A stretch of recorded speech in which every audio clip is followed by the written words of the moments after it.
The Glimpses of the Moon by Edith Wharton. Part 1. Chapter 1. It rose for them, their honeymoon, over the waters of a lake so famed as the scene of romantic raptures that they were rather proud of not having been afraid to choose it as the setting of their own. It required a total lack of humour, or as great a gift for it as ours, to risk the experiment, Susy Lansing opined, as they hung over the inevitable marble balustrade and watched their tutelary orb roll its magic carpet across the waters to their feet. "Yes, or the loan of Strefford's villa," her husband amended, glancing upwards through the branches at a long low patch of paleness to which the moonlight was beginning to give the form of a white house-front. "Oh, come, when we'd 5 to choose from, at least if you count the Chicago flat." "So we had. You wonder." He laid his hand on hers, and his touch renewed the sense of marvelling exultation which the deliberate survey of their adventure always roused in her. It was characteristic that she merely added, in her steady, laughing tone, "Or, not counting the flat, for I hate to brag, just consider the others: Violet Melrose's place at Versailles, your aunt's villa at Monte Carlo, and a moor." She was conscious of throwing in the moor tentatively, and yet with a somewhat exaggerated emphasis, as if to make sure that he shouldn't accuse her of slurring it over; but he seemed to have no desire to do so. "Poor old Fred," he merely remarked, and she breathed out carelessly, "Oh, well." His hand still lay on hers, and for a long interval, while they stood silent in the enveloping loveliness of the night, she was aware only of the warm current running from palm to palm as the moonlight below them drew its line of magic from shore to shore. Nick Lansing spoke at last. "Versailles in May would have been impossible. All our Paris crowd would have run us down within 24 hours. And Monte Carlo is ruled out because it's exactly the kind of place everybody expected us to go. So, with all respect to you, it wasn't much of a mental strain to decide on Como." His wife instantly challenged this belittling of her capacity. "It took a good deal of argument to convince you that we could face the ridicule of Como." "Well, I should have preferred something in a lower key. At least I thought I should, till we got here. Now I see that this place is idiotic unless one is perfectly happy, and that then it's as good as any other." She sighed out a blissful assent. "And I must say that Streffy has done things to a turn. Even the cigars. Who do you suppose gave him those cigars?" She added thoughtfully, "You'll miss them when we have to go." "Oh, I say, don't let's talk to-night about going. Aren't we outside of time and space? Smell that guinea-a-bottle stuff over there. What is it? Stephanotis?" "Yes, I suppose so. Or gardenias. Oh, the fireflies! Look, there, against that splash of moonlight on the water, apples of silver in a network of gold." They leaned together, one flesh from shoulder to fingertips, their eyes held by the snared glitter of the ripples. "I could bear," Lansing remarked, "even a nightingale at this moment."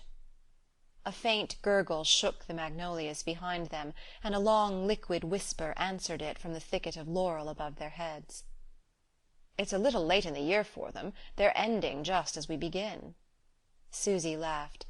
"I hope when our turn comes we shall say good-bye to each other as sweetly." It was in her husband's mind to answer, "They're not saying good-bye, but only settling down to family cares." But as this did not happen to be in his plan, or in Susy's, he merely echoed her laugh, and pressed her closer. The spring night drew them into its deepening embrace. The ripples of the lake had gradually widened and faded into a silken smoothness, and high above the mountains the moon was turning from gold to white in a sky powdered with vanishing stars. Across the lake the lights of a little town went out, one after another, and the distant shore became a floating blackness. A breeze that rose and sank brushed their faces with the scents of the garden. Once it blew out over the water a great white moth, like a drifting magnolia petal. The nightingales had paused, and the trickle of the fountain behind the house grew suddenly insistent. When Susy spoke, it was in a voice languid with visions. "I've been thinking," she said, "that we ought to be able to make it last at least a year longer." Her husband received the remark without any sign of surprise or disapprobation. His answer showed that he not only understood her, but had been inwardly following the same train of thought. "You mean," he inquired after a pause, "without counting your grandmother's pearls?" "Yes, without the pearls." He pondered a while, and then rejoined in a tender whisper, "Tell me again just how." "Let's sit down, then." "No, I like the cushions best." He stretched himself in a long willow chair, and she curled up on a heap of boat cushions and leaned her head against his knee. Just above her, when she lifted her lids, she saw bits of moon-flooded sky encrusted like silver in a sharp black patterning of plane boughs. All about them breathed of peace and beauty and stability, and her happiness was so acute that it was almost a relief to remember the stormy background of bills and borrowing against which its frail structure had been reared. "People with a balance can't be as happy as all this," Susy mused, letting the moonlight filter through her lazy lashes. People with a balance had always been Susy Branch's bugbear. They were still, and more dangerously, to be Susy Lansing's. She detested them doubly, as the natural enemies of mankind, and as the people one always had to put oneself out for. The greater part of her life having been passed among them, she knew nearly all that there was to know about them, and judged them with the contemptuous lucidity of nearly 20 years of dependence. But at the present moment her animosity was diminished, not only by the softening effect of love, but by the fact that she had got out of those very people more, yes, ever so much more, than she and Nick, in their hours of most reckless planning, had ever dared to hope for. "After all, we owe them this," she mused. Her husband, lost in the drowsy beatitude of the hour, had not repeated his question, but she was still on the trail of the thought that he had started. A year, yes, she was sure now that with a little management they could have a whole year of it. It was their marriage, their being together, and away from bores and bothers, in a comradeship of which both of them had long ago guessed the immediate pleasure, but she at least had never imagined the deeper harmony. It was at one of their earliest meetings, at one of the heterogeneous dinners that the Fred Gillows tried to think literary, that the young man who chanced to sit next to her, and of whom it was vaguely rumoured that he had written, had presented himself to her imagination as the sort of luxury to which Susy Branch, heiress, might conceivably have treated herself as a crowning folly. Susy Branch, pauper, was fond of picturing how this fancied double would employ her millions. It was one of her chief grievances against her rich friends that they disposed of theirs so unimaginatively. "I'd rather have a husband like that than a steam yacht," she had thought at the end of her talk with the young man who had written, and as to whom it had at once been clear to her that nothing his pen had produced, or might hereafter set down, would put him in a position to offer his wife anything more costly than a rowboat. His wife! As if he could ever have one, for he's not the kind to marry for a yacht either. In spite of her past, Susy had preserved enough inner independence to detect the latent signs of it in others, and also to ascribe it impulsively to those of the opposite sex who happened to interest her. She had a natural contempt for people who gloried in what they need only have endured. She herself meant eventually to marry, because one couldn't forever hang on to rich people, but she was going to wait till she found someone who combined the maximum of wealth with at least a minimum of companionableness. She had at once perceived young Lansing's case to be exactly the opposite. He was as poor as could be, and as companionable as it was possible to imagine. She therefore decided to see as much of him as her hurried and entangled life permitted, and this, thanks to a series of adroit adjustments, turned out to be a good deal. They met frequently all the rest of that winter, so frequently that Mrs. Fred Gillow one day abruptly and sharply gave Susy to understand that she was making herself ridiculous. "Ah," said Susy with a long breath, looking her friend and patroness straight in the painted eyes. "Yes," cried Ursula Gillow in a sob. "Before you interfered, Nick liked me awfully. And of course I don't want to reproach you, but when I think—" Susy made no answer. How could she when she thought? The dress she had on had been given her by Ursula. Ursula's motor had carried her to the feast from which they were both returning. She counted on spending the following August with the Gillows at Newport, and the only alternative was to go to California with the Bockheimers, whom she had hitherto refused even to dine with. "Of course, what you fancy is perfect nonsense, Ursula, and as to my interfering—" Susy hesitated, and then murmured, "But if it will make you any happier, I'll arrange to see him less often." She sounded the lowest depths of subservience in returning Ursula's tearful kiss. Susy Branch had a masculine respect for her word, and the next day she put on her most becoming hat and sought out young Mr. Lansing in his lodgings. She was determined to keep her promise to Ursula, but she meant to look her best when she did it. She knew at what time the young man was likely to be found, for he was doing a dreary job on a popular encyclopaedia, V to X, and had told her what hours were dedicated to the hateful task. "Oh, if only it were a novel!" she thought, as she mounted his dingy stairs, but immediately reflected that, if it were the kind that she could bear to read, it probably wouldn't bring him in much more than his encyclopaedia. Miss Branch had her standards in literature. The apartment to which Mr. Lansing admitted her was a good deal cleaner, but hardly less dingy than his staircase. Susy, knowing him to be addicted to Oriental archaeology, had pictured him in a bare room adorned by a single Chinese bronze of flawless shape, or by some precious fragment of Asiatic pottery. But such redeeming features were conspicuously absent, and no attempt had been made to disguise the decent indigence of the bed-sitting-room. Lansing welcomed his visitor with every sign of pleasure, and with apparent indifference as to what she thought of his furniture. He seemed to be conscious only of his luck in seeing her on a day when they had not expected to meet. This made Susy all the sorrier to execute her promise, and the gladder that she had put on her prettiest hat, and for a moment or two she looked at him in silence from under its conniving brim.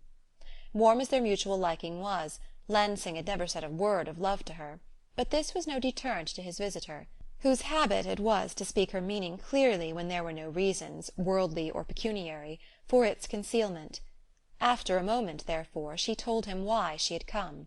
It was a nuisance, of course, but he would understand. Ursula Gillow was jealous, and they would have to give up seeing each other. The young man's burst of laughter was music to her, for after all she had been rather afraid that being devoted to Ursula might be as much in his day's work as doing the encyclopaedia. "But I give you my word it's a raving mad mistake, and I don't believe she ever meant me, to begin with," he protested. But Susy, her common sense returning with her reassurance, promptly cut short his denial. "You can trust Ursula to make herself clear on such occasions, and it doesn't make any difference what you think. All that matters is what she believes." "Oh, come, I've got a word to say about that too, haven't I?" Susy looked slowly and consideringly about the room. There was nothing in it, absolutely nothing, to show that he had ever possessed a spare dollar, or accepted a present. "Not as far as I'm concerned," she finally pronounced. "How do you mean? If I'm as free as air?" "I'm not." He grew thoughtful. "Oh, then, of course, it only seems a little odd," he added dryly, "that in that case the protest should have come from Mrs. Gillow." "Instead of coming from my millionaire bridegroom? Oh, I haven't any. In that respect I'm as free as you." "Well, then, haven't we only got to stay free?" Susy drew her brows together anxiously. It was going to be rather more difficult than she had supposed. "I said I was as free in that respect. I'm not going to marry, and I don't suppose you are." "God, no!" he ejaculated fervently. "But that doesn't always imply complete freedom." He stood just above her, leaning his elbow against the hideous black marble arch that framed his fireless grate. As she glanced up she saw his face harden, and the colour flew to hers. "Was that what you came to tell me?" he asked. "Oh, you don't understand, and I don't see why you don't, since we've knocked about so long among exactly the same kind of people." She stood up impulsively and laid her hand on his arm. "I do wish you'd help me." He remained motionless, letting the hand lie untouched. "Help you to tell me that poor Ursula was a pretext, but that there is someone who, for one reason or another, really has a right to object to your seeing me too often?" Susy laughed impatiently. "You talk like the hero of a novel, the kind my governess used to read.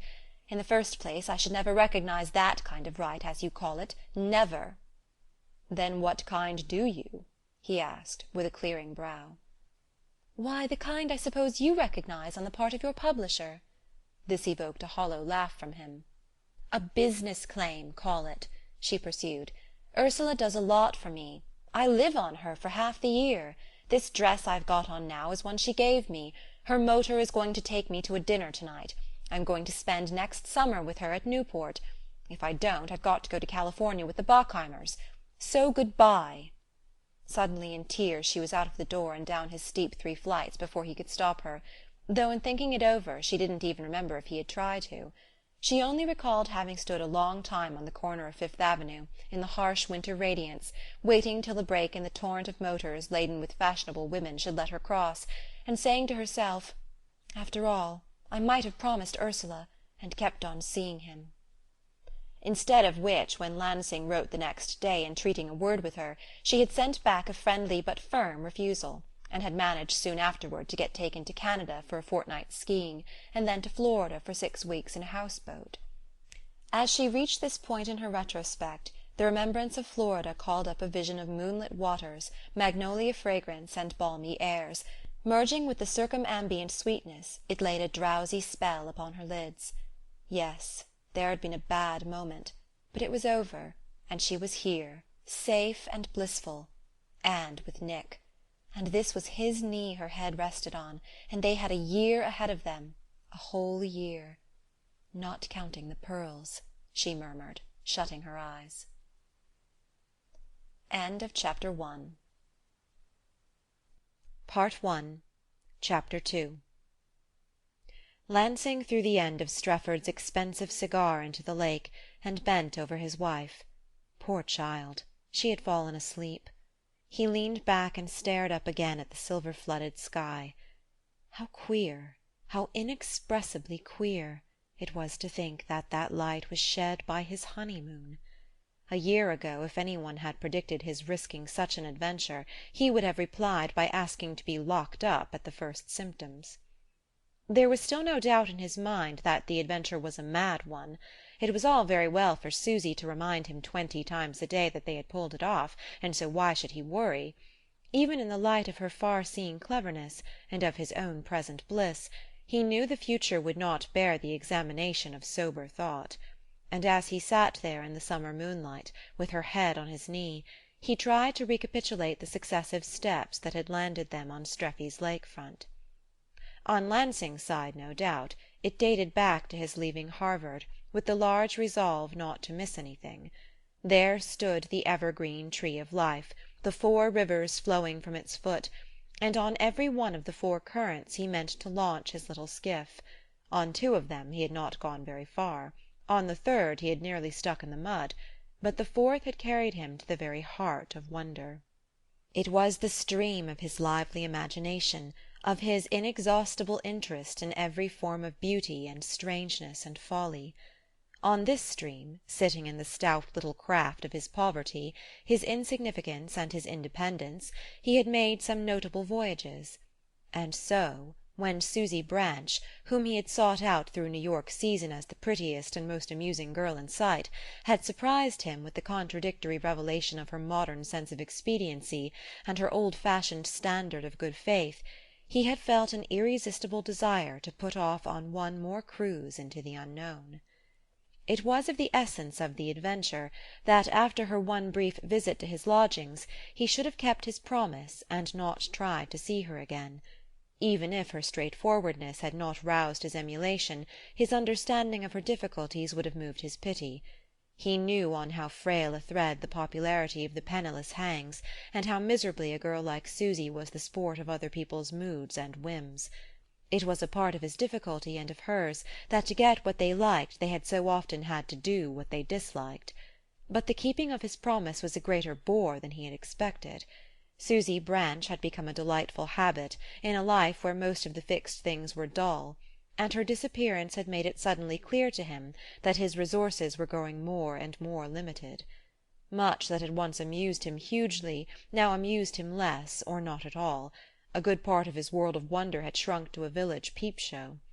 and the things which had kept their stimulating power, distant journeys, the enjoyment of art, the contact with new scenes and strange societies, were becoming less and less attainable. Lansing had never had more than a pittance. He had spent rather too much of it in his first plunge into life, and the best he could look forward to was a middle age of poorly paid hack work, mitigated by brief and frugal holidays. He knew that he was more intelligent than the average, but he had long since concluded that his talents were not marketable.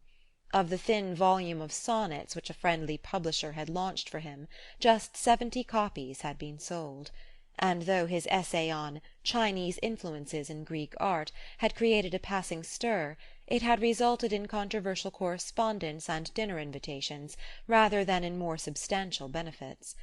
There seemed, in short, no prospect of his ever earning money, and his restricted future made him attach an increasing value to the kind of friendship that Susy Branch had given him. Apart from the pleasure of looking at her and listening to her, of enjoying in her what others less discriminatingly but as liberally appreciated, he had the sense, between himself and her, of a kind of freemasonry of precocious tolerance and irony. They had both, in early youth, taken the measure of the world they happened to live in. They knew just what it was worth to them, and for what reasons, and the community of these reasons lent to their intimacy its last exquisite touch. And now, because of some jealous whim of a dissatisfied fool of a woman, as to whom he felt himself no more to blame than any young man who is paid for good dinners by good manners, he was to be deprived of the one complete companionship he had ever known. His thoughts travelled on. He recalled the long dull spring in New York after his break with Susy, the weary grind on his last articles, his listless speculations as to the cheapest and least boring way of disposing of the summer, and then the amazing luck of going, reluctantly and at the last minute, to spend a Sunday with the poor Nat Fulmers in the wilds of New Hampshire, and of finding Susy there. Susy, whom he had never even suspected of knowing anybody in the Fulmers' set. She had behaved perfectly, and so had he, but they were obviously much too glad to see each other. And then it was unsettling to be with her in such a house as the Fulmers', away from the large setting of luxury they were both used to, in the cramped cottage where their host had his studio in the veranda, their hostess practised her violin in the dining-room, and 5 ubiquitous children sprawled and shouted and blew trumpets and put tadpoles in the water-jugs, and the midday dinner was 2 hours late, and proportionately bad, because the Italian cook was posing for Fulmer. Lansing's first thought had been that meeting Susy in such circumstances would be the quickest way to cure them both of their regrets. The case of the Fulmers was an awful object-lesson in what happened to young people who lost their heads. Poor Nat, whose pictures nobody bought, had gone to seed so terribly, and Grace, at 29, would never again be anything but the woman of whom people say, "I can remember her when she was lovely." But the devil of it was that Nat had never been such good company, or Grace so free from care and so full of music, and that, in spite of their disorder and dishevelment, and the bad food and general crazy discomfort, there was more amusement to be got out of their society than out of the most opulently staged house-party through which Susy and Lansing had ever yawned their way. It was almost a relief to the young man when, on the second afternoon, Miss Branch drew him into the narrow hall to say, "I really can't stand the combination of Grace's violin and little Nat's motor-horn any longer. Do let us slip out till the duet is over." "How do they stand it, I wonder?" he basely echoed, as he followed her up the wooded path behind the house. "It might be worth finding out," she rejoined with a musing smile. But he remained resolutely sceptical. "Oh, give them a year or 2 more and they'll collapse. His pictures will never sell, you know. He'll never even get them into a show." "I suppose not, and she'll never have time to do anything worth while with her music." They had reached a piny knoll high above the ledge on which the house was perched. All about them stretched an empty landscape of endless featureless wooded hills. "Think of sticking here all the year round!" Lansing groaned. "I know, but then think of wandering over the world with some people." "Oh Lord, yes. For instance, my trip to India with the Mortimer Hickses. But it was my only chance, and what the deuce is one to do?" "I wish I knew," she sighed, thinking of the Bockheimers, and he turned and looked at her. "Knew what?" "The answer to your question. What is one to do? when one sees both sides of the problem, or every possible side of it, indeed. They had seated themselves on a commanding rock under the pines, but Lansing could not see the view at their feet for the stir of the brown lashes on her cheek. "You mean Nat and Grace may after all be having the best of it?" "How can I say, when I've told you I see all the sides? Of course," Susy added hastily, "I couldn't live as they do for a week, but it's wonderful how little it's dimmed them." "Certainly Nat was never more coruscating, and she keeps it up even better," he reflected. "We do them good, I dare say." "Yes, or they us. I wonder which." After that he seemed to remember that they sat a long time silent, and that his next utterance was a boyish outburst against the tyranny of the existing order of things, abruptly followed by the passionate query why, since he and she couldn't alter it, and since they both had the habit of looking at facts as they were, they wouldn't be utter fools not to take their chance of being happy in the only way that was open to them. To this challenge he did not recall Susy's making any definite answer, but after another interval, in which all the world seemed framed in a sudden kiss, he heard her murmur to herself in a brooding tone, "I don't suppose it's ever been tried before, but we might." And then and there she had laid before him the very experiment they had since hazarded. She would have none of surreptitious bliss, she began by declaring, and she set forth her reasons with her usual lucid impartiality. In the first place, she should have to marry some day, and when she made the bargain she meant it to be an honest one. And secondly, in the matter of love, she would never give herself to anyone she did not really care for, and if such happiness ever came to her, she did not want it shorn of half its brightness by the need of fibbing and plotting and dodging. "I've seen too much of that kind of thing. Half the women I know who've had lovers have had them for the fun of sneaking and lying about it, but the other half have been miserable, and I should be miserable." It was at this point that she unfolded her plan. Why shouldn't they marry, belong to each other openly and honourably, if for ever so short a time, and with the definite understanding that whenever either of them got the chance to do better he or she should be immediately released? The law of their country facilitated such exchanges, and society was beginning to view them as indulgently as the law. As Susy talked, she warmed to her theme, and began to develop its endless possibilities. "We should really, in a way, help more than we should hamper each other," she ardently explained. "We both know the ropes so well. What one of us didn't see the other might, in the way of opportunities, I mean. And then we should be a novelty as married people. We're both rather unusually popular, why not be frank? And it's such a blessing for dinner-givers to be able to count on a couple of whom neither one is a blank. Yes, I really believe we should be more than twice the success we are now, at least," she added with a smile, "if there's that amount of room for improvement. I don't know how you feel, a man's popularity is so much less precarious than a girl's, but I know it would furbish me up tremendously to reappear as a married woman." She glanced away from him down the long valley at their feet, and added in a lower tone, "And I should like, just for a little while, to feel I had something in life of my very own, something that nobody had lent me, like a fancy dress, or a motor, or an opera cloak." The suggestion at first had seemed to Lansing as mad as it was enchanting. It had thoroughly frightened him. But Susy's arguments were irrefutable, her ingenuities inexhaustible. Had he ever thought it all out? She asked. No.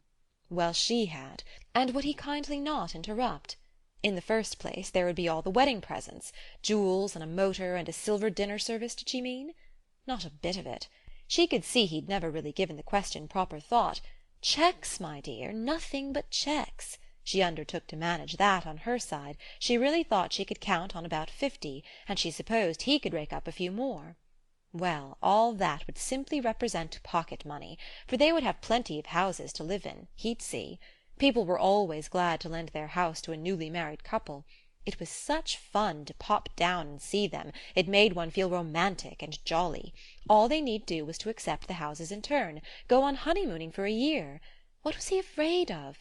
Didn't he think they'd be happy enough to want to keep it up?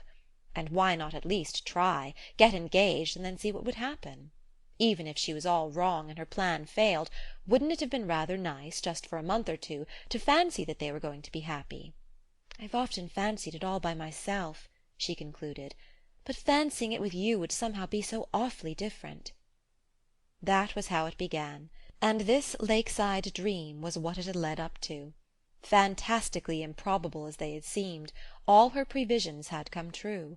If there were certain links in the chain that Lansing had never been able to put his hand on, certain arrangements and contrivances that still needed further elucidation, why, he was lazily resolved to clear them up with her some day. And meanwhile it was worth all the past might have cost, and every penalty the future might exact of him, just to be sitting here in the silence and sweetness, her sleeping head on his knee, clasped in his joy as the hushed world was clasped in moonlight. He stooped down and kissed her. "Wake up," he whispered. "It's bedtime." End of Chapter 2.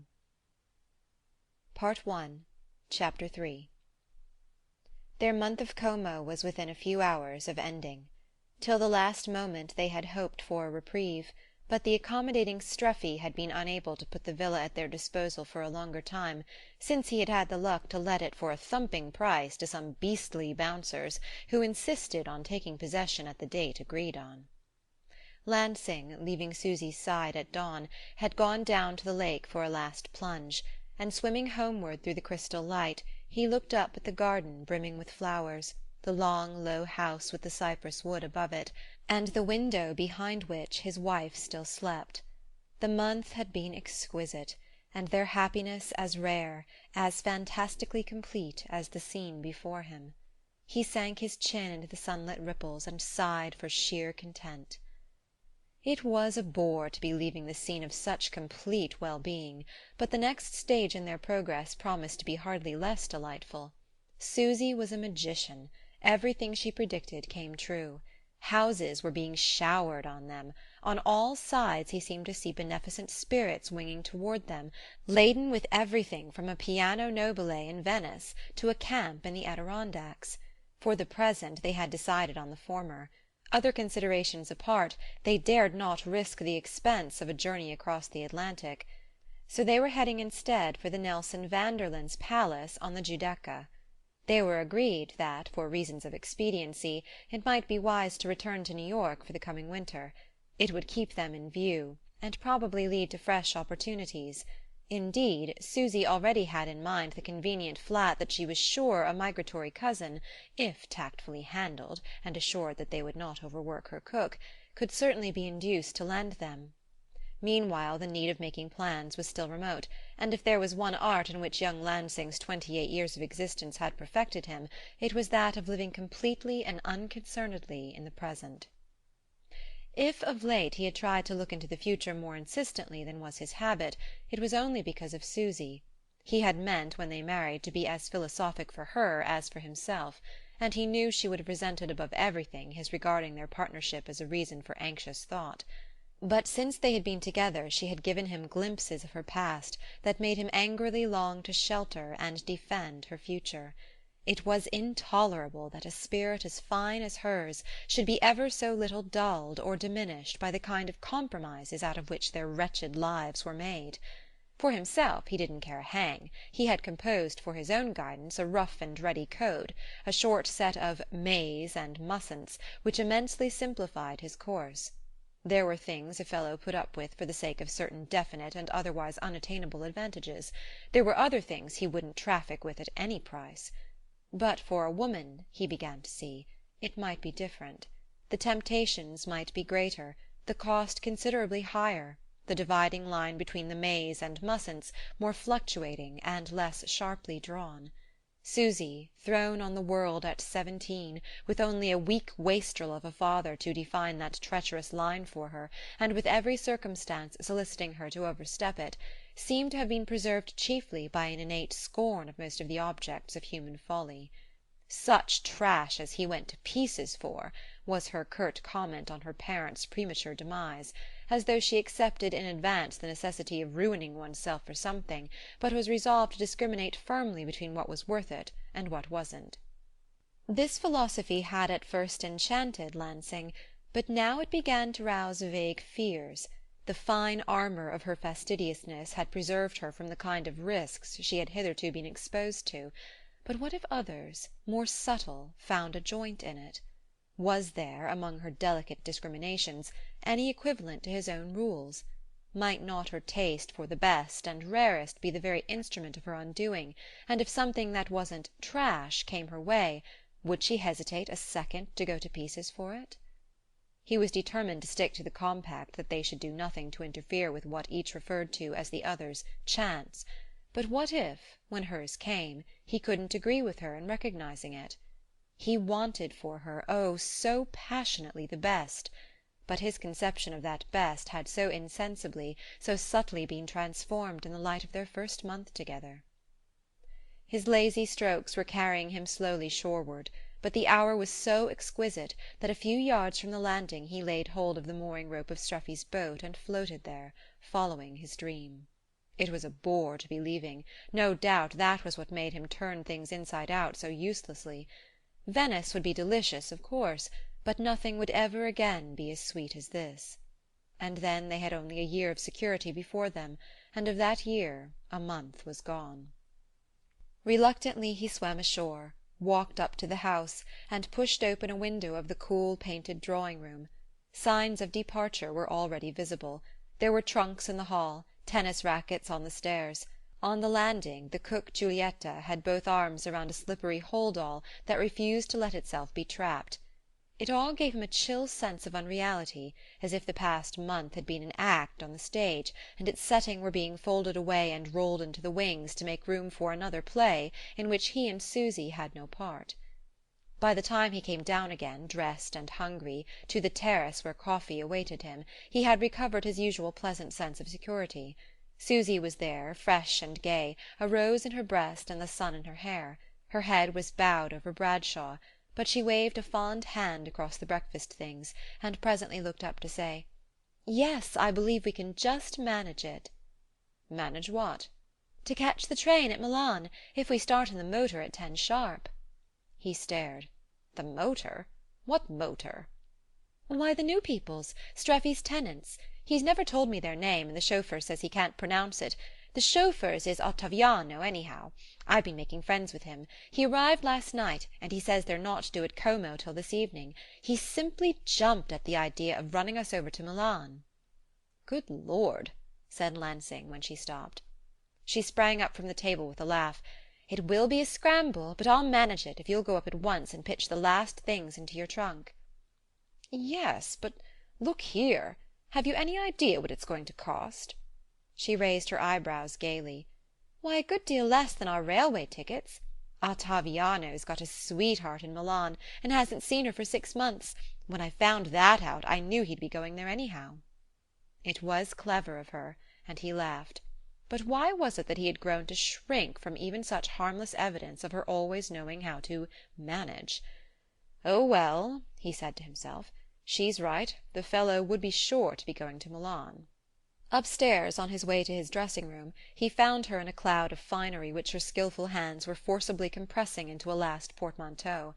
He had never seen anyone pack as cleverly as Susy. The way she coaxed reluctant things into a trunk was a symbol of the way she fitted discordant facts into her life. "When I'm rich," she often said, "the thing I shall hate most will be to see an idiot maid at my trunks." As he passed she glanced over her shoulder, her face pink with the struggle, and drew a cigar-box from the depths. "Dearest, do put a couple of cigars into your pocket as a tip for Ottaviano." Lansing stared. "Why, what on earth are you doing with Streffy's cigars?" "Packing them, of course. You don't suppose he meant them for those other people?" She gave him a look of honest wonder. "I don't know whom he meant them for, but they're not ours." She continued to look at him wonderingly. "I don't see what there is to be solemn about. The cigars are not Streffy's either. You may be sure he got them out of some bounder. And there's nothing he'd hate more than to have them passed on to another." "Nonsense. If they're not Streffy's they're much less mine. Hand them over, please, dear." "Just as you like. But it does seem a waste. And of course the other people will never have one of them. The gardener and Giulietta's lover will see to that." Lansing looked away from her at the waves of lace and muslin, from which she emerged like a rosy Nereid. "How many boxes of them are left?" "Only 4." "Unpack them, please." Before she moved there was a pause so full of challenge that Lansing had time for an exasperated sense of the disproportion between his anger and its cause, and this made him still angrier. She held out a box. "The others are in your suitcase downstairs. It's locked and strapped." "Give me the key, then." "We might send them back from Venice, mightn't we? That lock is so nasty. It will take you half an hour." "Give me the key, please." She gave it. He went downstairs and battled with the lock for the allotted half-hour, under the puzzled eyes of Giulietta and the sardonic grin of the chauffeur, who now and then, from the threshold, politely reminded him how long it would take to get to Milan. Finally the key turned, and Lansing, broken-nailed and perspiring, extracted the cigars and stalked with them into the deserted drawing-room. The great bunches of golden roses that he and Susy had gathered the day before were dropping their petals on the marble embroidery of the floor. Pale camellias floated in the alabaster tazas between the windows. Haunting scents of the garden blew in on him with the breeze from the lake. Never had Streffy's little house seemed so like a nest of pleasures. Lansing laid the cigar-boxes on a console and ran upstairs to collect his last possessions. When he came down again, his wife, her eyes brilliant with achievement, was seated in their borrowed chariot, the luggage cleverly stowed away, and Giulietta and the gardener kissing her hand and weeping out inconsolable farewells. "I wonder what she's given them," he thought, as he jumped in beside her, and the motor whirled them through the nightingale thickets to the gate. End of Chapter 3.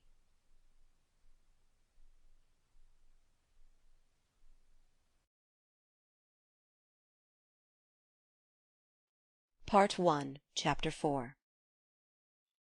Charlie Strefford's villa was like a nest in a rose-bush. The Nelson Vanderlyns' palace called for loftier analogies. Its vastness and splendour seemed, in comparison, oppressive to Susy. Their landing after dark at the foot of the great shadowy staircase, their dinner at a dimly lit table under a ceiling weighed down with Olympians, their chilly evening in a corner of a drawing-room where minuets should have been danced before a throne, contrasted with the happy intimacies of Como, as their sudden sense of disaccord contrasted with the mutual confidence of the day before. The journey had been particularly jolly. Both Susy and Lansing had had too long a discipline in the art of smoothing things over not to make a special effort to hide from each other the ravages of their first disagreement. But deep down and invisible the disagreement remained, and compunction for having been its cause gnawed at Susy's bosom as she sat in her tapestried and vaulted bedroom, brushing her hair before a tarnished mirror. "I thought I liked grandeur, but this place is really out of scale," she mused, watching the reflection of a pale hand move back and forward in the dim recesses of the mirror. "And yet," she continued, "Ellie Vanderlyn's hardly half an inch taller than I am, and she certainly isn't a bit more dignified. I wonder if it's because I feel so horribly small tonight that the place seems so horribly big." She loved luxury. Splendid things always made her feel handsome, and high ceilings arrogant. She did not remember having ever before been oppressed by the evidences of wealth. She laid down the brush and leaned her chin on her clasped hands. Even now she could not understand what had made her take the cigars. She had always been alive to the value of her inherited scruples. Her reasoned opinions were unusually free, but with regard to the things one couldn't reason about she was oddly tenacious. And yet she had taken Streffy's cigars. She had taken them. Yes, that was the point. She had taken them for Nick, because the desire to please him, to make the smallest details of his life easy and agreeable and luxurious, had become her absorbing preoccupation. She had committed, for him, precisely the kind of little baseness she would have most scorned to commit for herself, and since he hadn't instantly felt the difference she would never be able to explain it to him. She stood up with a sigh, shook out her loosened hair, and glanced around the great frescoed room. The maidservant had said something about the Signora's having left a letter for her, and there it lay on the writing-table, with her mail and Nick's, a thick envelope addressed in Ellie's childish scrawl, with a glaring "Private" dashed across the corner. "What on earth can she have to say, when she hates writing so?" Susy mused. She broke open the envelope, and 4 or 5 stamped and sealed letters fell from it. All were addressed, in Ellie's hand, to Nelson Vanderlyn, Esquire, and in the corner of each was faintly pencilled a number and a date, 1, 2, 3, 4, with a week's interval between the dates. "Goodness!" gasped Susy, understanding. She had dropped into an armchair near the table, and for a long time she sat staring at the numbered letters. A sheet of paper covered with Ellie's writing had fluttered out among them, but she let it lie. She knew so well what it would say. She knew all about her friend, of course, except poor old Nelson, who didn't. But she had never imagined that Ellie would dare to use her in this way. It was unbelievable. She had never pictured anything so vile. The blood rushed to her face, and she sprang up angrily, half-minded to tear the letters in bits and throw them all into the fire. She heard her husband's knock on the door between their rooms, and swept the dangerous packet under the blotting-book. "Oh, go away, please, there's a dear," she called out. "I haven't finished unpacking, and everything's in such a mess." Gathering up Nick's papers and letters, she ran across the room and thrust them through the door. "Here's something to keep you quiet," she laughed, shining in on him an instant from the threshold. She turned back, feeling weak with shame. Ellie's letter lay on the floor. Reluctantly she stooped to pick it up, and one by one the expected phrases sprang out at her. "One good turn deserves another. Of course you and Nick are welcome to stay all summer. There won't be a particle of expense for you, the servants have orders. If you'll just be an angel and post these letters yourself. It's been my only chance for such an age. When we meet I'll explain everything. And in a month at latest I'll be back to fetch Clarissa." Susy lifted the letter to the lamp to be sure she had read right. To fetch Clarissa? Then Ellie's child was here. Here, under the roof with them, left to their care. She read on, raging. "She's so delighted, poor darling, to know you're coming. I've had to sack her beastly governess for impertinence, and if it weren't for you she'd be all alone with a lot of servants I don't much trust. So for pity's sake, be good to my child, and forgive me for leaving her. She thinks I've gone to take a cure, and she knows she's not to tell her daddy that I'm away, because it would only worry him if he thought I was ill. She's perfectly to be trusted. You'll see what a clever angel she is." And then, at the bottom of the page, in a last slanting postscript: "Susy, darling, if you've ever owed me anything in the way of kindness, you won't, on your sacred honour, say a word of this to anyone, even to Nick. And I know I can count on you to rub out the numbers." Susy sprang up and tossed Mrs. Vanderlyn's letter into the fire. Then she came slowly back to the chair. There at her elbow lay the 4 fatal envelopes, and her next affair was to make up her mind what to do with them. To destroy them on the spot had seemed at first thought inevitable. It might be saving Ellie as well as herself. But such a step seemed to Susy to involve departure on the morrow, and in this turn involved notifying Ellie, whose letter she had vainly scanned for an address. Well, perhaps Clarissa's nurse would know where one could write to her mother. It was unlikely that even Ellie would go off without assuring some means of communication with her child. At any rate, there was nothing to be done that night, nothing but to work out the details of their flight on the morrow, and rack her brains to find a substitute for the hospitality they were rejecting. Susy did not disguise from herself how much she had counted on the Vanderlyn apartment for the summer. To be able to do so had singularly simplified the future. She knew Ellie's largeness of hand, and had been sure in advance that as long as they were her guests their only expense would be an occasional present to the servants. And what would the alternative be? She and Lansing, in their endless talks, had so lived themselves into the vision of indolent summer days on the lagoon, of flaming hours on the beach of the Lido, and evenings of music and dreams on their broad balcony above the Giudecca, that the idea of having to renounce these joys, and deprive her Nick of them, filled Susy with a wrath intensified by his having confided in her that when they were quietly settled in Venice he "meant to write."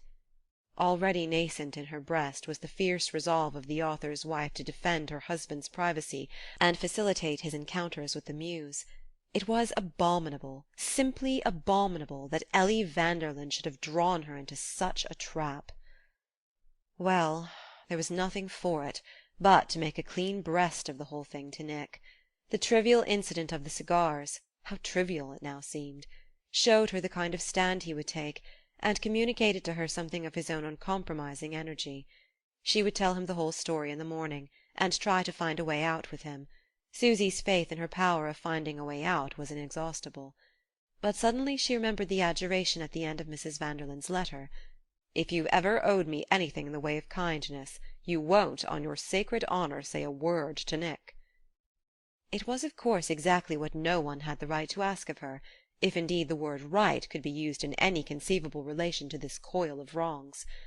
But the fact remained that, in the way of kindness, she did owe much to Ellie, and that this was the first payment her friend had ever exacted.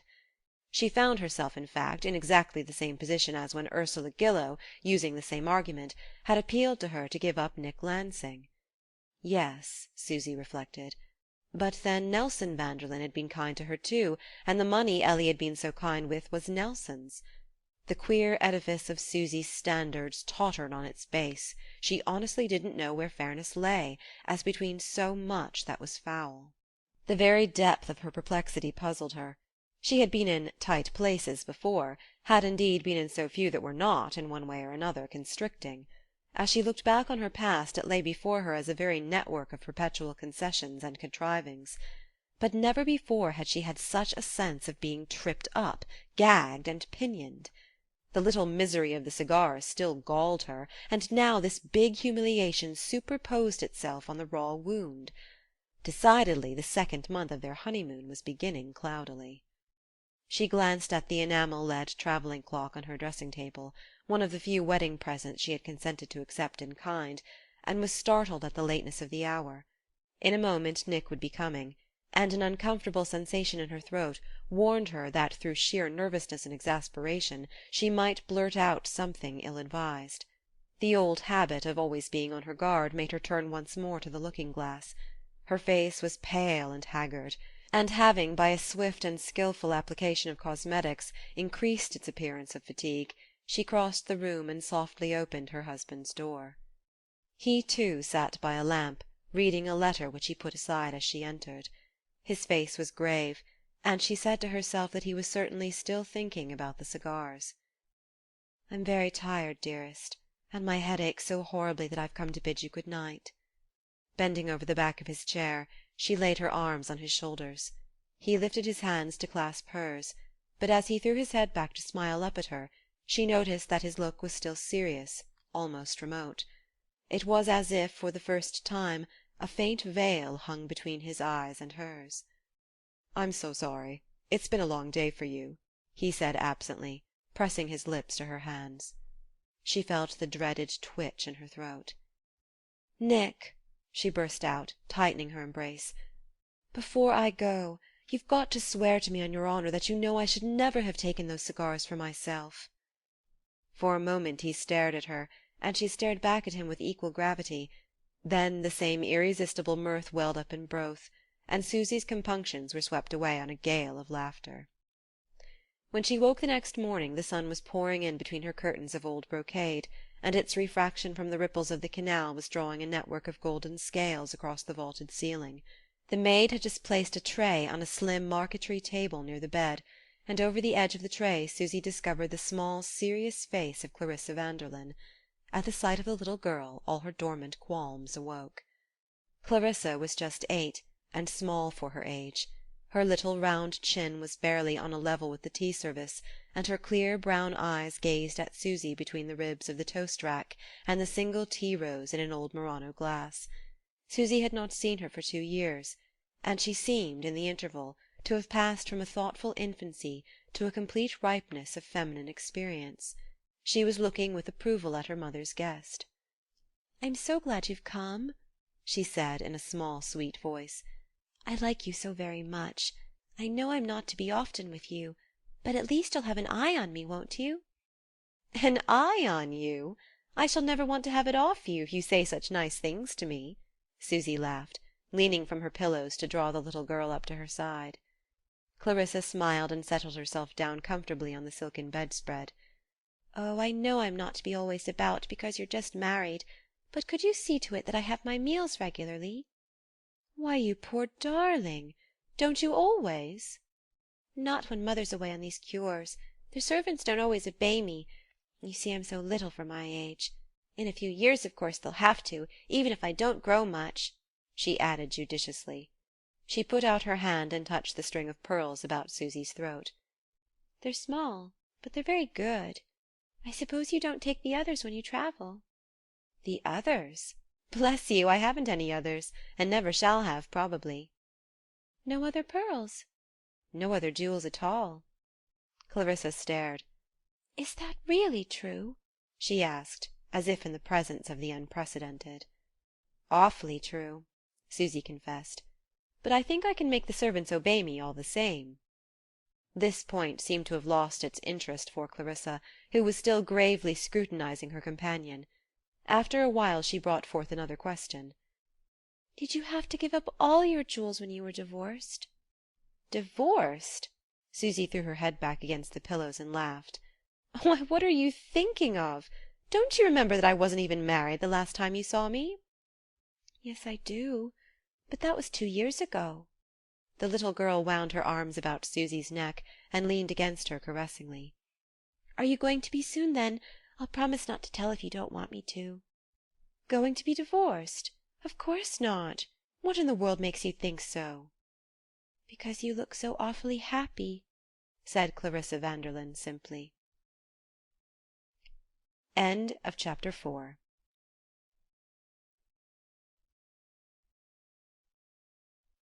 Part 1, Chapter 5. It was a trifling enough sign, but it had remained in Susy's mind. The first morning in Venice Nick had gone out without first coming in to see her.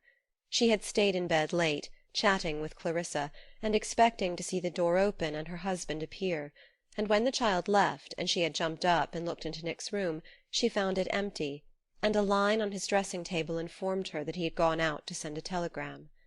It was lover-like, and even boyish of him to think it necessary to explain his absence. But why had he not simply come in and told her? She instinctively connected the little fact with the shade of preoccupation she had noticed on his face the night before, when she had gone to his room and found him absorbed in a letter. And while she dressed she had continued to wonder what was in the letter, and whether the telegram he had hurried out to send was an answer to it. She had never found out. When he reappeared, handsome and happy as the morning, he proffered no explanation, and it was part of her lifelong policy not to put uncalled-for questions. It was not only that her jealous regard for her own freedom was matched by an equal respect for that of others. She had steered too long among the social reefs and shoals not to know how narrow is the passage that leads to peace of mind, and she was determined to keep her little craft in mid-channel. But the incident had lodged itself in her memory, acquiring a sort of symbolic significance, as of a turning-point in her relations with her husband.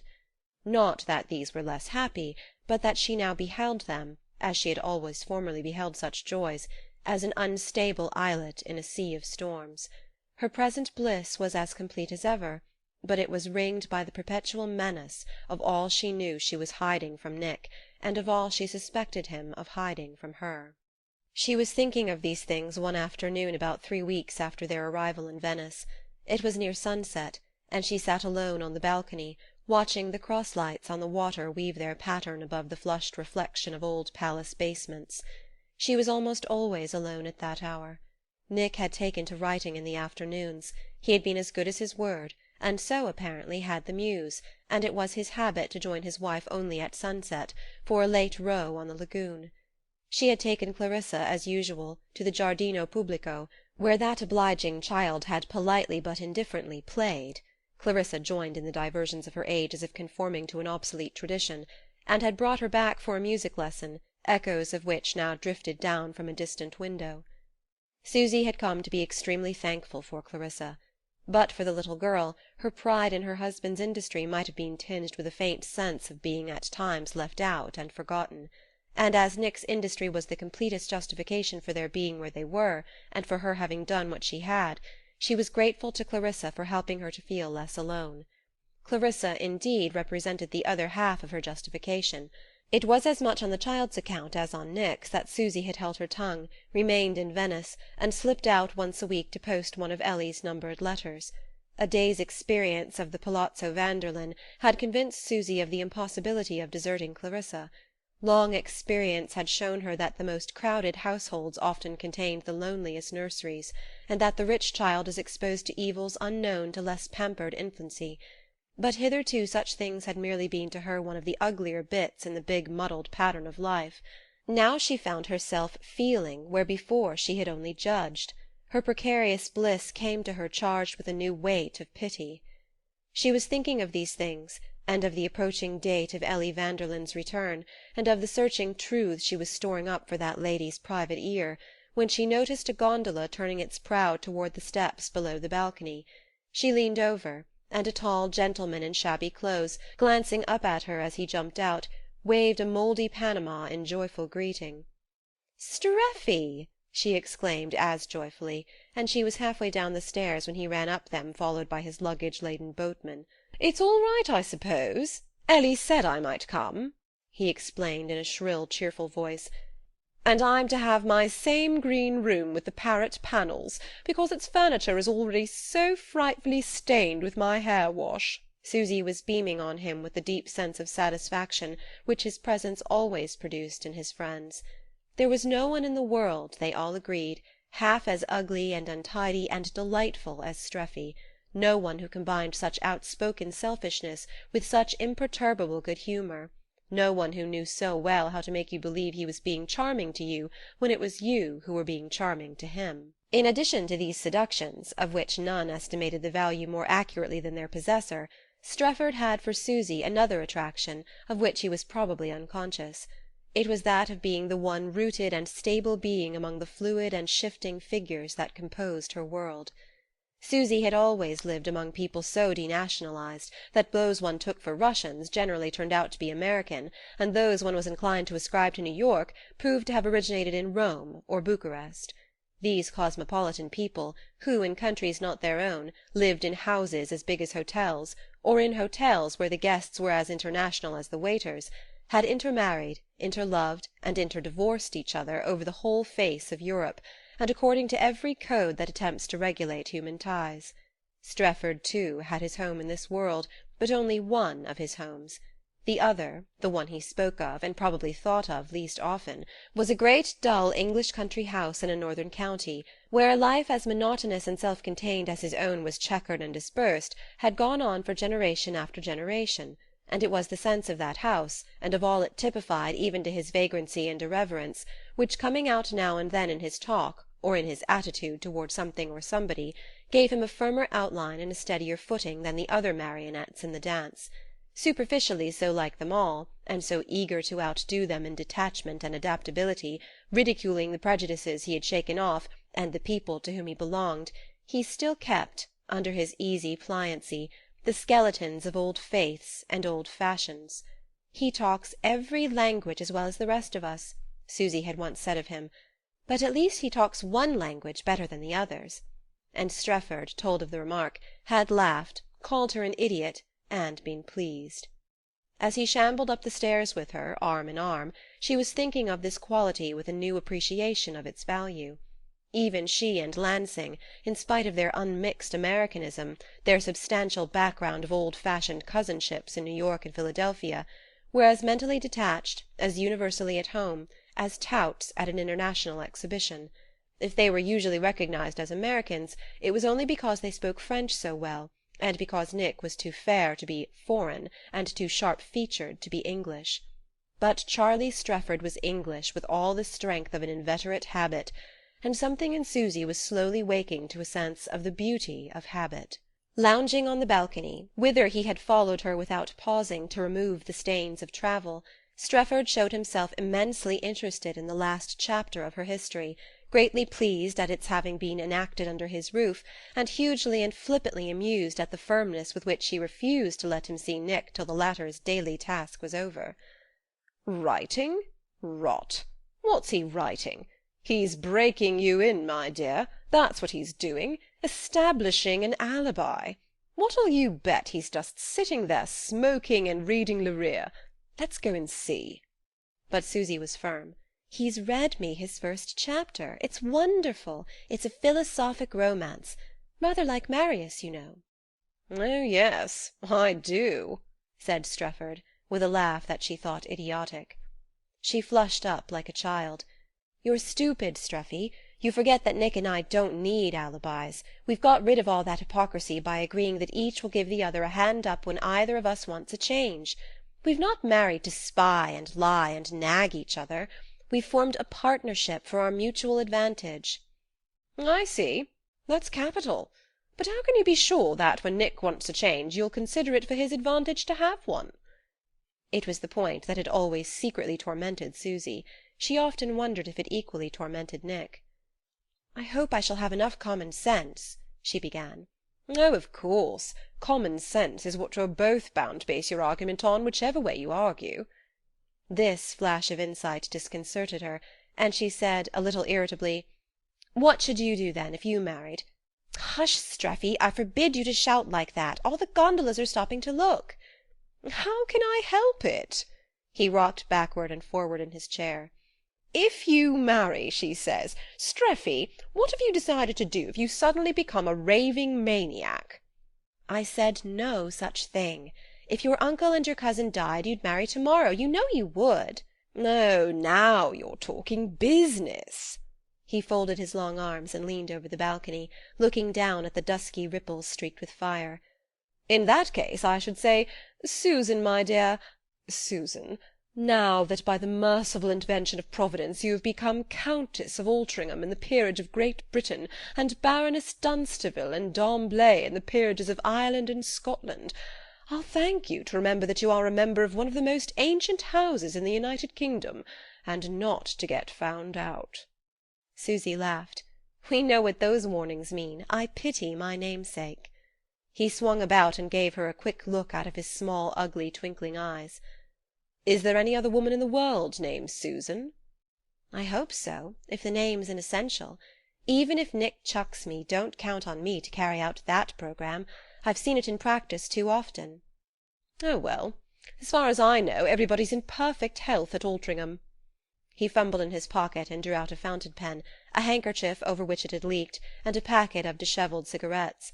Lighting one and restoring the other objects to his pocket, he continued calmly: "Tell me, how did you manage to smooth things over with the Gillows?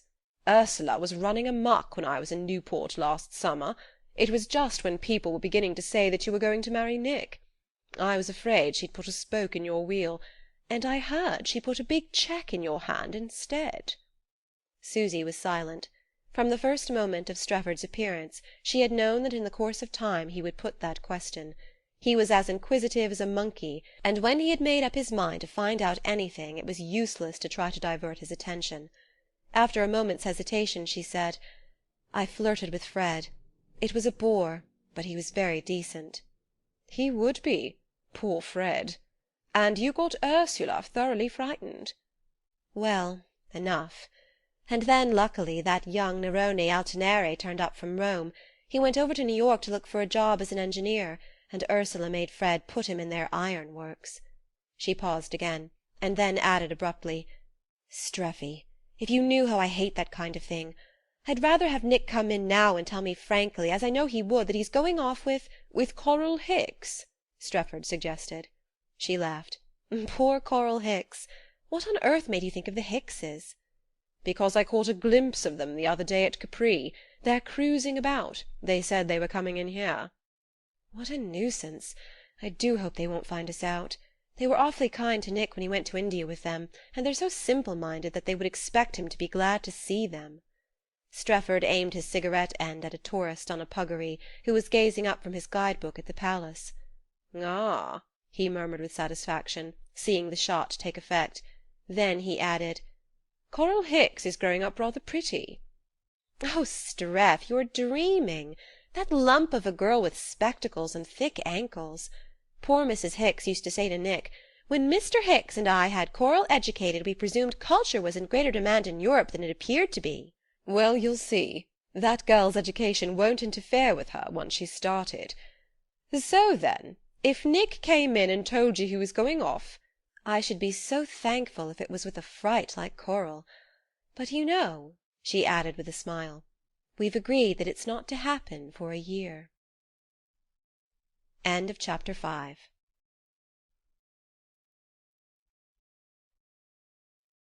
Part 1, Chapter 6. Susy found Strefford, after his first burst of nonsense, unusually kind and responsive. The interest he showed in her future and Nick's seemed to proceed not so much from his habitual spirit of scientific curiosity as from simple friendliness. He was privileged to see Nick's first chapter, of which he formed so favourable an impression that he spoke sternly to Susy on the importance of respecting her husband's working hours, and he even carried his general benevolence to the length of showing a fatherly interest in Clarissa Vanderlyn. He was always charming to children, but fitfully and warily, with an eye on his independence, and on the possibility of being suddenly bored by them. Susy had never seen him abandon these precautions so completely as he did with Clarissa. "Poor little devil! Who looks after her when you and Nick are off together? Do you mean to tell me Ellie sacked the governess and went away without having any one to take her place?" "I think she expected me to do it," said Susy, with a touch of asperity. There were moments when her duty to Clarissa weighed on her somewhat heavily. Whenever she went off alone with Nick she was pursued by the vision of a little figure waving wistful farewells from the balcony. "Ah, that's like Ellie. You might have known she'd get an equivalent when she lent you all this. But I don't believe she thought you'd be so conscientious about it." Susy considered. "I don't suppose she did, and perhaps I shouldn't have been a year ago. But you see," she hesitated, "Nick's so awfully good. It's made me look at a lot of things differently." "Oh, hang Nick's goodness! It's happiness that's done it, my dear. You're just one of the people with whom it happens to agree." Susy, leaning back, scrutinized between her lashes his crooked ironic face. "What is it that's agreeing with you, Streffy? I've never seen you so human. You must be getting an outrageous price for the villa." Strefford laughed and clapped his hand on his breast pocket. "I should be an ass not to. I've got a wire here saying they must have it for another month at any price." "What luck! I'm so glad. Who are they, by the way?" He drew himself up out of the long chair in which he was disjointedly lounging, and looked down at her with a smile. "Another couple of love-sick idiots like you and Nick. I say, before I spend it all, let's go out and buy something ripping for Clarissa." The days passed so quickly and radiantly that, but for her concern for Clarissa, Susy would hardly have been conscious of her hostess's protracted absence. Mrs. Vanderlyn had said 4 weeks at the latest, and the 4 weeks were over, and she had neither arrived nor written to explain her non-appearance. She had, in fact, given no sign of life since her departure, save in the shape of a postcard which had reached Clarissa the day after the Lansings' arrival, and in which Mrs. Vanderlyn instructed her child to be awfully good and not to forget to feed the mongoose. Susy noticed that this missive had been posted in Milan. She communicated her apprehensions to Strefford. "I don't trust that green-eyed nurse. She's forever with the younger gondolier, and Clarissa's so awfully sharp. I don't see why Ellie hasn't come. She was due last Monday." Her companion laughed, and something in the sound of his laugh suggested that he probably knew as much of Ellie's movements as she did, if not more. The sense of disgust which the subject always roused in her made her look away quickly from his tolerant smile. She would have given the world at that moment to have been free to tell Nick what she had learned on the night of their arrival, and then to have gone away with him, no matter where. But there was Clarissa. To fortify herself against the temptation, she resolutely fixed her thoughts on her husband. Of Nick's beatitude there could be no doubt. He adored her, he revelled in Venice, he rejoiced in his work, and concerning the quality of that work her judgment was as confident as her heart. She still doubted if he would ever earn a living by what he wrote, but she no longer doubted that he would write something remarkable. The mere fact that he was engaged on a philosophic romance, and not a mere novel, seemed the proof of an intrinsic superiority, and if she had mistrusted her impartiality, Strefford's approval would have reassured her. Among their friends Strefford passed as an authority on such matters. In summing him up his eulogist always added, "And you know, he writes." As a matter of fact, the paying public had remained cold to his few published pages, but he lived among the kind of people who confuse taste with talent, and are impressed by the most artless attempts at literary expression; and though he affected to disdain their judgment and his own efforts, Susy knew he was not sorry to have it said of him, "Oh, if only Streffy had chosen!" Strefford's approval of the philosophic romance convinced her that it had been worth while staying in Venice for Nick's sake, and if only Ellie would come back, and carry off Clarissa to St. Moritz or Deauville, the disagreeable episode on which their happiness was based would vanish like a cloud, and leave them to complete enjoyment. Ellie did not come, but the Mortimer Hickses did, and Nick Lansing was assailed by the scruples his wife had foreseen. Strefford, coming back one evening from the Lido, reported having recognized the huge outline of the Ibis among the pleasure craft of the outer harbour, and the very next evening, as the guests of Palazzo Vanderlyn were sipping their ices at Florian's, the Hickses loomed up across the piazza. Susy pleaded in vain with her husband in defence of his privacy. "Remember, you're here to write, dearest. It's your duty not to let anyone interfere with that. Why shouldn't we tell them we're just leaving?" "Because it's no use. We're sure to be always meeting them. And besides, I'll be hanged if I'm going to shirk the Hickses. I spent 5 whole months on the Ibis, and if they bored me occasionally, India didn't." "We'll make them take us to Aquileia, anyhow," said Strefford philosophically, and the next moment the Hickses were bearing down on the defenceless trio. They presented a formidable front, not only because of their mere physical bulk (Mr. and Mrs. Hicks were equally and majestically three-dimensional), but because they never moved abroad without the escort of 2 private secretaries, one for the foreign languages, Mr. Hicks's doctor, a maiden lady known as Eldorado Tooker, who was Mrs. Hicks's cousin and stenographer, and finally their daughter, Coral Hicks. Coral Hicks, when Susy had last encountered the party, had been a fat, spectacled schoolgirl, always lagging behind her parents, with a reluctant poodle in her wake. Now the poodle had gone, and his mistress led the procession. The fat schoolgirl had changed into a young lady of compact if not graceful outline, a long-handled eyeglass had replaced the spectacles, and through it, instead of a sullen glare, Miss Coral Hicks projected on the world a glance at once confident and critical. She looked so strong and so assured that Susy, taking her measure in a flash, saw that her position at the head of the procession was not fortuitous, and murmured inwardly, "Thank goodness she's not pretty, too." If she was not pretty, she was well dressed, and if she was over-educated, she seemed capable, as Strefford had suggested, of carrying off even this crowning disadvantage. At any rate, she was above disguising it, and before the whole party had been seated 5 minutes in front of a fresh supply of ices, with Eldorada and the secretaries at a table slightly in the background, she had taken up with Nick the question of exploration in Mesopotamia. "Queer child, Coral," he said to Susy that night as they smoked a last cigarette on their balcony. "She told me this afternoon that she'd remembered lots of things she heard me say in India. I thought at the time that she cared only for caramels and picture puzzles, but it seemed she was listening to everything, and reading all the books she could lay her hands on, and she got so bitten with Oriental archaeology that she took a course last year at Bryn Mawr. She means to go to Baghdad next spring, and back by the Persian plateau and Turkestan." Susy laughed luxuriously. She was sitting with her hand in Nick's, while the late moon, theirs again, rounded its orange-coloured glory above the belfry of San Giorgio. "Poor Coral, how dreary," Susy murmured. "Dreary? Why? A trip like that is about as well worth doing as anything I know." "Oh, I meant dreary to do it without you or me," she laughed, getting up lazily to go indoors. A broad band of moonlight, dividing her room onto 2 shadowy halves, lay on the painted Venetian bed with its folded-back sheet, its old damask coverlet and lace-edged pillows. She felt the warmth of Nick's enfolding arm, and lifted her face to his.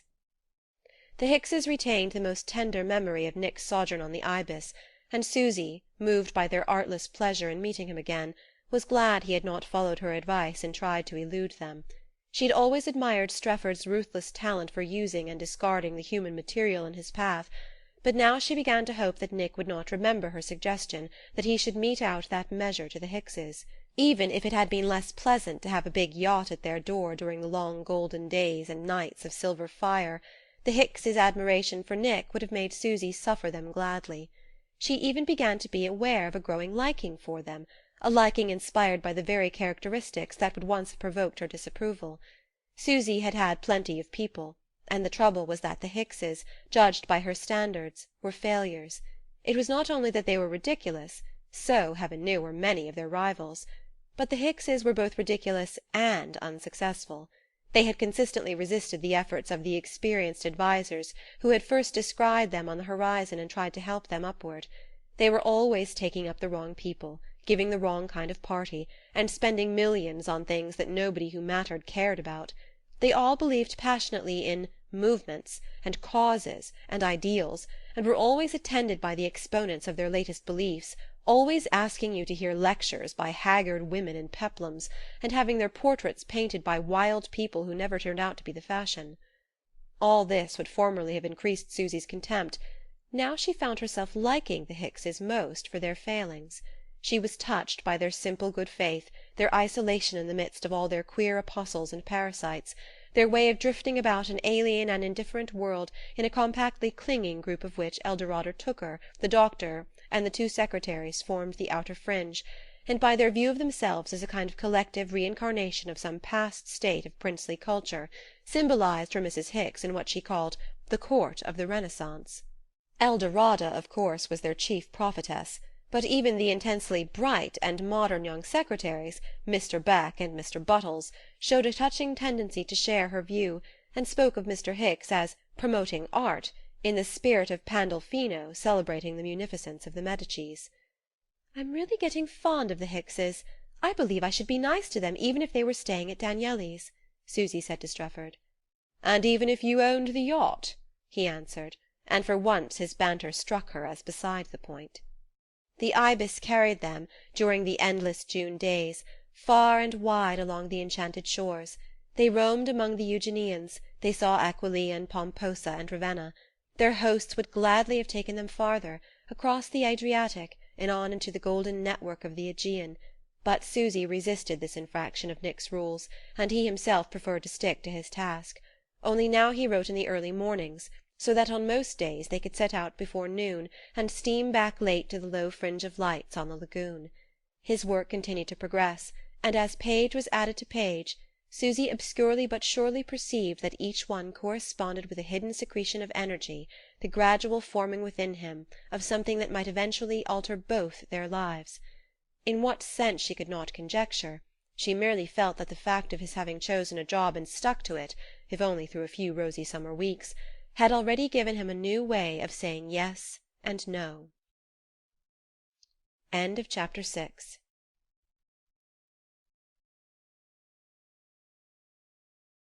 Part 1, Chapter 7. Of some new ferment at work in him, Nick Lansing himself was equally aware. He was a better judge of the book that he was trying to write than either Susy or Strefford.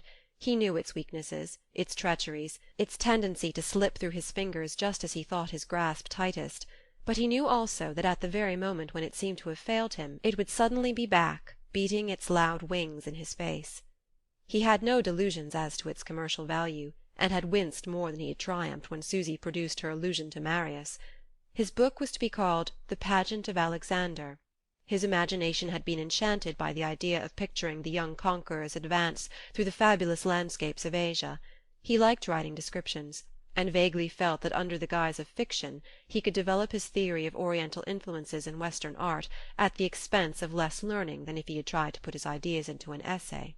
He knew enough of his subject to know that he did not know enough to write about it, but he consoled himself by remembering that Wilhelm Meister had survived many weighty volumes on aesthetics, and between his moments of self-disgust he took himself at Susy's valuation, and found an unmixed joy in his task.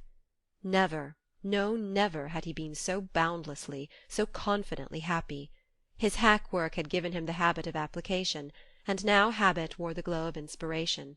His previous literary ventures had been timid and tentative. If this one was growing and strengthening on his hands, it must be because the conditions were so different. He was at ease, he was secure, he was satisfied, and he had also, for the first time since his early youth, before his mother's death, the sense of having some one to look after, some one who was his own particular care, and to whom he was answerable for himself and his actions, as he had never felt himself answerable to the hurried and indifferent people among whom he had chosen to live. Susy had the same standards as these people. She spoke their language, though she understood others. She required their pleasures if she did not revere their gods. But from the moment that she had become his property he had built up in himself a conception of her answering to some deep-seated need of veneration. She was his, he had chosen her, she had taken her place in the long line of Lansing women who had been loved, honoured, and probably deceived by bygone Lansing men. He didn't pretend to understand the logic of it, but the fact that she was his wife gave purpose and continuity to his scattered impulses, and a mysterious glow of consecration to his task. Once or twice, in the first days of his marriage, he had asked himself with a slight shiver what would happen if Susy should begin to bore him. The thing had happened to him with other women as to whom his first emotions had not differed in intensity from those she inspired.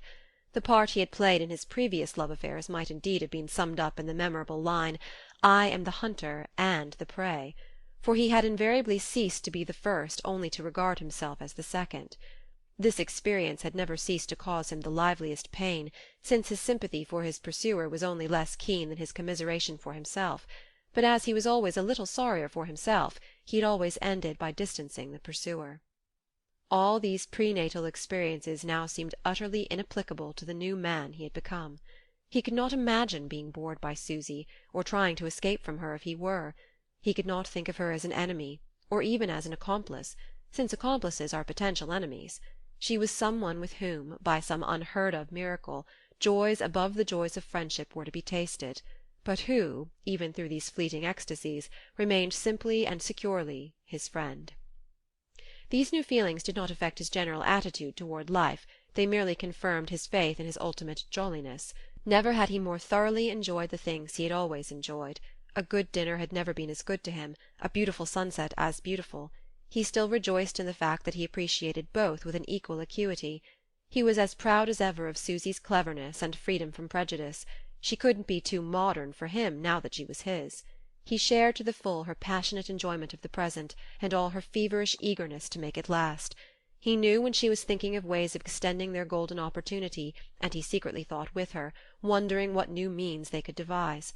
He was thankful that Ellie Vanderlyn was still absent, and began to hope they might have the Palace to themselves for the remainder of the summer.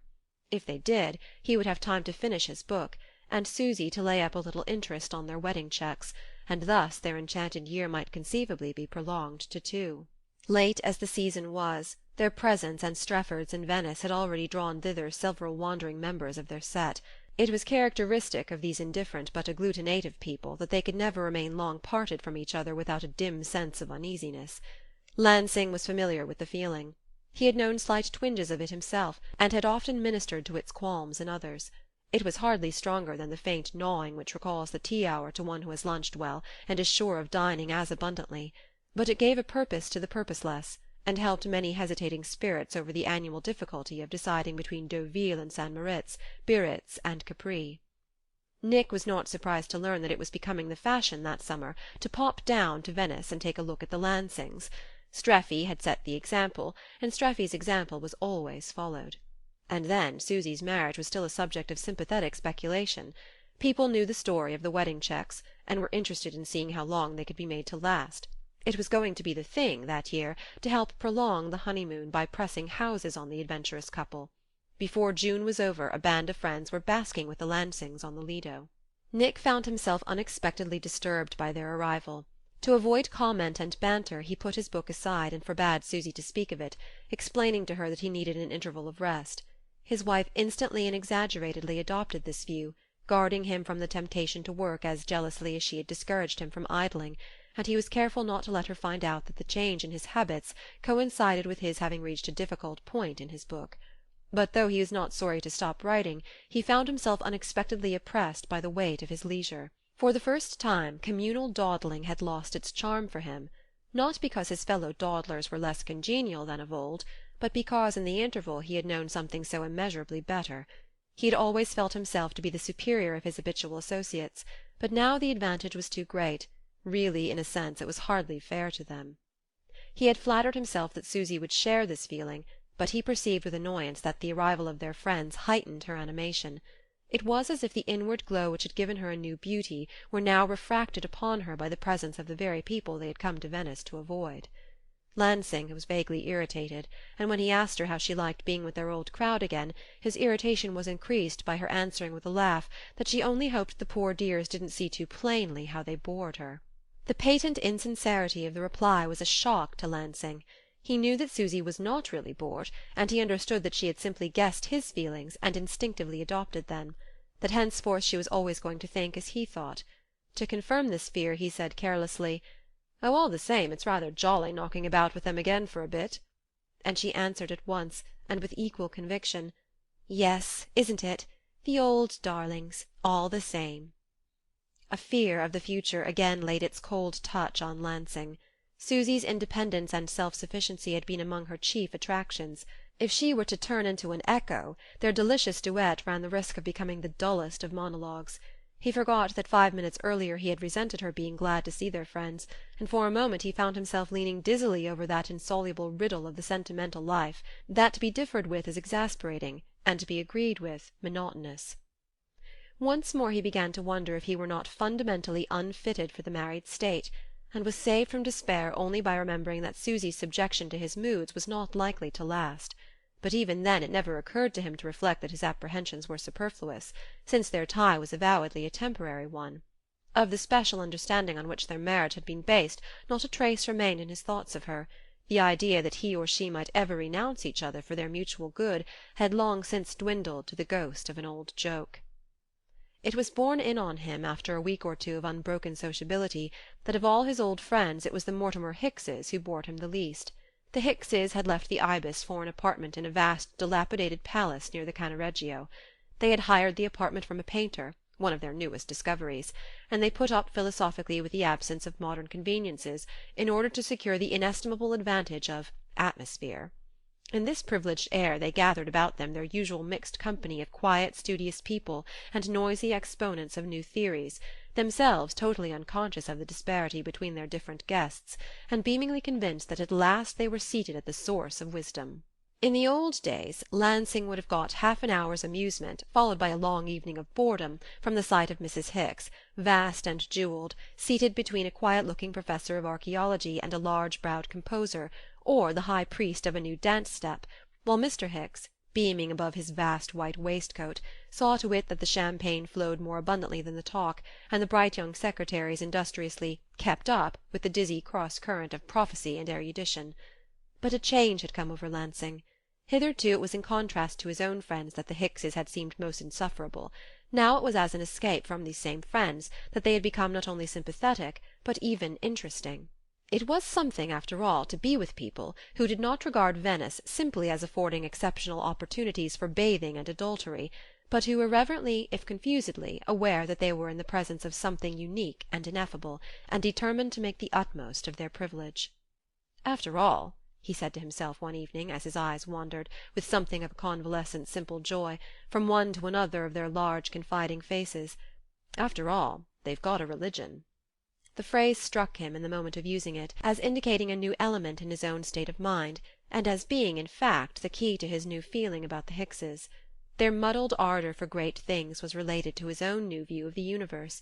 The people who felt, however dimly, the wonder and weight of life must ever after be nearer to him than those to whom it was estimated solely by one's balance at the bank.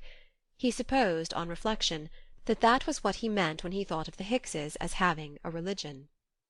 A few days later his well-being was unexpectedly disturbed by the arrival of Fred Gillow. Lansing had always felt a tolerant liking for Gillow, a large, smiling, silent young man with an intense and serious desire to miss nothing attainable by one of his fortune and standing. What use he made of his experiences, Lansing, who had always gone into his own modest adventures rather thoroughly, had never been able to guess, but he had always suspected the prodigal Fred of being no more than a well-disguised looker-on. Now for the first time he began to view him with another eye. The Gillows were, in fact, the one uneasy point in Nick's conscience. He and Susy from the first had talked of them less than of any other members of their group. They had tacitly avoided the name from the day on which Susy had come to Lansing's lodgings to say that Ursula Gillow had asked her to renounce him, till that other day, just before their marriage, when she had met him with the rapturous cry, "Here's our first wedding present! Such a thumping big cheque from Fred and Ursula!" Plenty of sympathizing people were ready, Lansing knew, to tell him just what had happened in the interval between those two dates, but he had taken care not to ask. He had even effected an initiation so complete that the friends who burned to enlighten him were discouraged by his so obviously knowing more than they, and gradually he had worked himself around to their view, and had taken it for granted that he really did. Now he perceived that he knew nothing at all, and that the "Hullo, old Fred!"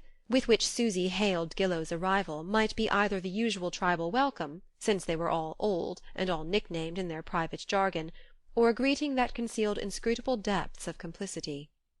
Susy was visibly glad to see Gillow, but she was glad of everything just then, and so glad to show her gladness. The fact disarmed her husband and made him ashamed of his uneasiness. "You ought to have thought this all out sooner, or else you ought to chuck thinking of it at all," was the sound but ineffectual advice he gave himself on the day after Gillow's arrival, and immediately set to work to rethink the whole matter. Fred Gillow showed no consciousness of disturbing anyone's peace of mind. Day after day he sprawled for hours on the Lido sands, his arms folded under his head, listening to Streffy's nonsense and watching Susy between sleepy lids, but he betrayed no desire to see her alone, or draw her into talk apart from the others. More than ever he seemed content to be the gratified spectator of a costly show got up for his private entertainment. It was not until he heard her, one morning, grumble a little at the increasing heat and the menace of mosquitoes, that he said, quite as if they had talked the matter over long before and finally settled it, "The Moor'll be ready any time after the 1st of August." Nick fancied that Susy coloured a little, and drew herself up more defiantly than usual as she sent a pebble skimming across the dying ripples at their feet. "You'll be a lot cooler in Scotland," Fred added, with what, for him, was an unusual effort at explicitness. "Oh, shall we?" she retorted gaily, and added with an air of mystery and importance, pivoting about on her high heels, "Nick's got work to do here. It will probably keep us all summer." "Work? Rot! You'll die of the smells." Gillow stared perplexedly skyward from under his tilted hat-brim, and then brought out, as from the depth of a rankling grievance, "I thought it was all understood." "Why?"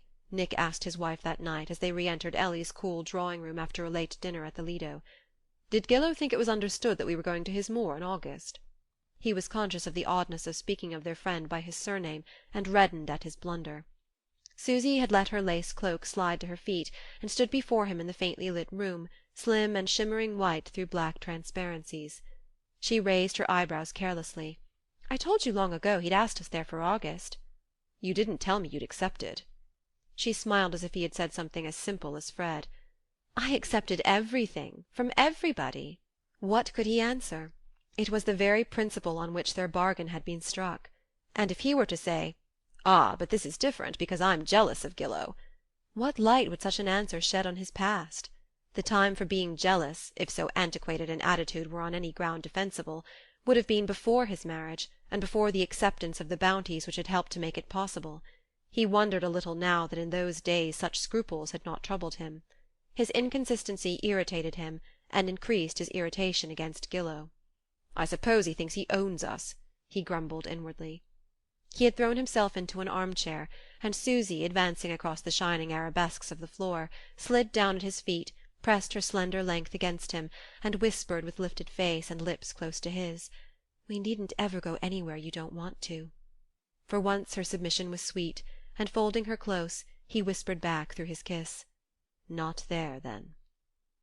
In her response to his embrace he felt the acquiescence of her whole happy self in whatever future he decided on, if only it gave them enough of such moments as this, and as they held each other fast in silence his doubts and distrust began to seem like a silly injustice. "Let us stay here as long as ever Ellie will let us," he said, as if the shadowy walls and shining floors were a magic boundary drawn about his happiness. She murmured her assent, and stood up, stretching her sleepy arms above her shoulders. "How dreadfully late it is! Will you unhook me? Oh, there's a telegram." She picked it up from the table, and tearing it open stared a moment at the message. "It's from Ellie. She's coming tomorrow." She turned to the window and strayed out onto the balcony. Nick followed her with enlacing arm. The canal below them lay in moonless shadow, barred with a few lingering lights. A last snatch of gondola music came from far off, carried upward on a sultry gust. "Dear old Ellie. All the same, I wish all this belonged to you and me," Susy sighed. End of Chapter 7.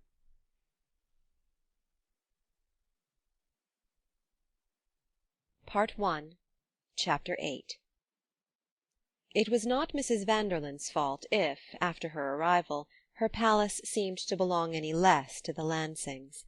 She arrived in a mood of such general benevolence that it was impossible for Susy, when they finally found themselves alone, to make her view even her own recent conduct in any but the most benevolent light. "I knew you'd be the veriest angel about it all, darling, because I knew you'd understand me, especially now," she declared. her slim hands in Susy's, her big eyes, so like Clarissa's, resplendent with past pleasures and future plans. The expression of her confidence was unexpectedly distasteful to Susy Lansing, who had never lent so cold an ear to such warm avowals. She had always imagined that being happy oneself made one, as Mrs. Vanderlyn appeared to assume, more tolerant of the happiness of others, of however doubtful elements composed, and she was almost ashamed of responding so languidly to her friend's outpourings. But she herself had no desire to confide her bliss to Ellie, and why should not Ellie observe a similar reticence? "It was all so perfect. You see, dearest, I was meant to be happy," that lady continued, as if the possession of so unusual a characteristic singled her out for special privileges. Susy, with a certain sharpness, responded that she had always supposed we all were. "Oh no, dearest, not governesses and mother-in-laws and companions and that sort of people. They wouldn't know how if they tried. But you and I, darling—" "Oh, I don't consider myself in any way exceptional," Susy intervened. She longed to add, "Not in your way, at any rate." But a few minutes earlier Mrs. Vanderlyn had told her that the palace was at her disposal for the rest of the summer, and that she herself was only going to perch there, if they'd let her, long enough to gather up her things and start for St. Moritz. The memory of this announcement had the effect of curbing Susy's irony, and of making her shift the conversation to the safer, if scarcely less absorbing topic of the number of day and evening dresses required for a season at St. Moritz. As she listened to Mrs. Vanderlyn, no less eloquent on this theme than on the other, Susy began to measure the gulf between her past and present. "This is the life I used to lead. These are the things I used to live for," she thought, as she stood before the outspread glories of Mrs. Vanderlyn's wardrobe. Not that she did not still care; she could not look at Ellie's laces and silks and furs without picturing herself in them, and wondering by what new miracle of management she could give herself the air of being dressed by the same consummate artists. But these had become minor interests. The past few months had given her a new perspective, and the thing that most puzzled and disconcerted her about Ellie was the fact that love and finery and bridge and dining out were seemingly all on the same plane to her. The inspection of the dresses lasted a long time, and was marked by many fluctuations of mood on the part of Mrs. Vanderlyn, who passed from comparative hopefulness to despair at the total inadequacy of her wardrobe. It wouldn't do to go to St. Moritz looking like a frump, and yet there was no time to get anything sent from Paris, and whatever she did she wasn't going to show herself in any dowdy rearrangements done at home. But suddenly light broke upon her, and she clasped her hands for joy. "Why, Nelson'll bring them! I'd forgotten all about Nelson. There'll be just time if I wire to him at once." "Is Nelson going to join you at St. Moritz?" Susy asked, surprised. "Heavens, no! He's coming here to pick up Clarissa and take her to some stuffy cure in Austria with his mother. It's too lucky. There's just time to telegraph him to bring my things. I didn't mean to wait for him, but it won't delay me more than a day or two." Susy's heart sank. She was not much afraid of Ellie alone, but Ellie and Nelson together formed an incalculable menace. No one could tell what spark of truth might dash from their collision.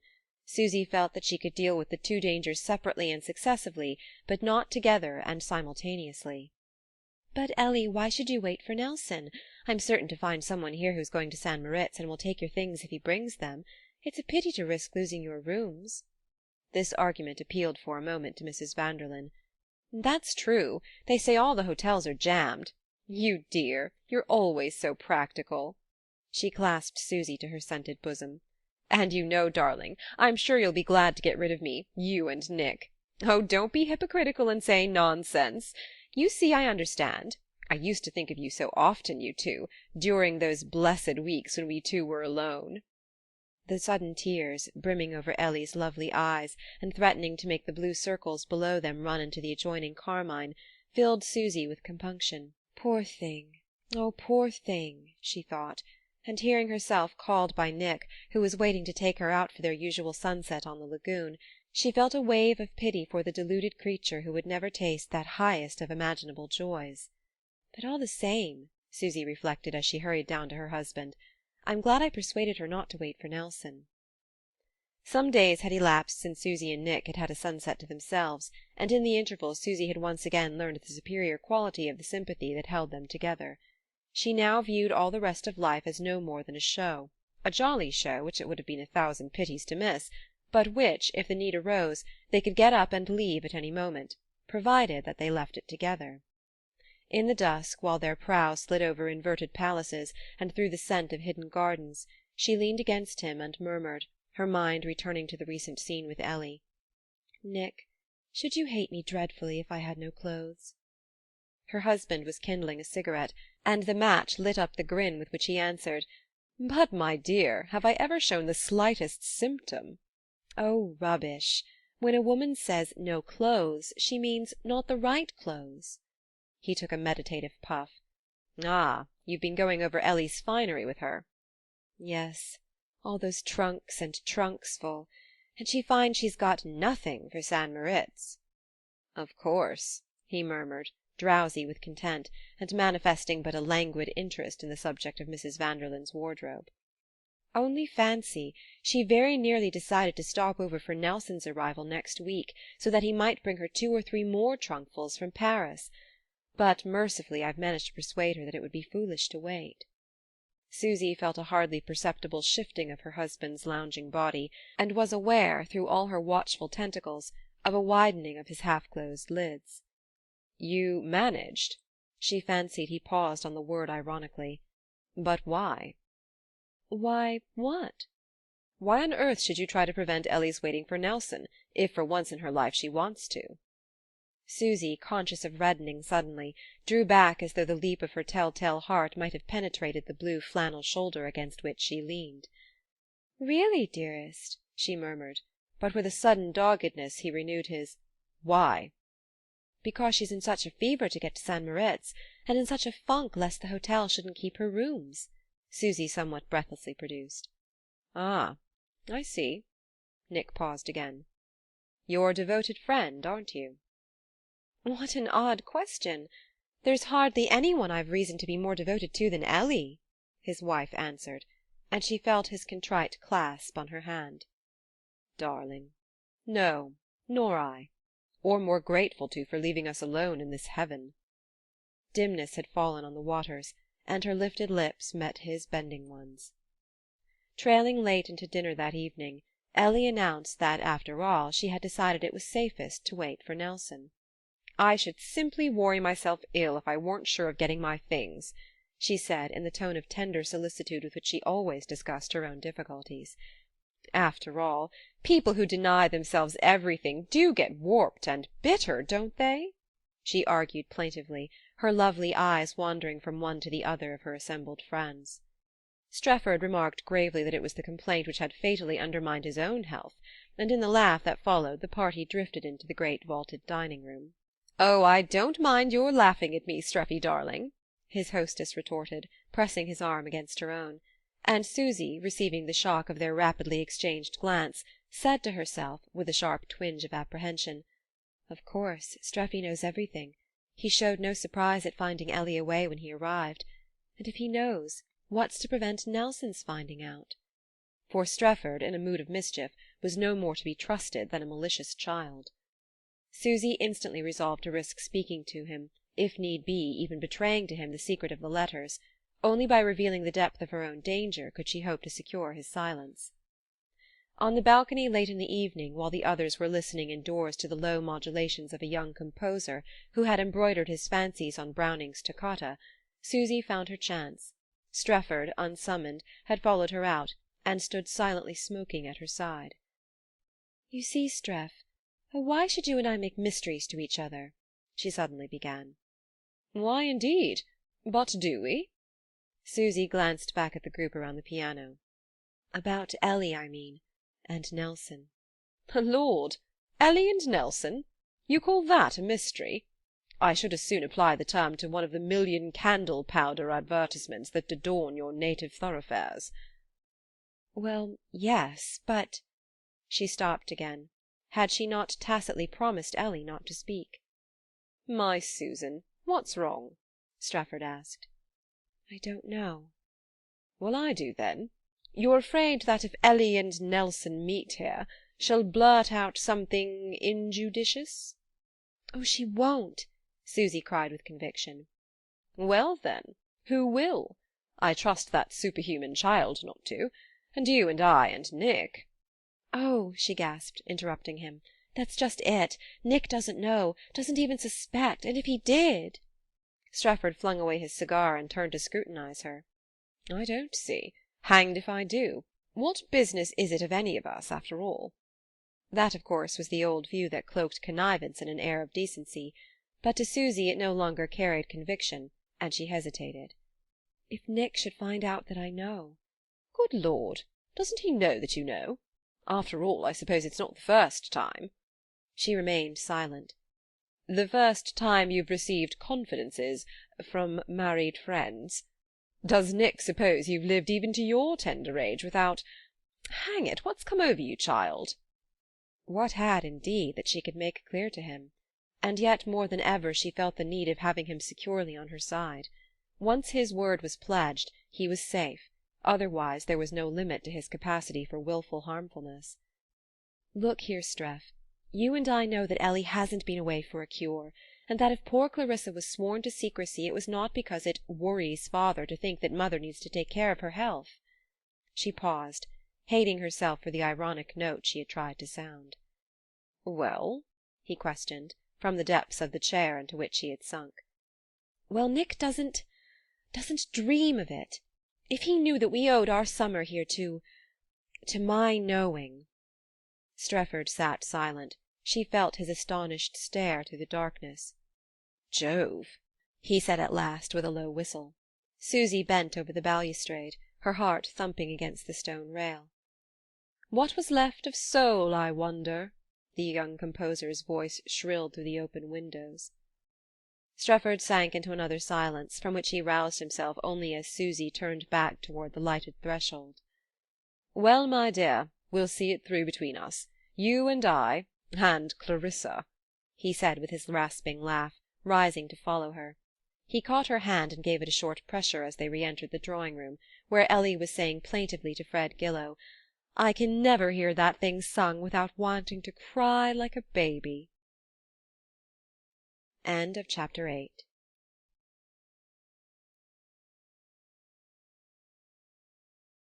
Part 1, Chapter 9. Nelson Vanderlyn, still in his travelling clothes, paused on the threshold of his own dining-room and surveyed the scene with pardonable satisfaction. He was a short round man with a grizzled head, small facetious eyes, and a large and credulous smile. At the luncheon-table sat his wife, between Charlie Strefford and Nick Lansing. Next to Strefford, perched on her high chair, Clarissa throned in infant beauty, while Susy Lansing cut up a peach for her. Through wide orange awnings the sun slanted in upon the white-clad group. "Well, well, well, so I've caught you at it!" cried the happy father, whose inveterate habit it was to address his wife and friends as if he had surprised them at an inopportune moment. Stealing up from behind, he lifted his daughter into the air, while a chorus of "Hello, old Nelson!" hailed his appearance. It was 2 or 3 years since Nick Lansing had seen Mr. Vanderlyn, who was now the London representative of the big New York bank of Vanderlyn and Company, and had exchanged his sumptuous house in Fifth Avenue for another, more sumptuous still, in Mayfair, and the young man looked curiously and attentively at his host. Mr. Vanderlyn had grown older and stouter, but his face still kept its look of somewhat worn optimism. He embraced his wife, greeted Susy affectionately, and distributed cordial hand-grasps to the 2 men. "Hullo!" he exclaimed, suddenly noticing a pearl and coral trinket hanging from Clarissa's neck. "Who's been giving my daughter jewellery, I'd like to know?" "Oh, Streffy did. Just think, father, because I said I'd rather have it than a book, you know," Clarissa lucidly explained, her arms tight about her father's neck, her beaming eyes on Strefford. Nelson Vanderlyn's own eyes took on the look of shrewdness which came into them whenever there was a question of material values. "What, Streffy? Caught you at it, eh? Upon my soul, spoiling the brat like that! You'd no business to, my dear chap. A lovely Baroque pearl," he protested, with the half-apologetic tone of the rich man embarrassed by too costly a gift from an impecunious friend. "Oh, hadn't I? Why, Because it's too good for Clarissa, or too expensive for me. Of course you daren't imply the first, and as for me, I've had a windfall, and am blowing it on the ladies." Strefford, Lansing had noticed, always used American slang when he was slightly at a loss and wished to divert attention from the main point. But why was he embarrassed? Whose attention did he wish to divert? It was plain that Vanderlyn's protest had been merely formal. Like most of the wealthy, he had only the dimmest notion of what money represented to the poor. But it was unusual for Strefford to give anyone a present, and especially an expensive one. Perhaps that was what had fixed Vanderlyn's attention. "A windfall?" he gaily repeated. "Oh, a tiny one. I was offered a thumping rent for my little place at Como, and dashed over here to squander my millions with the rest of you," said Strefford imperturbably. Vanderlyn's look immediately became interested and sympathetic. "What, the scene of the honeymoon?" He included Nick and Susy in his friendly smile. "Just so, the reward of virtue. I say, give me a cigar, will you, old man? I left some awfully good ones at Como. Worse luck. And I don't mind telling you that Ellie's no judge of tobacco, and that Nick's too far gone in bliss to care what he smokes," Strefford grumbled, stretching a hand toward his host's cigar-case. "I do like jewellery best," Clarissa murmured, hugging her father.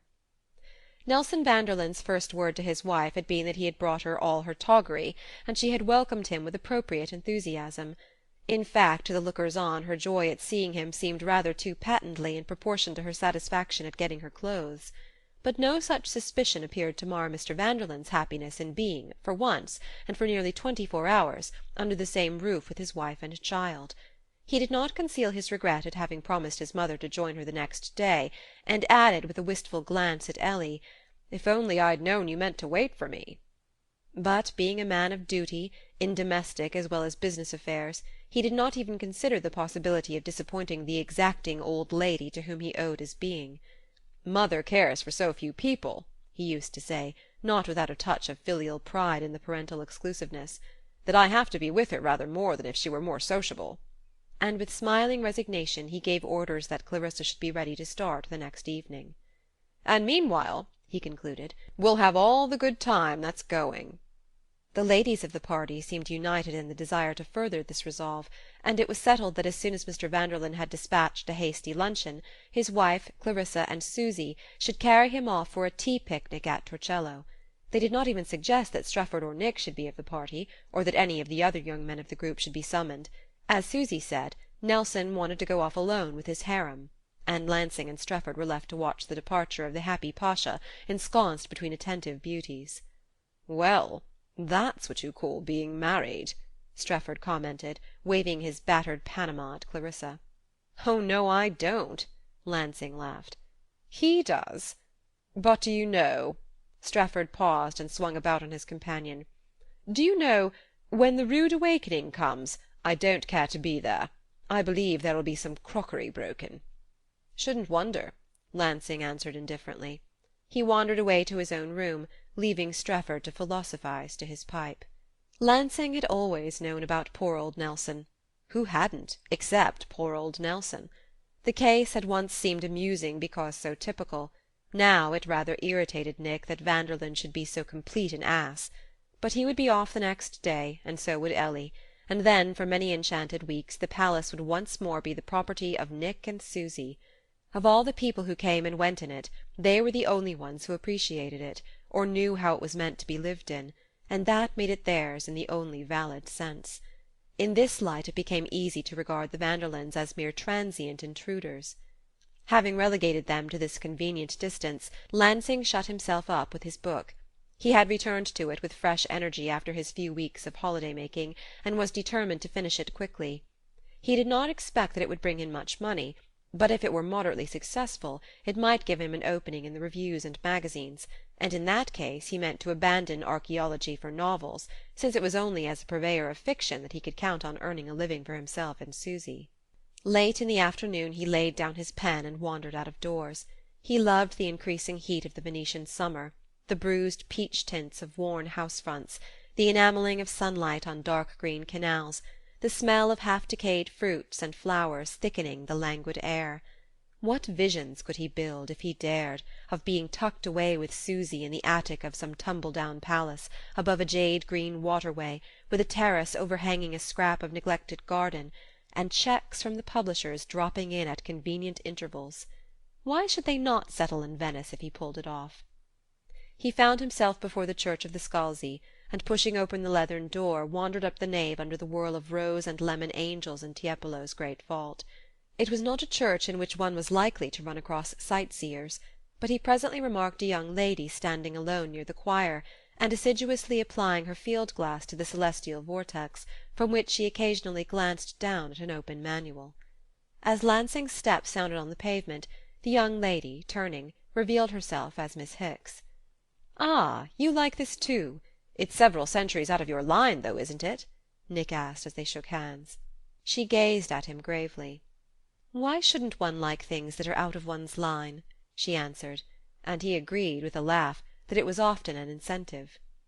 She continued to fix her grave eyes on him, and after one or two remarks about the Tiepolos, he perceived that she was feeling her way toward a subject of more personal interest. "I'm glad to see you alone," she said at length, with an abruptness that might have seemed awkward had it not been so completely unconscious. She turned toward a cluster of straw chairs, and signed to Nick to seat himself beside her. "I seldom do," she added, with the serious smile that made her heavy face almost handsome, and as she went on, giving him no time to protest, "I wanted to speak to you, to explain about father's invitation to go with us to Persia and Turkestan." "To explain?" "Yes. You found the letter when you arrived here just after your marriage, didn't you? You must have thought it odd, our asking you just then, but we hadn't heard that you were married." "Oh, I guessed as much. It happened very quietly, and I was remiss about announcing it, even to old friends." Lansing frowned. His thoughts had wandered away to the evening when he had found Mrs. Hicks's letter in the mail awaiting him at Venice. The day was associated in his mind with the ridiculous and mortifying episode of the cigars, the expensive cigars that Susy had wanted to carry away from Strefford's villa. Their brief exchange of views on the subject had left the first blur on the perfect surface of his happiness, and he still felt an uncomfortable heat at the remembrance. For a few hours the prospect of life with Susy had seemed unendurable, and it was just at that moment that he had found the letter from Mrs. Hicks, with its almost irresistible invitation. If only her daughter had known how nearly he had accepted it. "It was a dreadful temptation," he said, smiling. "To go with us? Then why—" "Oh, everything's different now. I've got to stick to my writing." Miss Hicks still bent on him the same unblinking scrutiny. "Does that mean that you're going to give up your real work?" "My real work? Archaeology?" He smiled again to hide a twitch of regret. "Why, I'm afraid it hardly produces a living wage, and I've got to think of that." He coloured suddenly, as if suspecting that Miss Hicks might consider the avowal an opening for he hardly knew what ponderous offer of aid. The Hicks munificence was too uncalculating not to be occasionally oppressive. But looking at her again he saw that her eyes were full of tears. "I thought it was your vocation," she said. "So did I, but life comes along and upsets things." "Oh, I understand. There may be things worth giving up all other things for." "There are," cried Nick, with beaming emphasis. He was conscious that Miss Hicks's eyes demanded of him even more than this sweeping affirmation. "But your novel may fail," she said with her odd harshness. "It may. It probably will," he agreed. "But if one stopped to consider such possibilities—" "Don't you have to, with a wife?" "Oh, my dear Coral, how old are you? Not 20?" he questioned, laying a brotherly hand on hers. She stared at him a moment, and sprang up clumsily from her chair. "I was never young, if that's what you mean. It's lucky, isn't it, that my parents gave me such a grand education, because, you see, art's a wonderful resource." She pronounced it resource. He continued to look at her kindly. "You won't need it, or any other, when you grow young, as you will some day," he assured her. "Do you mean when I fall in love? But I am in love. Oh, there's Eldorada and Mr. Beck." She broke off with a jerk, signalling with her field-glass to the pair who had just appeared at the farther end of the nave. "I told them that if they'd meet me here today I'd try to make them understand Tiepolo. Because, you see, at home we never have really understood Tiepolo, and Mr. Beck and Eldorada are the only ones to realize it. Mr. Buttles simply won't." She turned to Lansing and held out her hand. "I am in love," she repeated earnestly, "and that's the reason why I find art such a resource." She restored her eye-glasses, opened her manual, and strode across the church to the expectant neophytes. Lansing, looking after her, wondered for half a moment whether Mr. Beck were the object of this apparently unrequited sentiment, then, with a queer start of introspection, abruptly decided that no, he certainly was not. But then... Well, there was no use in following up such conjectures. He turned homeward, wondering if the picnickers had already reached Palazzo Vanderlyn. They got back only in time for a late dinner, full of chaff and laughter, and apparently still enchanted with each other's society. Nelson Vanderlyn beamed on his wife, sent his daughter off to bed with a kiss, and leaning back in his armchair before the fruit and flower-laden table, declared that he'd never spent a jollier day in his life. Susy seemed to come in for a full share of his approbation, and Lansing thought that Ellie was unusually demonstrative to her friend. Strefford, from his hostess's side, glanced across now and then at young Mrs. Lansing, and his glance seemed to Lansing a confidential comment on the Vanderlyn raptures. But then Strefford was always having private jokes with people or about them, and Lansing was irritated with himself for perpetually suspecting his best friends of vague complicities at his expense. "If I'm going to be jealous of Streffy now," he concluded with a grimace of self-derision. Certainly Susy looked lovely enough to justify the most irrational pangs. As a girl she had been, for some people's taste, a trifle fine-drawn and sharp-edged. Now to her old lightness of line was added a shadowy bloom, a sort of star-reflecting depth. Her movements were slower, less angular, her mouth had a needing droop, her lids seemed weighed down by their lashes, and then suddenly the old spirit would reveal itself through the new languor, like the tartness at the core of a sweet fruit. As her husband looked at her across the flowers and lights, he laughed inwardly at the nothingness of all things else. Vanderlyn and Clarissa left betimes the next morning, and Mrs. Vanderlyn, who was to start for St. Moritz in the afternoon, devoted her last hours to anxious conferences with her maid and Susy. Strefford, with Fred Gillow and the others, had gone for a swim at the Lido, and Lansing seized the opportunity to get back to his book. The quietness of the great echoing place gave him a foretaste of the solitude to come. By mid-August all their party would be scattered: the Hickses off on a cruise to Crete and the Aegean, Fred Gillow on the way to his moor, Strefford to stay with friends in Capri till his annual visit to Northumberland in September.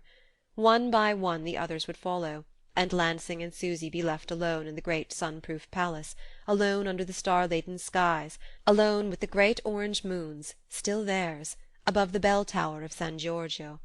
The novel, in that blessed quiet, would unfold itself as harmoniously as his dreams. He wrote on, forgetful of the passing hours, till the door opened and he heard a step behind him. The next moment 2 hands were clasped over his eyes, and the air was full of Mrs. Vanderlyn's last new scent. "You dear thing, I'm just off, you know," she said. "Susy told me you were working, and I forbade her to call you down. She and Streffy are waiting to take me to the station, and I've run up to say good-bye."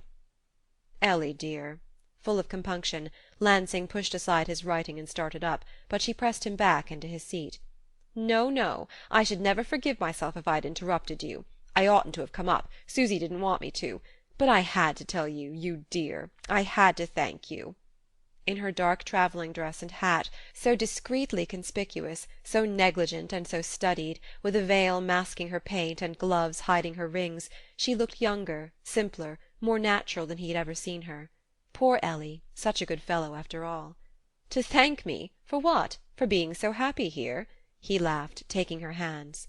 She looked at him, laughed back, and flung her arms about his neck. "For helping me to be so happy elsewhere. You and Susy, you 2 blessed darlings," she cried with a kiss on his cheek. Their eyes met for a second, then her arms slipped slowly downward, dropping to her sides. Lansing sat before her like a stone. "Oh," she gasped, "why do you stare so? Didn't you know?" They heard Strefford's shrill voice on the stairs. "Ellie, where the deuce are you? Susy's in the gondola. You'll miss the train." Lansing stood up and caught Mrs. Vanderlyn by the wrist. "What do you mean? What are you talking about?" "Oh, nothing. But you were both such bricks about the letters, and when Nelson was here too... Nick, don't hurt my wrist so. I must run." He dropped her hand and stood motionless, staring after her and listening to the click of her high heels as she fled across the room and along the echoing corridor. When he turned back to the table, he noticed that a small morocco case had fallen among his papers. In falling it had opened, and before him, on the pale velvet lining, lay a scarf-pin set with a perfect pearl. He picked the box up, and was about to hasten after Mrs. Vanderlyn, it was so like her to shed jewels on her path, when he noticed his own initials on the cover. He dropped the box as if it had been a hot coal, and sat for a long while gazing at the gold N.L., which seemed to have burnt itself into his flesh. At last he roused himself and stood up. End of chapter 9.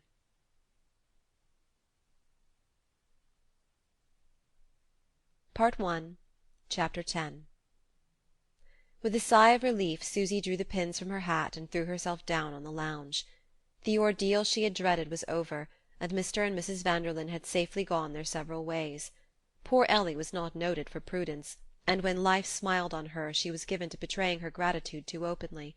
But thanks to Susy's vigilance, and no doubt to Strefford's tacit cooperation, the dreaded 24 hours were happily over. Nelson Vanderlyn had departed without a shadow on his brow, and though Ellie's, when she came down from bidding Nick good-bye, had seemed to Susy less serene than usual, she became her normal self as soon as it was discovered that the red morocco bag with her jewel-box was missing. Before it had been discovered in the depths of the gondola they had reached the station, and there was just time to thrust her into her sleeper, from which she was seen to wave an unperturbed farewell to her friends. "Well, my dear, we've been it through," Strefford remarked with a deep breath as the St. Moritz express rolled away. "Oh," Susy sighed in mute complicity. Then, as if to cover her self-betrayal, "Poor darling, she does so like what she likes." "Yes, even if it's a rotten bounder," Strefford agreed. "A rotten bounder? Why, I thought—" "That it was still young Davenant? Lord, no, not for the last 6 months. Didn't she tell you?" Susy felt herself redden. "I didn't ask her." "Ask her? You mean you didn't let her?" "I didn't let her, and I don't let you," Susy added sharply, as he helped her into the gondola. "Oh, all right. I dare say you're right. It simplifies things," Strefford placidly acquiesced. She made no answer, and in silence they glided homeward. Now, in the quiet of her own room, Susy lay and pondered on the distance she had travelled during the last year. Strefford had read her mind with his usual penetration. It was true that there had been a time when she would have thought it perfectly natural that Ellie should tell her everything, that the name of young Davenant's successor should be confided to her as a matter of course. Apparently even Ellie had been obscurely aware of the change, for after a first attempt to force her confidences on Susy she had contented herself with vague expressions of gratitude, elusive smiles and sighs, and the pretty surprise of the sapphire bangle slipped onto her friend's wrist in the act of their farewell embrace. The bangle was extremely handsome. Susy, who had an auctioneer's eye for values, knew to a fraction the worth of those deep convex stones alternating with small emeralds and brilliants. She was glad to own the bracelet, and enchanted with the effect it produced on her slim wrist, yet even while admiring it, and rejoicing that it was hers, she had already transmuted it into specie, and reckoned just how far it would go toward the paying of domestic necessities. For whatever came to her now interested her only as something more to be offered up to Nick. The door opened and Nick came in. Dusk had fallen, and she could not see his face, but something in the jerk of the door-handle roused her ever-wakeful apprehension. She hurried toward him with outstretched wrist. "Look, dearest, wasn't it too darling of Ellie?" She pressed the button of the lamp that lit her dressing-table, and her husband's face started unfamiliarly out of the twilight. She slipped off the bracelet and held it up to him. "Oh, I can go you one better," he said with a laugh, and pulling a morocco case from his pocket he flung it down among the scent-bottles. Susy opened the case automatically, staring at the pearl because she was afraid to look again at Nick. "Ellie gave you this?" she asked at length. "Yes, she gave me this." There was a pause. "Would you mind telling me," Lansing continued in the same dead-level tone, "exactly for what services we've both been so handsomely paid?" "The pearl is beautiful," Susy murmured, to gain time, while her head spun round with unimaginable terrors. "So are your sapphires, though on closer examination my services would appear to have been valued rather higher than yours. Would you be kind enough to tell me just what they were?" Susy threw her head back and looked at him. "What on earth are you talking about, Nick? Why shouldn't Ellie have given us these things? Do you forget that it's like our giving her a pen-wiper or a button-hook? What is it you are trying to suggest?" It had cost her a considerable effort to hold his eyes while she put the question. Something had happened between him and Ellie, that was evident, one of those hideous unforeseeable blunders that may cause one's cleverest plans to crumble at a stroke, and again Susy shuddered at the frailty of her bliss. But her old training stood her in good stead. There had been more than one moment in her past when everything, somebody else's everything, had depended on her keeping a cool head and a clear glance. It would have been a wonder if now, when she felt her own everything at stake, she had not been able to put up as good a defence. "What is it?" she repeated impatiently, as Lansing continued to remain silent. "That's what I'm here to ask," he returned, keeping his eyes as steady as she kept hers. "There's no reason on earth, as you say, why Ellie shouldn't give us presents, as expensive presents as she likes, and the pearl is a beauty. All I ask is, for what specific services were they given? For, allowing for all the absence of scruple that marks the intercourse of truly civilized people, you'll probably agree that there are limits. At least up to now there have been limits." "I really don't know what you mean.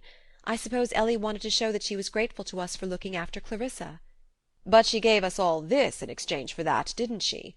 he suggested, with a sweep of the hand around the beautiful shadowy room. "A whole summer of it, if we choose." Susy smiled. Apparently she didn't think that enough. "What a doting mother!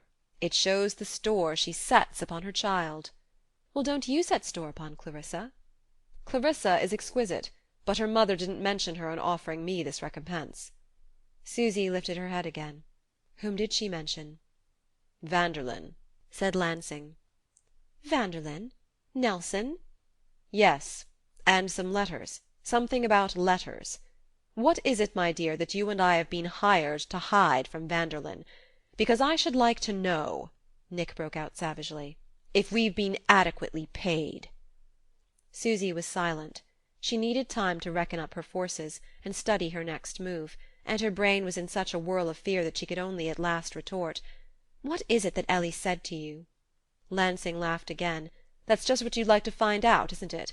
In order to know the line to take in making your explanation." The sneer had an effect that he could not have foreseen, and that Susy herself had not expected. "Oh, don't let us speak to each other like that!" she cried, and sinking down by the dressing-table she hid her face in her hands. It seemed to her now that nothing mattered except that their love for each other, their faith in each other, should be saved from some unhealable hurt. She was willing to tell Nick everything, she wanted to tell him everything, if only she could be sure of reaching a responsive chord in him. But the scene of the cigars came back to her, and benumbed her. If only she could make him see that nothing was of any account as long as they continued to love each other. His touch fell compassionately on her shoulder. "Poor child, don't," he said. Their eyes met, but his expression checked the smile breaking through her tears. "Don't you see," he continued, "that we've got to have this thing out?" She continued to stare at him through a prism of tears. "I can't, while you stand up like that," she stammered childishly. She had cowered down again into a corner of the lounge, but Lansing did not seat himself at her side. He took a chair facing her, like a caller on the farther side of a stately tea-tray. "Will that do?" he asked with a stiff smile, as if to humour her. "Nothing will do, as long as you're not you." "Not me?" She shook her head wearily. "What's the use? You accept things theoretically, and then when they happen—" "What things? What has happened?" A sudden impatience mastered her. What did he suppose, after all? "But you know all about Ellie. We used to talk about her often enough in old times," she said. "Ellie and young Davenant?"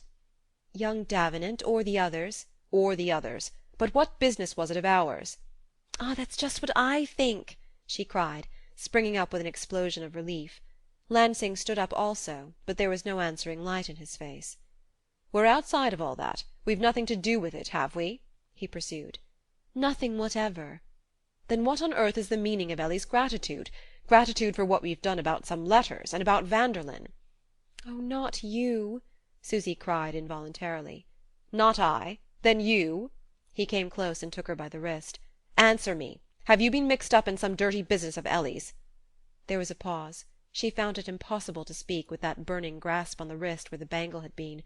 At length he let her go and moved away. "Answer," he repeated. "I've told you it was my business and not yours." He received this in silence. Then he questioned. "You've been sending letters for her, I suppose. To whom?" "Oh, why do you torment me? Nelson was not supposed to know that she'd been away. He left me the letters to post to him once a week. I found them here the night we arrived. It was the price for this. Oh, Nick, say it's been worth it. Say at least that it's been worth it," she implored him. He stood motionless, unresponding. One hand drummed on the corner of her dressing-table, making the jewelled bangle dance. "How many letters?" "I don't know. 4, 5. What does it matter?" "And once a week, for 6 weeks?" "Yes." "And you took it all as a matter of course?" "No, I hated it. But what could I do?" "What could you do?" "When our being together depended on it. Oh, Nick, how could you think I'd give you up?"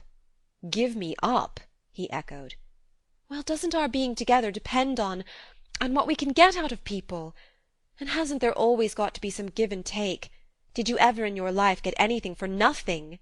she cried with sudden exasperation. "You've lived among these people as long as I have. I suppose it's not the first time." "By God, but it is!" he exclaimed, flushing. "And that's the difference, the fundamental difference." "The difference?"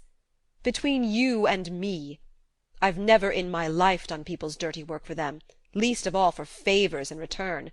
I suppose you guessed it, or you wouldn't have hidden this beastly business from me." The blood rose to Susy's temples also. Yes, she had guessed it. Instinctively, from the day she had first visited him in his bare lodgings, she had been aware of his stricter standard. But how could she tell him that under his influence her standard had become stricter too, and that it was as much to hide her humiliation from herself as to escape his anger that she had held her tongue? "You knew I wouldn't have stayed here another day if I'd known," he continued. "Yes, and then where in the world should we have gone?" "You mean that, in one way or another, what you call give and take is the price of our remaining together?" "Well, isn't it?" she faltered. "Then we'd better part, hadn't we?" He spoke in a low tone, thoughtfully and deliberately, as if this had been the inevitable conclusion to which their passionate argument had led. Susy made no answer. For a moment she ceased to be conscious of the causes of what had happened. The thing itself seemed to have smothered her under its ruins. Nick wandered away from the dressing-table and stood gazing out of the window at the darkening canal flecked with lights. She looked at his back, and wondered what would happen if she were to go up to him and fling her arms about him. But even if her touch could have broken the spell, she was not sure she would have chosen that way of breaking it. Beneath her speechless anguish there burned the half-conscious sense of having been unfairly treated. When they had entered into their queer compact, Nick had known as well as she on what compromises and concessions the life they were to live together must be based. That he should have forgotten it seemed so unbelievable that she wondered, with a new leap of fear, if he were using the wretched Ellie's indiscretions as a means of escape from a tie already wearied of. Suddenly she raised her head with a laugh. "After all, you were right when you wanted me to be your mistress." He turned on her with an astonished stare. "You? My mistress?" Through all her pain she thrilled with pride at the discovery that such a possibility had long since become unthinkable to him. But she insisted. "That day at the Fulmers', have you forgotten? When you said it would be sheer madness for us to marry." Lansing stood leaning in the embrasure of the window, his eyes fixed on the mosaic volutes of the floor. "I was right enough when I said it would be sheer madness for us to marry," he rejoined at length. She sprang up, trembling. "Well, that's easily settled. Our compact—" "Oh, that compact!" he interrupted her with an impatient laugh. "Aren't you asking me to carry it out now?" "Because I said we'd better part." He paused. "But the compact, I'd almost forgotten it, was to the effect, wasn't it, that we were to give each other a helping hand if either of us had a better chance? The thing was absurd, of course, a mere joke. From my point of view, at least. I shall never want any better chance, any other chance." "Oh, Nick, oh, Nick! But then—" She was close to him, his face looming down through her tears, but he put her back. "It would have been easy enough, wouldn't it," he rejoined, "if we'd been as detachable as all that? As it is, it's going to hurt horribly. but talking it over won't help. You were right just now when you asked how else we were going to live. We're born parasites, both, I suppose, or we'd have found out some way long ago. But I find there are things I might put up with for myself at a pinch, and should probably in time, that I can't let you put up with for me, ever. Those cigars at Como, do you suppose I didn't know it was for me? And this too. Well, it won't do. It won't do." He stopped as if his courage failed him, and she moaned out, "But your writing, if your book's a success—" "My poor Susy, that's all part of the humbug. We both know that my sort of writing will never pay. And what's the alternative except more of the same kind of baseness, and getting more and more blunted to it? At least, till now, I've minded certain things. I don't want to go on until I find myself taking them for granted." She reached out a timid hand. "But you needn't ever, dear, if you'd only leave it to me." He drew back sharply. "That seems simple to you, I suppose. Well, men are different." He walked toward the dressing-table, and glanced at the little enamelled clock which had been one of her wedding presents. "Time to dress, isn't it? Shall you mind if I leave you to dine with Streffy and whoever else is coming? I'd rather like a long tramp, and no more talking just at present except with myself." He passed her by and walked rapidly out of the room. Susy stood motionless, unable to lift a detaining hand or to find a final word of appeal. On her disordered dressing-table Mrs. Vanderlyn's gifts glittered in the rosy lamplight. Yes, men were different, as he said. End of chapter 10.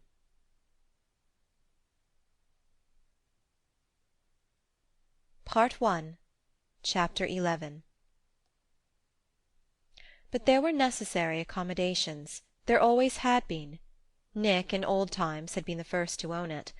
How they had laughed at the perpendicular people, the people who went by on the other side, since you couldn't be a good Samaritan without stooping over and poking into heaps of you didn't know what. And now Nick had suddenly become perpendicular. Susy, that evening at the head of the dinner-table, saw, in the breaks between her scudding thoughts, the nauseatingly familiar faces of the people she called her friends: Strefford, Fred Gillow, a giggling fool of a young Breckenridge of their New York group who had arrived that day, and Prince Nerone Altineri, Ursula's prince, who in Ursula's absence at a tiresome cure had quite simply and naturally preferred to join her husband at Venice. Susy looked from one to the other of them, as if with newly opened eyes, and wondered what life would be like with no faces but such as theirs to furnish it. Ah, Nick had become perpendicular. After all, most people went through life making a given set of gestures, like dance steps learned in advance. If your dancing manual told you at a given time to be perpendicular, you had to be, automatically. And that was Nick. "But what on earth, Susy," Gillow's puzzled voice suddenly came to her as from immeasurable distances, "are you going to do in this beastly stifling hole for the rest of the summer?" "Ask Nick, my dear fellow," Strefford answered for her, and "By the way, where is Nick, if one may ask?"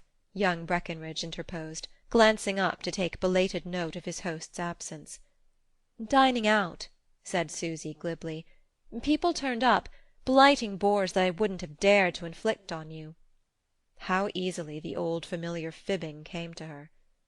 "The kind to whom you say, 'Now mind you look me up,' and then spend the rest of your life dodging like our good Hickses," Strefford amplified. The Hickses! But of course Nick was with the Hickses. It went through Susy like a knife, and the dinner she had so lightly fibbed became a hateful truth. She said to herself feverishly, "I'll call him up there after dinner, and then he will feel silly," but only to remember that the Hickses, in their medieval setting, had of course sternly denied themselves a telephone. The fact of Nick's temporary inaccessibility, since she was now convinced that he really was at the Hickses, turned her distress into a mocking irritation.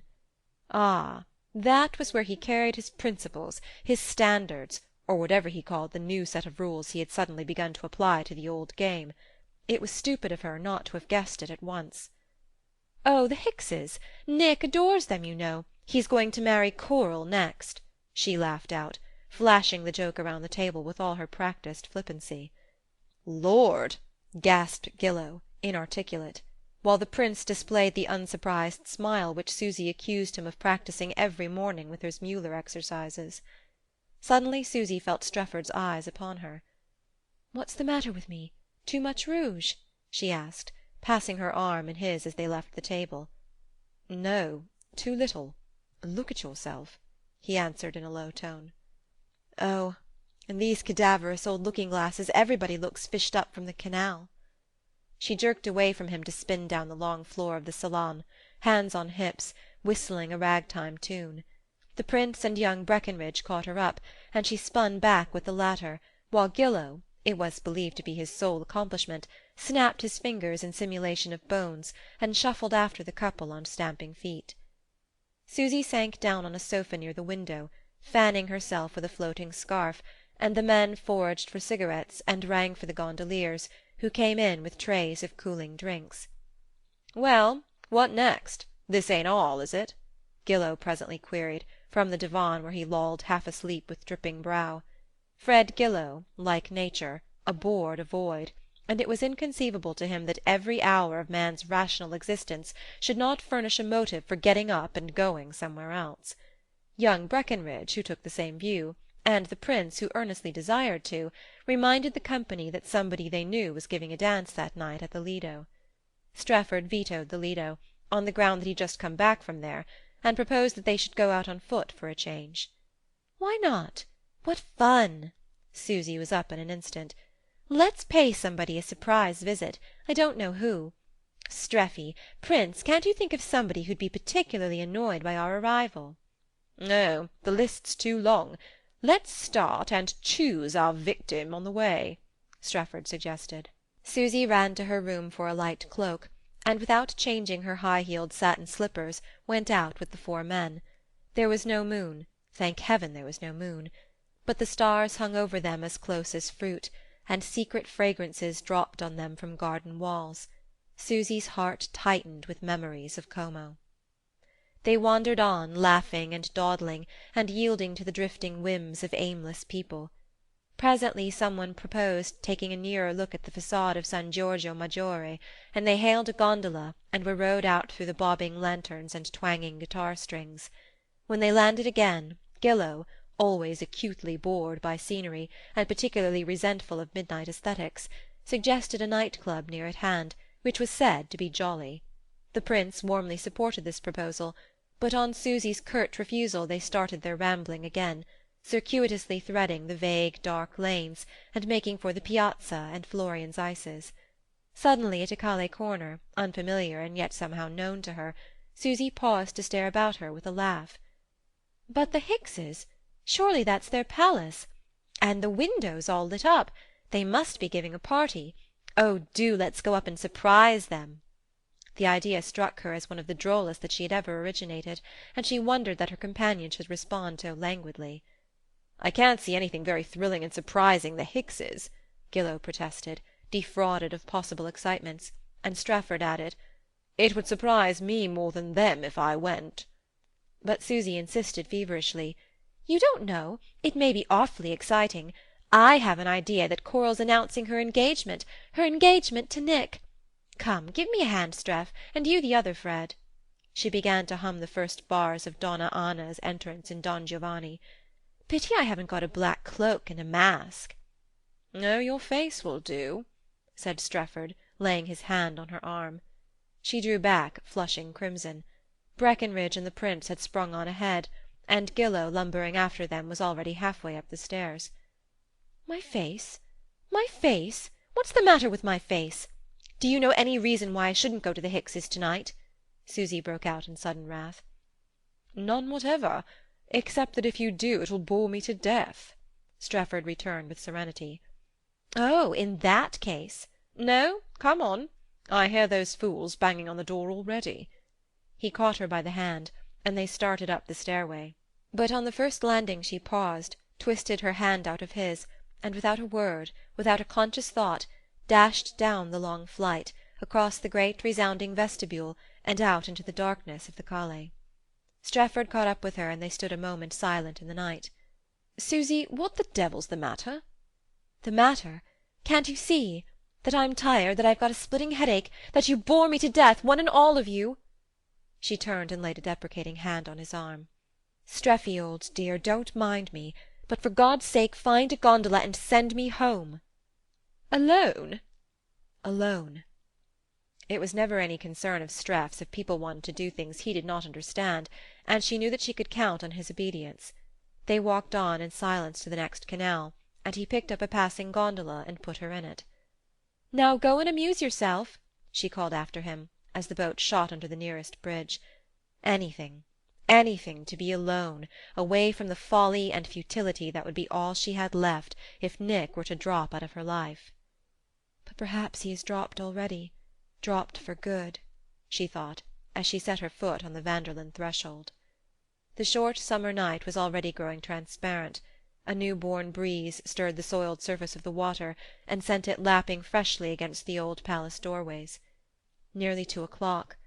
Nick had no doubt come back long ago. Susy hurried up the stairs, reassured by the mere thought of his nearness. She knew that when their eyes and their lips met it would be impossible for anything to keep them apart. The gondolier dozing on the landing roused himself to receive her, and to proffer 2 envelopes. The upper one was a telegram for Strefford. She threw it down again, and paused under the lantern hanging from the painted vault, the other envelope in her hand. The address it bore was in Nick's writing. "When did the signor leave this for me? Has he gone out again?" Gone out again? But the signor had not come in since dinner. Of that the gondolier was positive, as he had been on duty all the evening. A boy had brought the letter, an unknown boy. He had left it without waiting. It must have been about half an hour after the signora had herself gone out with her guests. Susy, hardly hearing him, fled on to her own room, and there, beside the very lamp which, 2 months before, had illuminated Ellie Vanderlyn's fatal letter, she opened Nick's.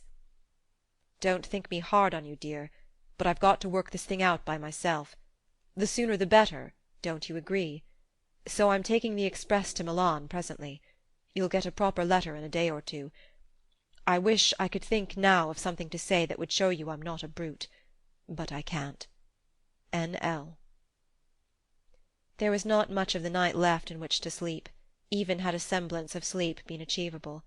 The letter fell from Susy's hands, and she crept out onto the balcony and cowered there, her forehead pressed against the balustrade, the dawn wind stirring in her thin laces. Through her closed eyelids and the tightly clenched fingers pressed against them, she felt the penetration of the growing light, the relentless advance of another day, a day without purpose and without meaning, a day without Nick. At length she dropped her hands, and staring from dry lids saw a rim of fire above the roofs across the Grand Canal. She sprang up, ran back into her room, and dragging the heavy curtains shut across the windows, stumbled over in the darkness to the lounge, and fell among its pillows face downward, groping, delving for a deeper night. She started up, stiff and aching, to see a golden wedge of sun on the floor at her feet. She had slept, then. Was it possible? It must be 8 or 9 o'clock already. She had slept like a drunkard, with that letter on the table at her elbow. Ah, now she remembered. She had dreamed that the letter was a dream.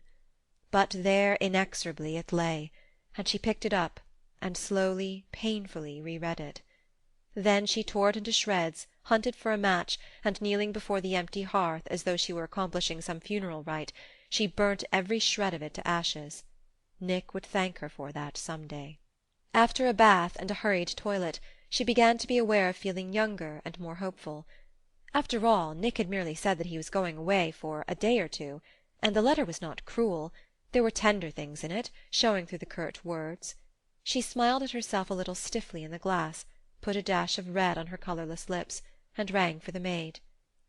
"Coffee, Giovanna, please, and will you tell Mr. Strefford that I should like to see him presently?" If Nick really kept to his intentions of staying away for a few days, she must trump up some explanation of his absence, but her mind refused to work, and the only thing she could think of was to take Strefford into her confidence. She knew that he could be trusted in a real difficulty. His impish malice transformed itself into a resourceful ingenuity when his friends required it. The maid stood looking at her with a puzzled gaze, and Susy somewhat sharply repeated her order. "But don't wake him on purpose," she added, foreseeing the probable effect on Strefford's temper.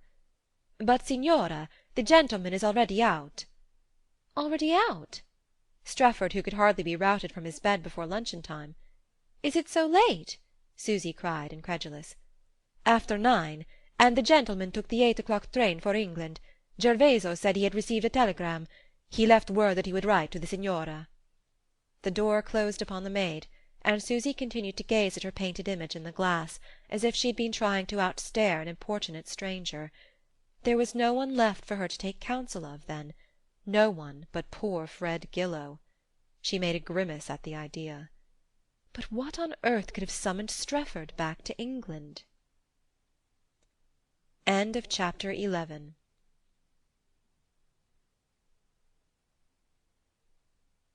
Part 1, Chapter 12. Nick Lansing, in the Milan express, was roused by the same bar of sunshine lying across his knees. He yawned, looked with disgust at his stolidly sleeping neighbours, and wondered why he had decided to go to Milan, and what on earth he should do when he got there. The difficulty about trenchant decisions was that the next morning they generally left one facing a void. When the train drew into the station at Milan, he scrambled out, got some coffee, and having drunk it decided to continue his journey to Genoa.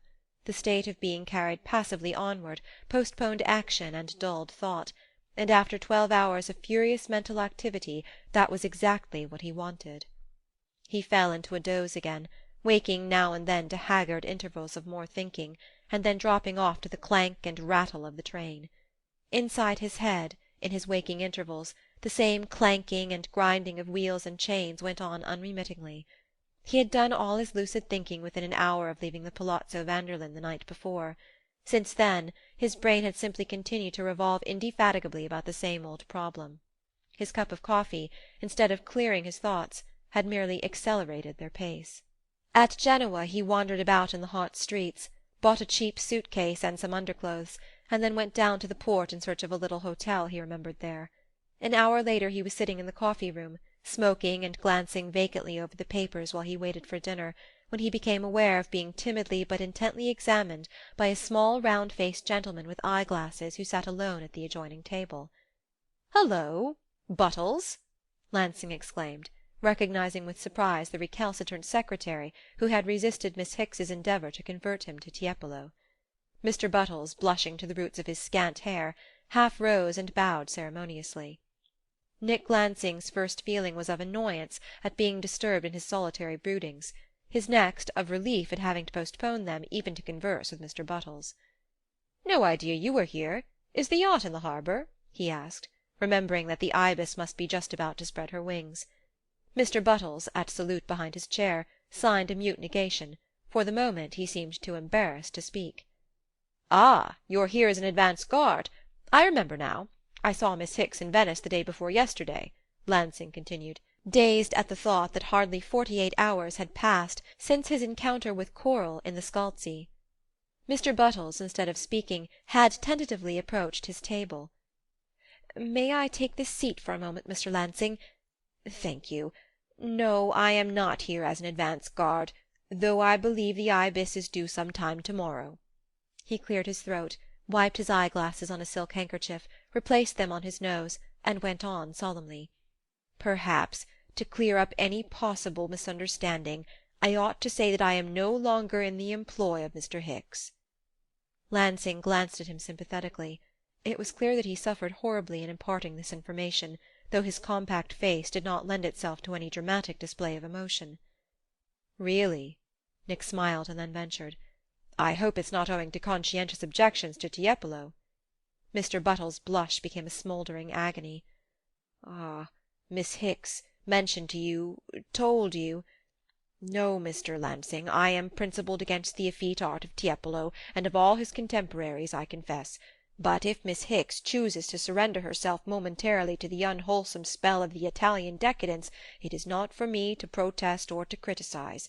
Her intellectual and aesthetic range so far exceeds my humble capacity that it would be ridiculous, unbecoming—" He broke off, and once more wiped a faint moisture from his eye-glasses. It was evident that he was suffering from a distress which he longed and yet dreaded to communicate. But Nick made no farther effort to bridge the gulf of his own preoccupations, and Mr. Buttles, after an expectant pause, went on, "If you see me here to-day, it is only because, after a somewhat abrupt departure, I find myself unable to take leave of our friends without a last look at the Ibis. the scene of so many stimulating hours. But I must beg you," he added earnestly, "should you see Miss Hicks, or any other member of the party, to make no allusion to my presence in Genoa. I wish," said Mr. Buttles with simplicity, "to preserve the strictest incognito." Lansing glanced at him kindly. "Oh, but isn't that a little unfriendly?" "No other course is possible, Mr. Lansing," said the ex-secretary, "and I commit myself to your discretion. The truth is, if I am here it is not to look once more at the Ibis, but at Miss Hicks, once only. You will understand me, and appreciate what I am suffering." He bowed again, and trotted away on his small, tightly-booted feet, pausing on the threshold to say, "From the first it was hopeless," before he disappeared through the glass doors. A gleam of commiseration flashed through Nick's mind. There was something quaintly poignant in the sight of the brisk and efficient Mr. Buttles reduced to a limp image of unrequited passion. And what a painful surprise to the Hickses to be thus suddenly deprived of the secretary who possessed the foreign languages. Mr. Beck kept the accounts and settled with the hotel-keepers, but it was Mr. Buttles' loftier task to entertain in their own tongue the unknown geniuses who flocked about the Hickses, and Nick could imagine how disconcerting his departure must be on the eve of their Grecian cruise, which Mrs. Hicks would certainly call an Odyssey. The next moment the vision of Coral's hopeless suitor had faded, and Nick was once more spinning around on the wheel of his own woes. The night before, when he had sent his note to Susy, from a little restaurant close to Palazzo Vanderlyn that they often patronized, he had done so with the firm intention of going away for a day or two, in order to collect his wits and think over the situation. But after his letter had been entrusted to the landlord's little son, who was a particular friend of Susy's, Nick had decided to await the lad's return. The messenger had not been bidden to ask for an answer, but Nick, knowing the friendly and inquisitive Italian mind, was almost sure that the boy, in the hope of catching a glimpse of Susy, would linger about while the letter was carried up, and he pictured the maid knocking at his wife's darkened room, and Susy dashing some powder on her tear-stained face before she turned on the light. Poor foolish child! The boy had returned rather sooner than Nick expected, and he had brought no answer, but merely the statement that the signora was out, that everybody was out. Everybody? The signora and the 4 gentlemen who were dining at the palace. They all went out together on foot soon after dinner. There was no one to whom I could give the note, but the gondolier on the landing, for the signora had said she would be very late, and had sent the maid to bed, and the maid had, of course, gone out immediately with her innamorato." "Ah," said Nick, slipping his reward into the boy's hand, and walking out of the restaurant. Susy had gone out with their usual band, as she did every night in these sultry summer weeks, gone out after her talk with Nick, as if nothing had happened, as if his whole world and hers had not crashed in ruins at their feet. Ah, poor Susy! After all, she had merely obeyed the instinct of self-preservation, the old hard habit of keeping up, going ahead and hiding her troubles. Unless, indeed, the habit had already engendered indifference, and it had become as easy for her as for most of her friends to pass from drama to dancing, from sorrow to the cinema. What of soul was left, he wondered?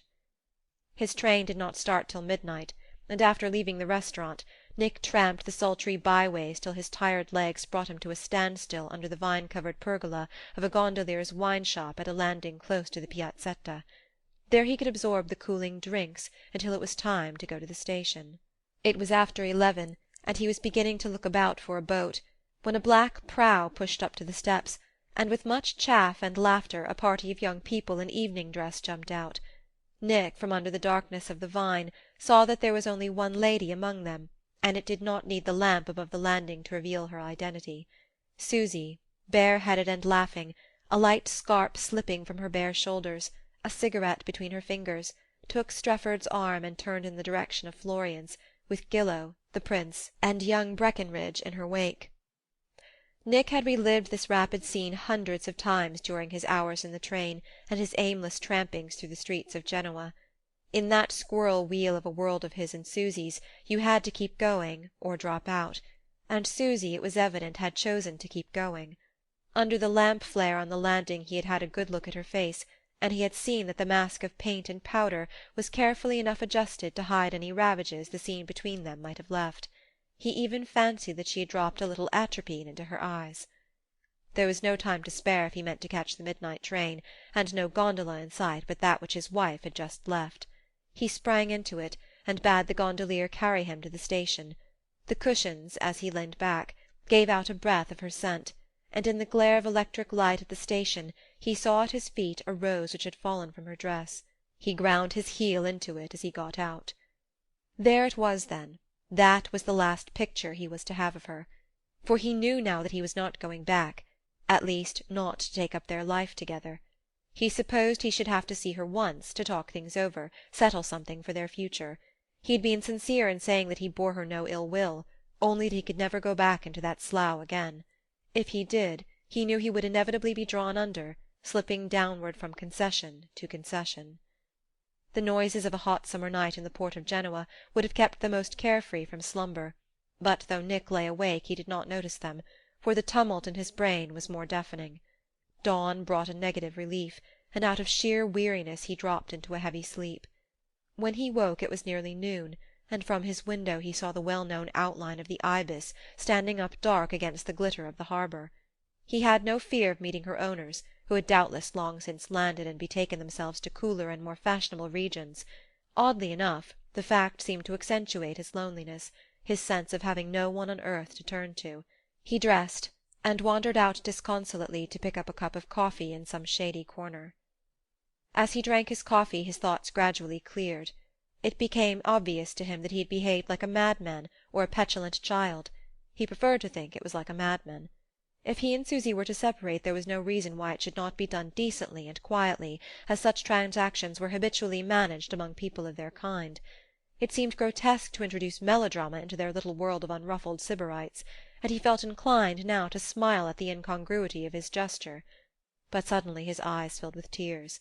The future without Susy was unbearable, inconceivable. Why, after all, should they separate? At the question, her soft face seemed close to his, and that slight lift of the upper lip that made her smile so exquisite. Well, he would go back. But not with any presence of going to talk things over, come to an agreement, wind up their joint life like a business association. No, if he went back, he would go without conditions, for good, forever. Only what about the future? What about the not-far-distant day when the wedding cheques would have been spent, and Granny's pearls sold, and nothing left except unconcealed and unconditional dependence on rich friends, the role of the acknowledged hangers-on? Was there no other possible solution, no new way of ordering their lives? No, there was none. He could not picture Susy out of her setting of luxury and leisure, could not picture either of them living such a life as the Nat Fulmers, for instance. He remembered the shabby, untidy bungalow in New Hampshire, the slatternly servants, uneatable food, and ubiquitous children. How could he ask Susy to share such a life with him? If he did, she would probably have the sense to refuse. Their alliance had been based on a moment's midsummer madness. Now the score must be paid. He decided to write. If they were to part he could not trust himself to see her. He called a waiter, asked for pen and paper, and pushed aside a pile of unread newspapers on the corner of the table where his coffee had been served. As he did so, his eye lit on a Daily Mail of 2 days before. As a pretext for postponing his letter, he took up the paper and glanced down the first page. He read, "Tragic yachting accident in the Solent. The Earl of Altrincham and his son Viscount d'Amblay drowned in a midnight collision. Both bodies recovered." He read on. He grasped the fact that the disaster had happened the night before he had left Venice, and that, as the result of a fog in the Solent, their old friend Strefford was now Earl of Altrincham, and possessor of one of the largest private fortunes in England. It was vertiginous to think of their old impecunious Streff as the hero of such an adventure.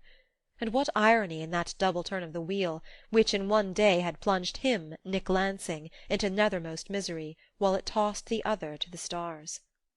With an intenser precision he saw again Susy's descent from the gondola at the Calais steps, the sound of her laughter and of Strefford's chaff, the way she had caught his arm and clung to it, sweeping the other men on in her train. Strefford! Susy and Strefford! More than once Nick had noticed the softer inflections of his friend's voice when he spoke to Susy, the brooding look in his lazy eyes when they rested on her. In the security of his wedded bliss Nick had made light of those signs. The only real jealousy he had felt had been of Fred Gillow, because of his unlimited power to satisfy a woman's whims. Yet Nick knew that such material advantages would never again suffice for Susy. With Strefford it was different. She had delighted in his society while he was notoriously ineligible. Might not she find him irresistible now? The forgotten terms of their bridal compact came back to Nick, the absurd agreement on which he and Susy had solemnly pledged their faith. But was it so absurd after all? It had been Susy's suggestion, not his, thank God, and perhaps in making it she had been more serious than he imagined. Perhaps, even if their rupture had not occurred, Strefford's sudden honours might have caused her to ask for her freedom. Money, luxury, fashion, pleasure, those were the four cornerstones of her existence. He had always known it. She herself had always acknowledged it, even in their last dreadful talk together, and for once he had gloried in her frankness. How could he ever have imagined that, to have her fill of these things, she would not in time stoop lower than she had yet stooped? Perhaps in giving her up to Strefford he might be saving her. At any rate, the taste of the past was now so bitter to him that he was moved to thank whatever gods there were for pushing that mortuary paragraph under his eye. "Susy, dear," he wrote, "the fates seem to have taken our future in hand, and spared us the trouble of unravelling it. If I have sometimes been selfish enough to forget the conditions on which you agreed to marry me, they have come back to me during these 2 days of solitude. You've given me the best a man can have, and nothing else will ever be worth much to me. But since I haven't the ability to provide you with what you want, I recognize that I've no right to stand in your way. We must owe no more Venetian palaces to underhand services. I see by the newspapers that Streff can now give you as many palaces as you want. Let him have the chance. I fancy he'll jump at it, and he's the best man in sight. I wish I were in his shoes. I'll write again in a day or two when I've collected my wits, and can give you an address. Nick." He added a line on the subject of their modest funds, put the letter into an envelope, and addressed it to Mrs. Nicholas Lansing. As he did so, he reflected that it was the first time he had ever written his wife's married name. "Well, by God, no other woman shall have it after her," he vowed, as he groped in his pocket-book for a stamp. He stood up with a stretch of weariness, the heat was stifling, and put the letter in his pocket. "I'll post it myself, it's safer," he thought. "And then what in the name of goodness shall I do next, I wonder?" He jammed his hat down on his head and walked out into the sun-blaze. As he was turning away from the square by the General Post Office, a white parasol waved from a passing cab, and Coral Hicks leaned forward with an outstretched hand. "I knew I'd find you," she triumphed. "I've been driving up and down in this broiling sun for hours, shopping and watching for you at the same time." He stared at her blankly, too bewildered even to wonder how she knew he was in Genoa, and she continued with the kind of shy imperiousness that always made him feel, in her presence, like a member of an orchestra under a masterful baton. "Now please get right into this carriage, and don't keep me roasting here another minute." To the cab-driver she called out, "Al porto!" Nick Lansing sank down beside her. As he did so, he noticed a heap of bundles at her feet, and felt that he had simply added one more to the number. He supposed that she was taking her spoils to the Ibis, and that he would be carried up to the deck-house to be displayed with the others.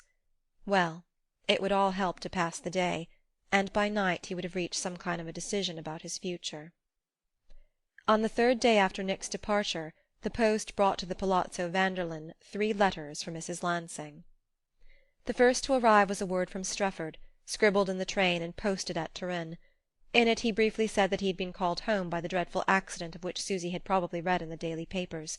He added that he would write again from England, and then, in a blotted postscript, "I wanted uncommonly badly to see you for good-bye, but the hour was impossible. Regards to Nick. Do write me just a word to Altringham." The other 2 letters, which came together in the afternoon, were both from Genoa. Susy scanned the addresses and fell upon the one in her husband's writing. Her hand trembled so much that for a moment she could not open the envelope. When she had done so, she devoured the letter in a flash, and then sat and brooded over the outspread page as it lay on her knee. It might mean so many things. She could read into it so many harrowing alternatives of indifference and despair, of irony and tenderness. Was he suffering tortures when he wrote it, or seeking only to inflict them upon her? Or did the words represent his actual feelings, no more and no less, And did he really intend her to understand that he considered it his duty to abide by the letter of their preposterous compact? He had left her in wrath and indignation, yet, as a closer scrutiny revealed, there was not a word of reproach in his brief lines. Perhaps that was why, in the last issue, they seemed so cold to her. She shivered and turned to the other envelope. The large stilted characters, though half familiar, called up no definite image. She opened the envelope and discovered a postcard of the Ibis, canvas spread, bounding over a rippled sea. On the back was written, "So awfully dear of you to lend us Mr. Lansing for a little cruise. You may count on our taking the best of care of him. Coral." End of Chapter 12. End of Part 1.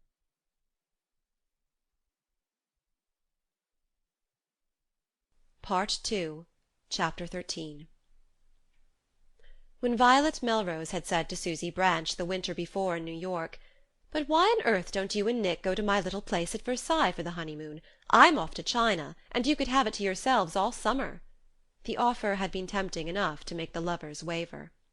It was such an artless, ingenuous little house, so full of the demoralizing simplicity of great wealth, that it seemed to Susy just the kind of place in which to take the first steps in renunciation.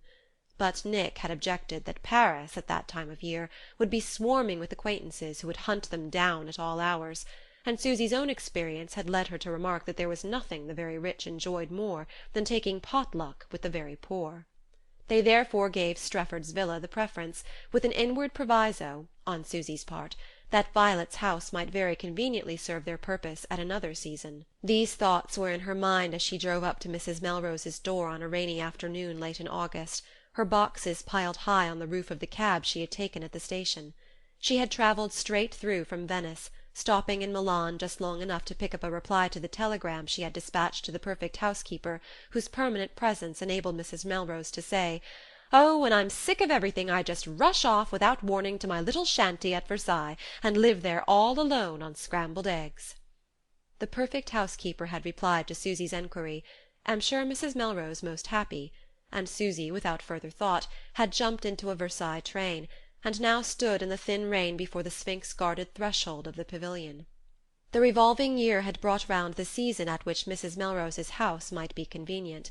No visitors were to be feared at Versailles at the end of August, and though Susy's reasons for seeking solitude were so remote from those she had once prefigured, they were none the less cogent.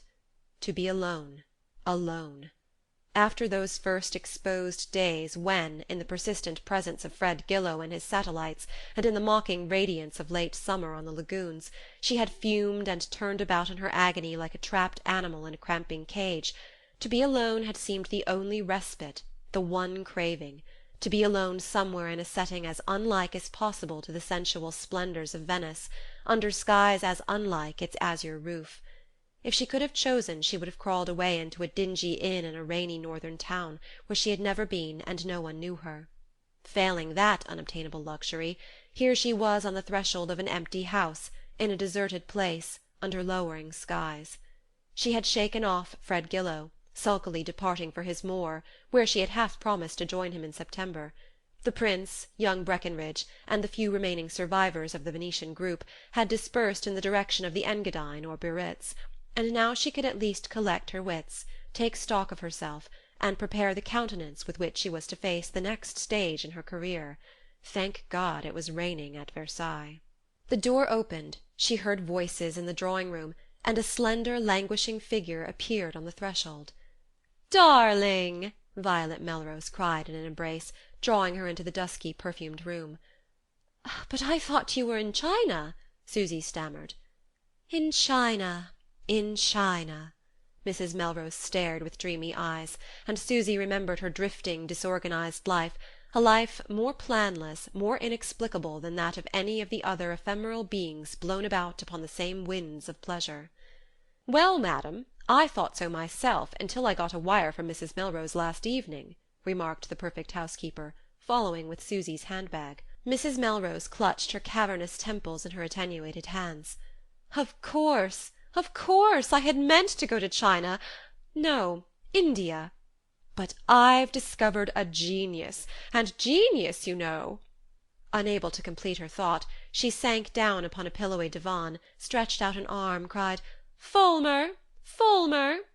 And while Susy Lansing stood in the middle of the room with widening eyes, a man emerged from a more deeply cushioned and scented twilight of some inner apartment, and she saw with surprise Nat Fulmer, the good Nat Fulmer of the New Hampshire bungalow and the ubiquitous progeny, standing before her in lordly ease, his hands in his pockets, a cigarette between his lips, his feet solidly planted in the insidious depths of one of Violet Melrose's white leopard skins.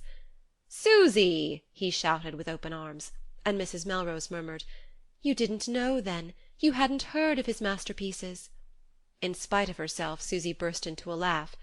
"Is Nat your genius?" Mrs. Melrose looked at her reproachfully. Fulmer laughed. "No, I'm Grace's. But Mrs. Melrose has been our Providence, and—" "Providence?" his hostess interrupted. "Don't talk as if you were at a prayer meeting. He had an exhibition in New York. It was the most fabulous success. He's come abroad to make studies for the decoration of my music room in New York. Ursula Gillow has given him her garden house at Roslyn to do. And Mrs. Bockheimer's ballroom. Oh, Fulmer, where are the cartoons?" She sprang up, tossed about some fashion papers heaped on a lacquer table, and sank back exhausted by the effort. "I'd got as far as Brindisi. I've travelled day and night to be here to meet him," she declared. "But you, darling," and she held out a caressing hand to Susy, "I'm forgetting to ask if you've had tea."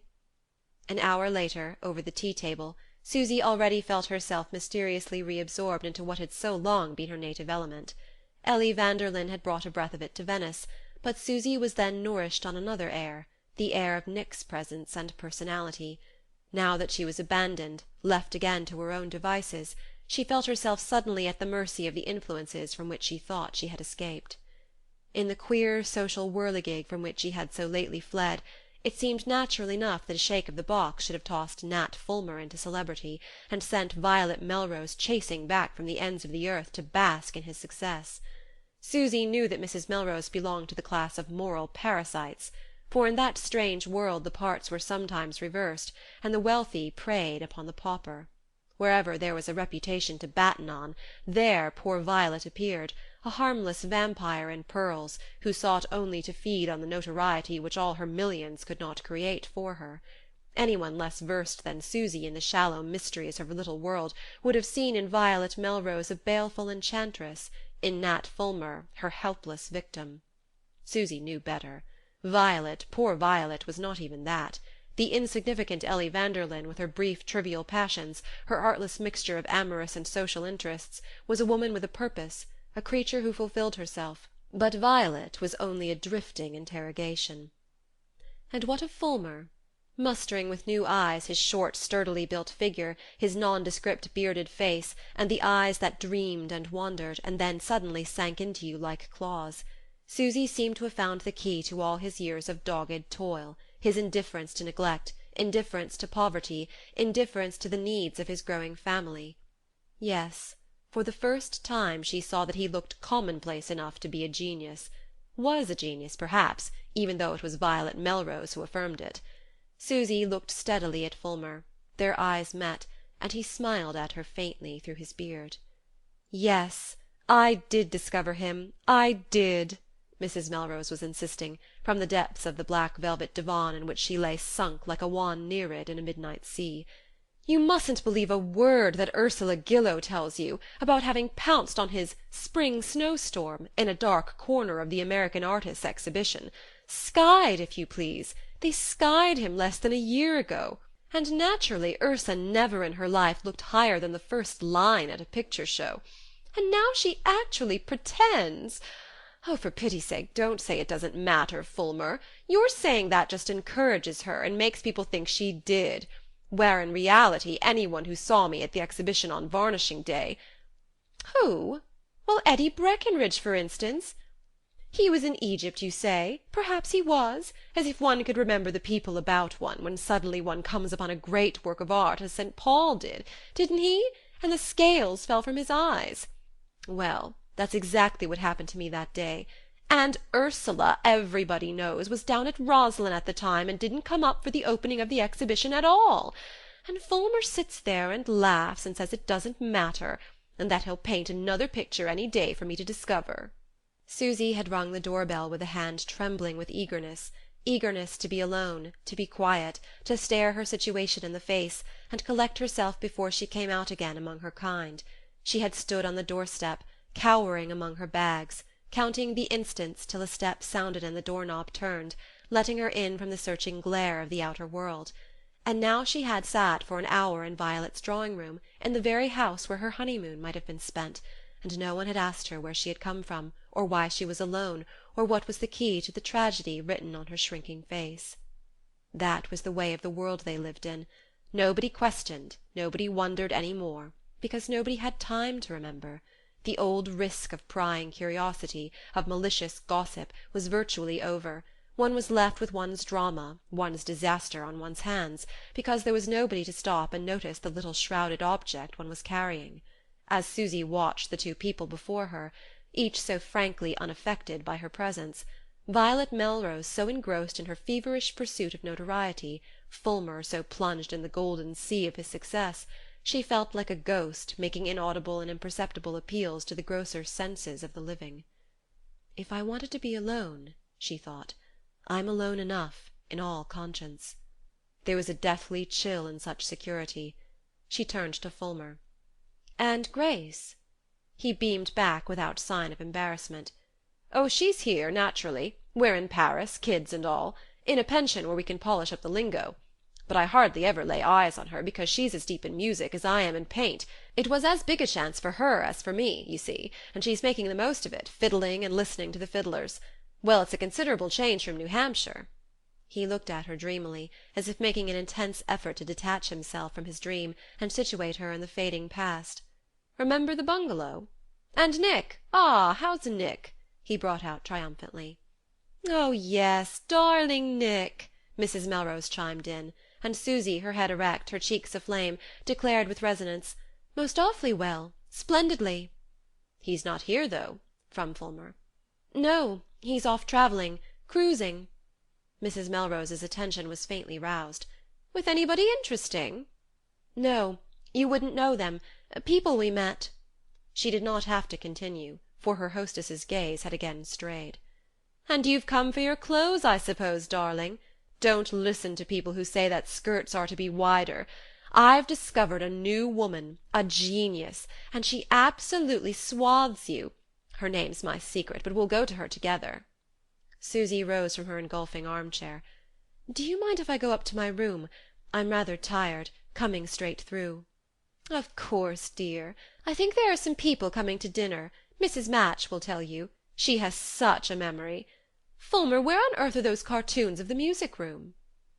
Their voices pursued Susy upstairs, as, in Mrs. Match's perpendicular wake, she mounted to the white-panelled room with its gay linen hangings and the low bed heaped with more cushions. "If we'd come here," she thought, "everything might have been different."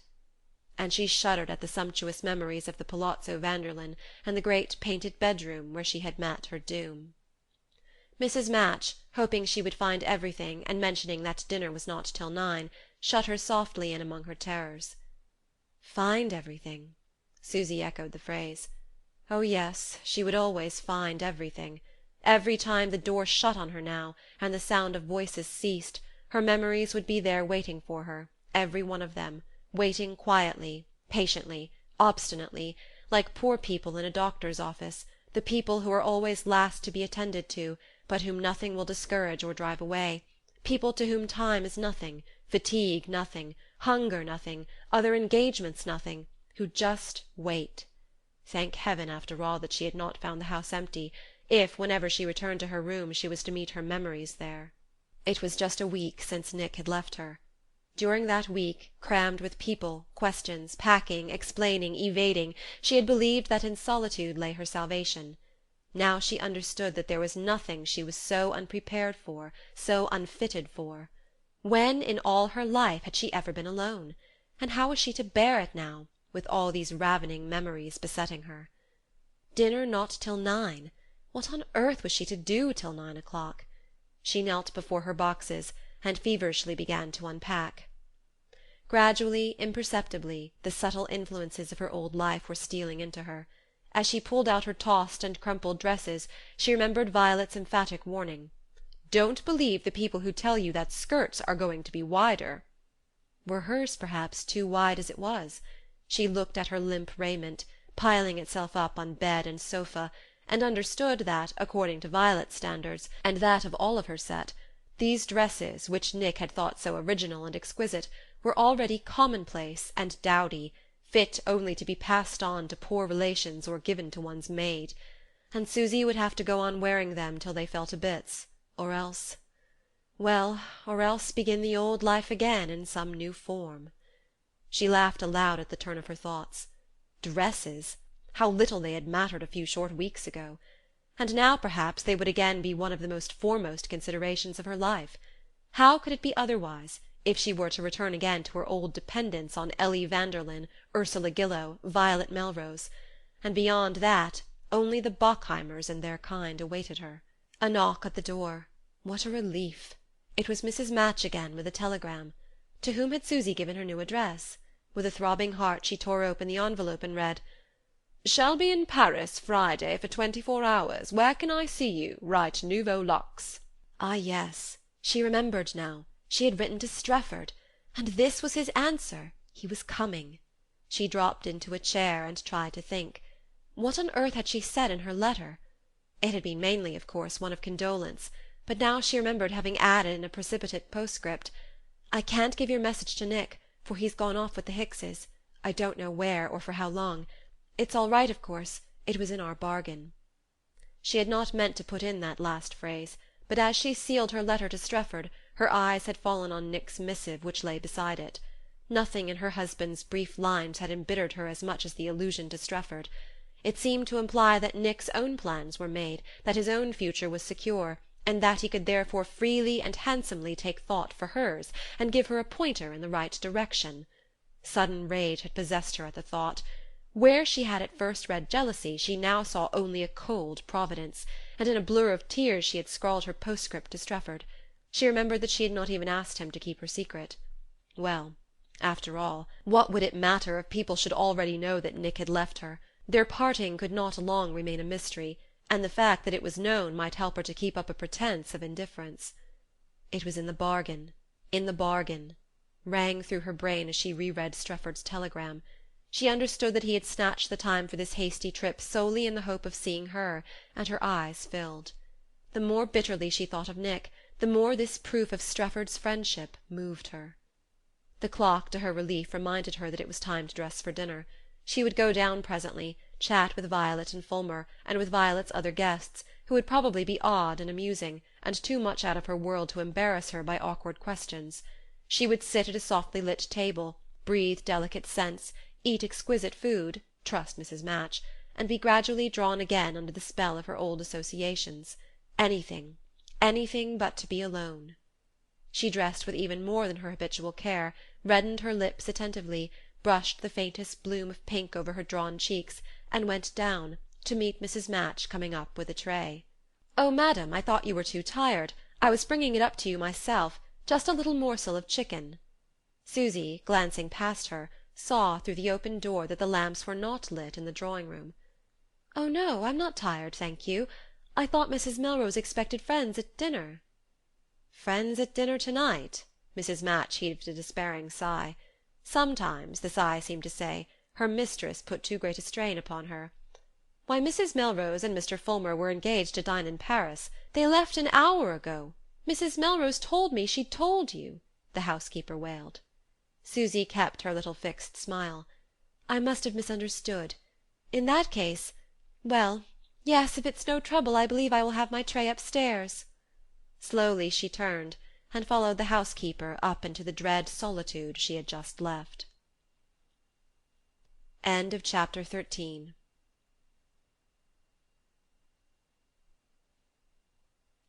Part 2, Chapter 14. The next day a lot of people turned up unannounced for luncheon.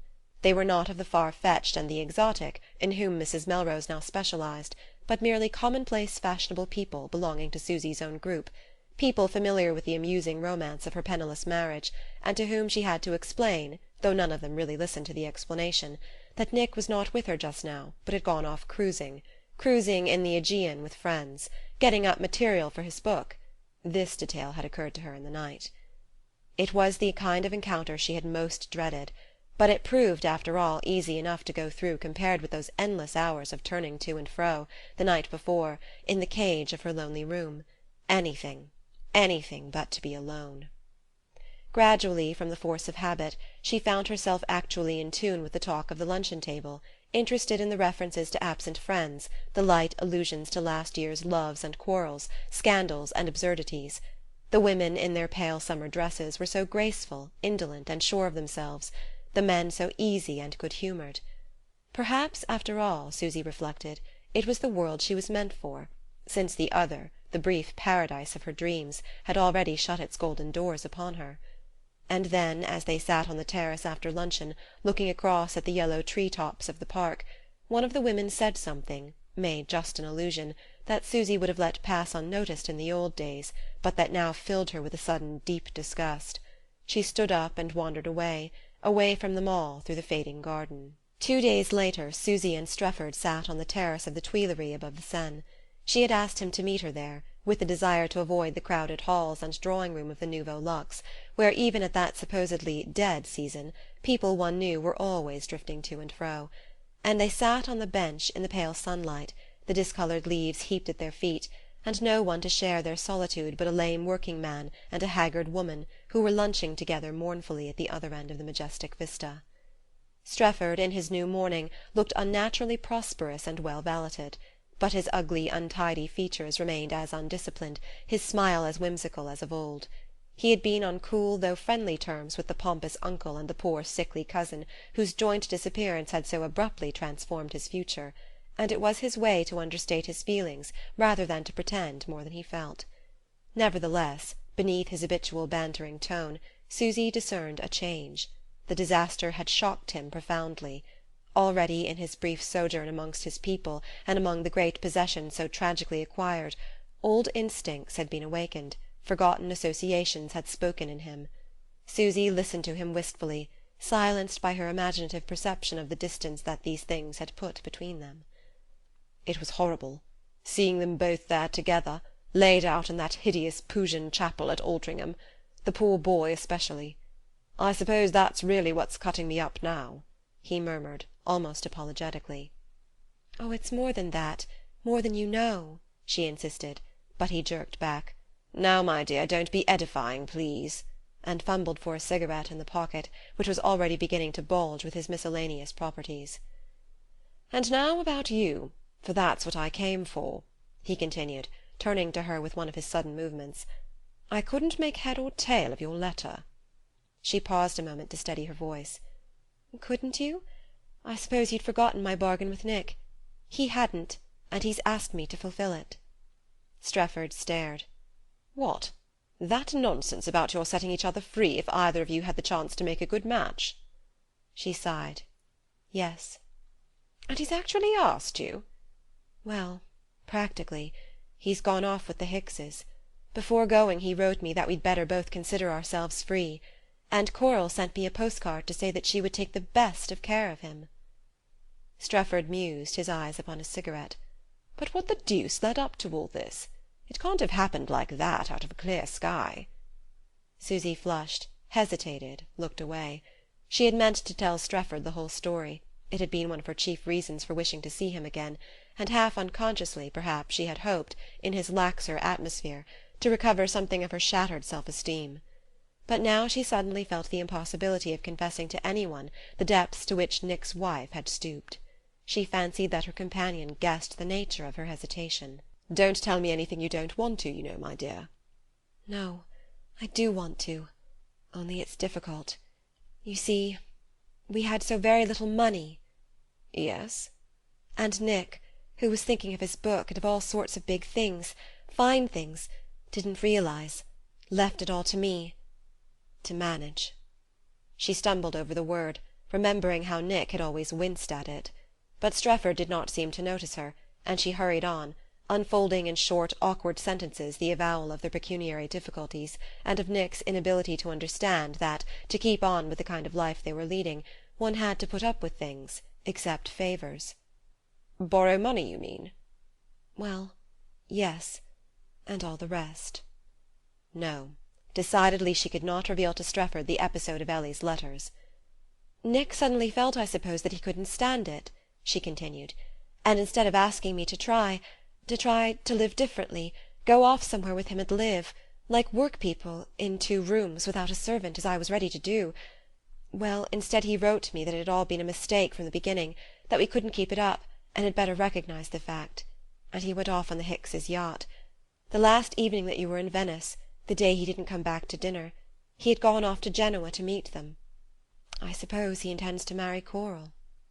Strefford received this in silence. "Well, it was your bargain, wasn't it?" he said at length. "Yes, but—" "Exactly. I always told you so. You weren't ready to have him go yet, that's all." She flushed to the forehead. "Oh, Streff, is it really all?"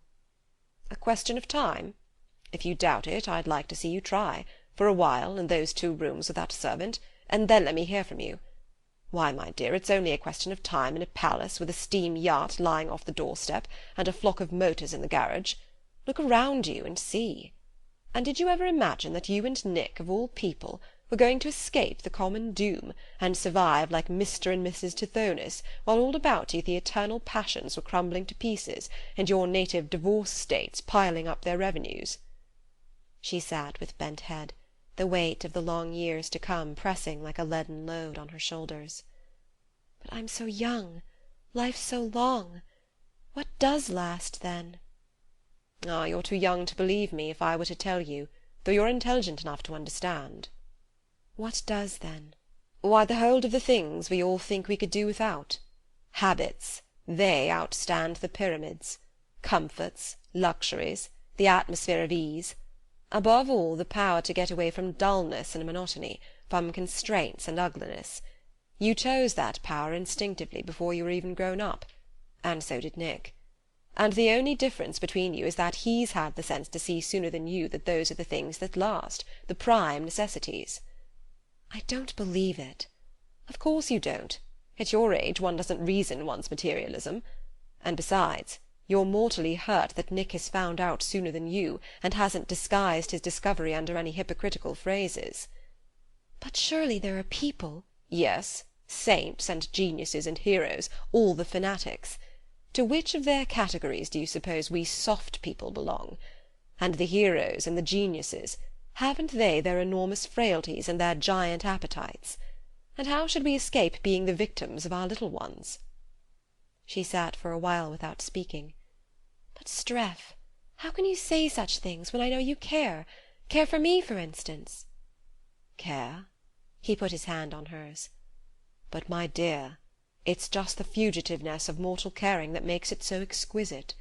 It's because we know we can't hold fast to it, or to each other, or to anything." "Yes, yes, but hush, please. Oh, don't say it." She stood up, the tears in her throat, and he rose also. "Come along, then. Where do we lunch?" he said with a smile, slipping his hand through her arm. "Oh, I don't know. Nowhere. I think I'm going back to Versailles." "Because I've disgusted you so deeply? Just my luck. When I came over to ask you to marry me." She laughed, but he had suddenly become grave. "Upon my soul, I did." "Dear Streff, as if... now." "Oh, not now, I know. I'm aware that even with your accelerated divorce methods—" "It's not that. I told you it was no use, Streff. I told you long ago, in Venice." He shrugged ironically. "It's not Streff who's asking you now. Streff was not a marrying man. He was only trifling with you. The present offer comes from an elderly peer of independent means. Think it over, my dear. As many days out as you like, and 5 footmen kept. There's not the least hurry, of course, but I rather think Nick himself would advise it." She flushed to the temples, remembering that Nick had, and the remembrance made Strefford's sneering philosophy seem less unbearable. Why should she not lunch with him after all? In the first days of his mourning he had come to Paris expressly to see her, and to offer her one of the oldest names and one of the greatest fortunes in England.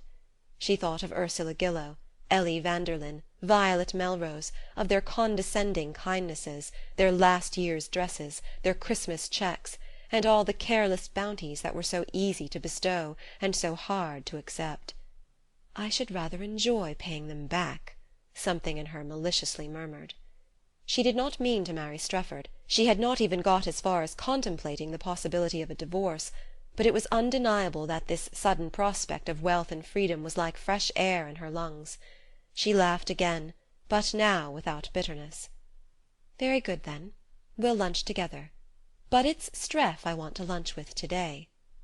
"Ah, well," her companion agreed, "I rather think that for tete-a-tete he's better company."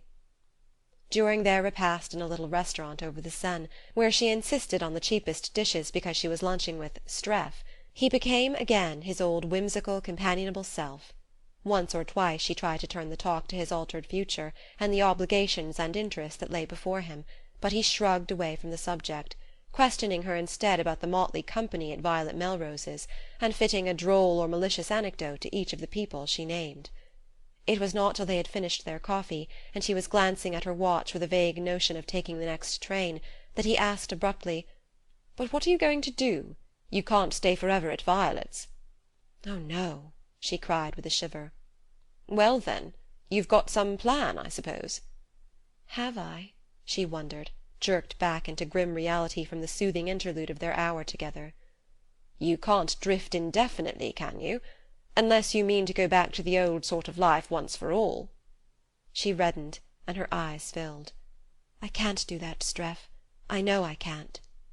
"Then what?" She hesitated and brought out with lowered head: "Nick said he would write again in a few days. I must wait." "Oh, naturally. Don't do anything in a hurry." Strefford also glanced at his watch. "Garçon l'addition. I'm taking the train back tonight, and I've a lot of things left to do. But look here, my dear, when you come to a decision one way or the other, let me know, will you? Oh, I don't mean in the matter I've most at heart. We'll consider that closed for the present. But at least I can be of use in other ways. Hang it, you know, I can even lend you money. There's a new sensation for our jaded palates." "Oh, Streff, Streff," she could only falter, and he pressed on gaily: "Try it. Now do try it. I assure you there'll be no interest to pay and no conditions attached. And promise to let me know when you've decided anything." She looked into his humorously puckered eyes, answering their friendly smile with hers. "I promise," she said. End of chapter 14. Part 2, Chapter 15. That hour with Strefford had altered her whole perspective. Instead of possible dependence, an enforced return to the old life of connivances and concessions she saw before her, whenever she chose to take them, freedom, power, and dignity. Dignity! It was odd what weight that word had come to have for her. She had dimly felt its significance, felt the need of its presence in her inmost soul, even in the young thoughtless days when she had seemed to sacrifice so little to the austere divinities. And since she had been Nick Lansing's wife she had consciously acknowledged it, had suffered and agonized when she fell beneath its standard. Yes, to marry Strefford would give her that sense of self-respect which, in a world such as theirs, only wealth and position could ensure. If she had not the mental or moral training to attain independence in any other way, was she to blame for seeking it on such terms? Of course there was always the chance that Nick would come back, would find life without her as intolerable as she was finding it without him. If that happened, ah, if that happened! Then she would cease to strain her eyes into the future, would seize upon the present moment and plunge into it to the very bottom of oblivion. Nothing on earth would matter then, money or freedom or pride, or her precious moral dignity, if only she were in Nick's arms again. But there was Nick's icy letter, there was Coral Hicks's insolent postcard, to show how little chance there was of such a solution. Susy understood that, even before the discovery of her transaction with Ellie Vanderlyn, Nick had secretly wearied, if not of his wife, at least of the life that their marriage compelled him to lead. His passion was not strong enough, had never been strong enough, to outweigh his prejudices, scruples, principles, or whatever one chose to call them. Susy's dignity might go up like tinder in the blaze of her love, but his was made of a less combustible substance. She had felt in their last talk together that she had forever destroyed the inner harmony between them. Well, there it was, and the fault was doubtless neither hers nor his, but that of the world they had grown up in, of their own moral contempt for it and physical dependence on it, of his half-talents and her half-principles, of the something in them both that was not stout enough to resist nor yet pliant enough to yield. She stared at the fact on the journey back to Versailles, and all that sleepless night in her room, and the next morning, when the housemaid came in with her breakfast-tray, she felt the factitious energy that comes from having decided, however half-heartedly, on a definite course. She had said to herself, "If there's no letter from Nick this time next week, I'll write to Streff." And the week had passed, and there was no letter. It was now 3 weeks since he had left her, and she had had no word but his note from Genoa. She had concluded that, foreseeing the probability of her leaving Venice, he would write to her in care of their Paris bank. But though she had immediately notified the bank of her change of address, no communication from Nick had reached her, and she smiled with a touch of bitterness at the difficulty he was doubtless finding in the composition of the promised letter. Her own scrap-basket, for the first days, had been heaped with the fragments of the letters she had begun, and she told herself that, since they both found it so hard to write, it was probably because they had nothing left to say to each other. Meanwhile the days at Mrs. Melrose's drifted by as they had been wont to drift when, under the roofs of the rich, Susy Branch had marked time between one episode and the next of her precarious existence. Her experience of such sojourns was varied enough to make her acutely conscious of their effect on her temporary hosts, and in the present case she knew that Violet was hardly aware of her presence. But, if no more than tolerated, she was at least not felt to be an inconvenience. When your hostess forgot about you, it proved that at least you were not in her way. Violet, as usual, was perpetually on the wing, for her profound indolence expressed itself in a disordered activity. Nat Fulmer had returned to Paris, but Susy guessed that his benefactress was still constantly in his company, and that, when Mrs. Melrose was whirled away in her noiseless motor, it was generally toward the scene of some new encounter between Fulmer and the arts. On these occasions she sometimes offered to carry Susy to Paris, and they devoted several long and hectic mornings to the dressmakers, where Susy felt herself gradually succumbing to the familiar spell of heaped-up finery. It seemed impossible, as furs and laces and brocades were tossed aside, brought back, and at last carelessly selected from, that anything but the whim of the moment need count in deciding whether one should take all or none, or that any woman could be worth looking at who did not possess the means to make her choice regardless of cost. Once alone, and in the street again, the evil fumes would evaporate, and daylight re-enter Susy's soul. Yet she felt that the old poison was slowly insinuating itself into her system.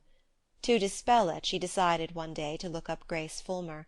She was curious to know how the happy-go-lucky companion of Fulmer's evil days was bearing the weight of his prosperity, and she vaguely felt that it would be refreshing to see someone who had never been afraid of poverty. The airless pension sitting-room, where she waited while a reluctant maid-servant screamed about the house for Mrs. Fulmer, did not have the hoped-for effect.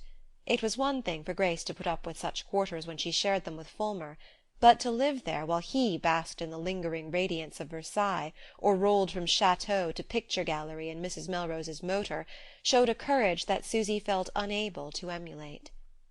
"My dear, I knew you'd look me up!"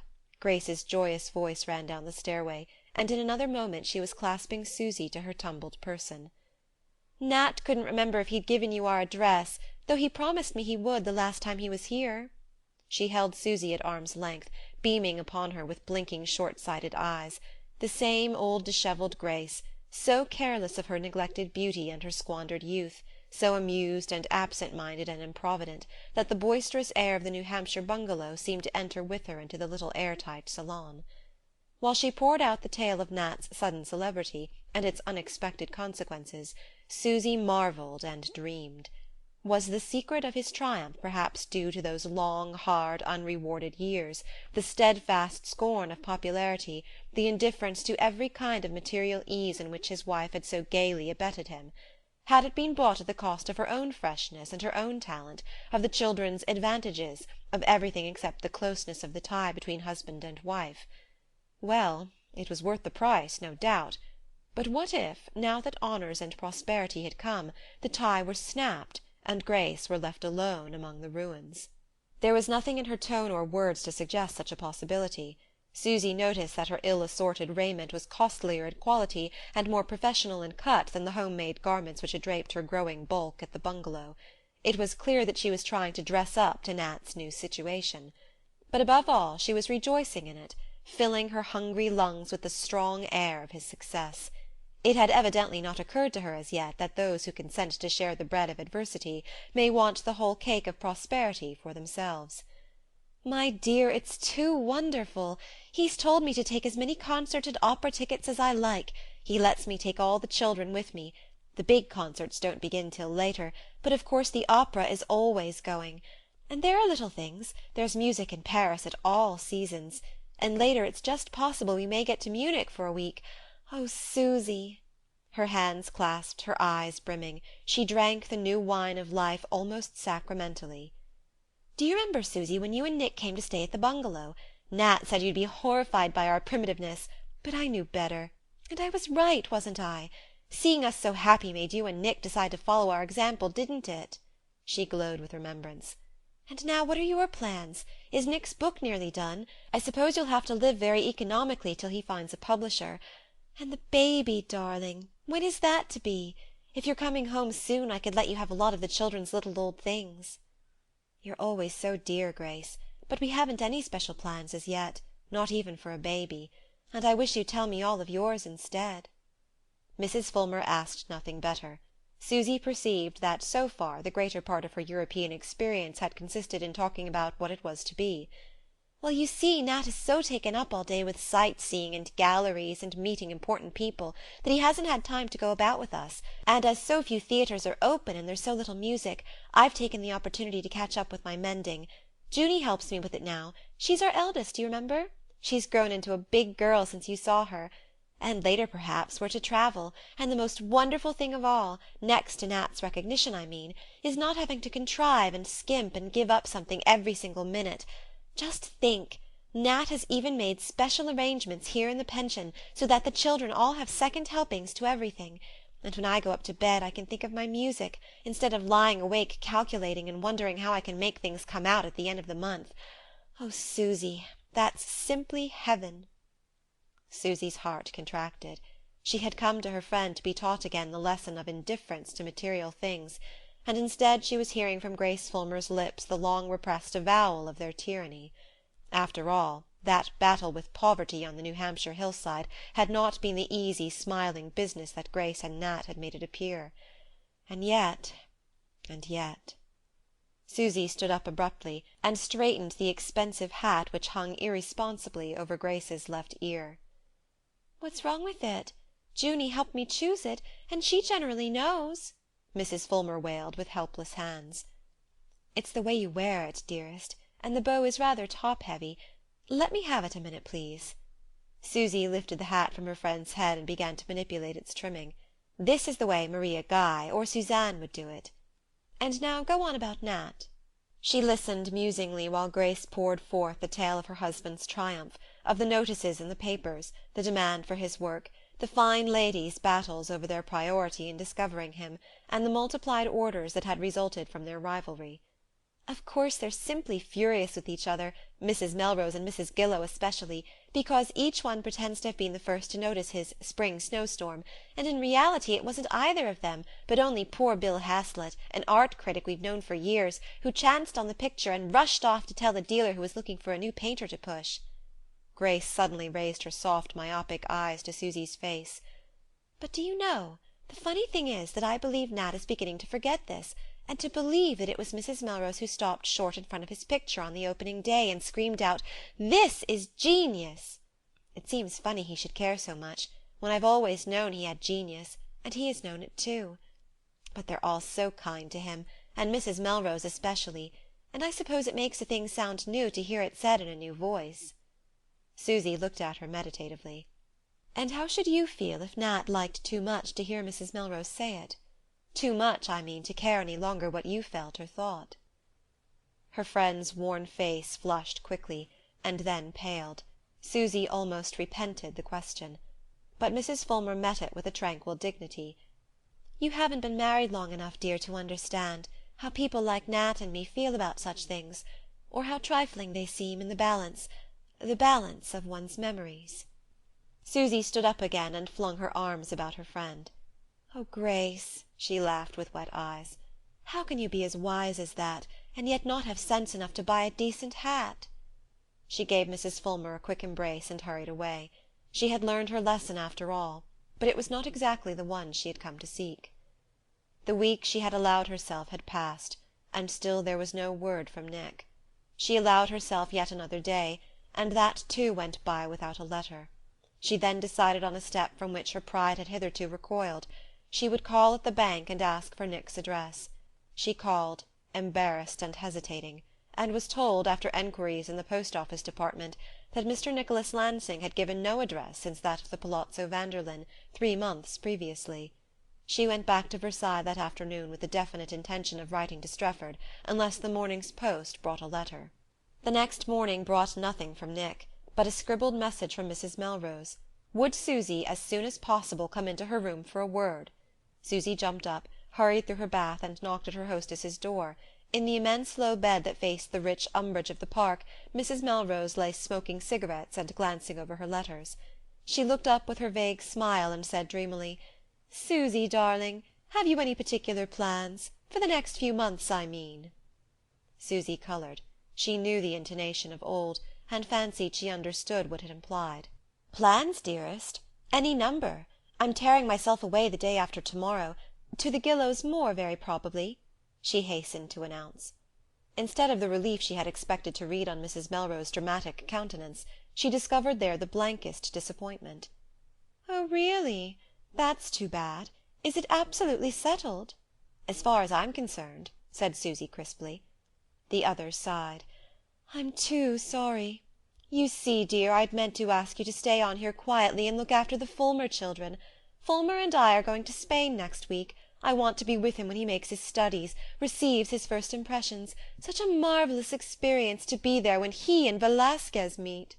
She broke off, lost in prospective ecstasy. "And you see, as Grace Fulmer insists on coming with us." "Ah, I see." "Well, there are the 5 children. Such a problem," sighed the benefactress. "If you were at a loose end, you know, dear, while Nick's away with his friends, I could really make it worth your while. So awfully good of you, Violet, only I'm not, as it happens." Oh, the relief of being able to say that, gaily, firmly, and even truthfully. Take charge of the Fulmer children, indeed! Susy remembered how Nick and she had fled from them that autumn afternoon in New Hampshire. The offer gave her a salutary glimpse of the way in which, as the years passed, and she lost her freshness and novelty, she would more and more be used as a convenience, a stop-gap, writer of notes, runner of errands, nursery governess or companion.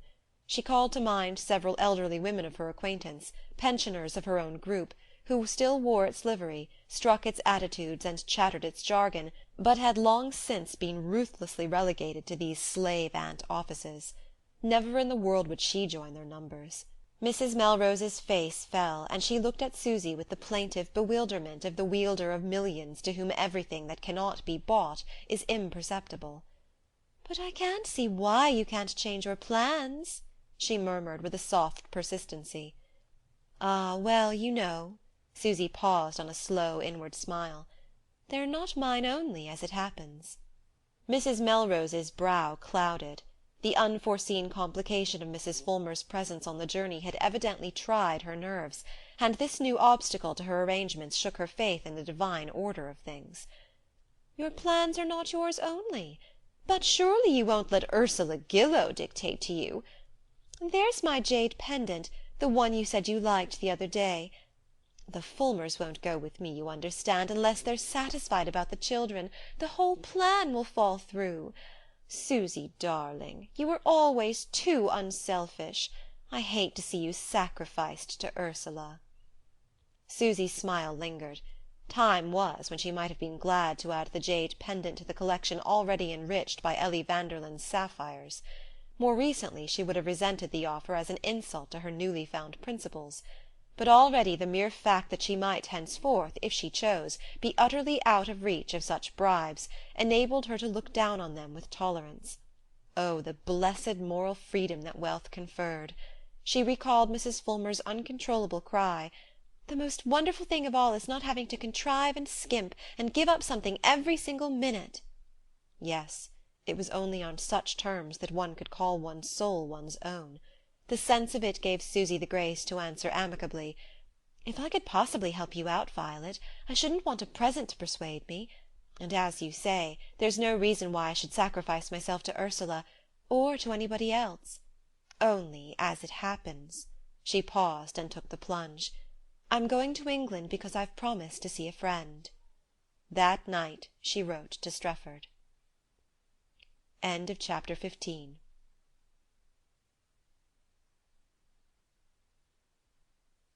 Part 2, Chapter 16.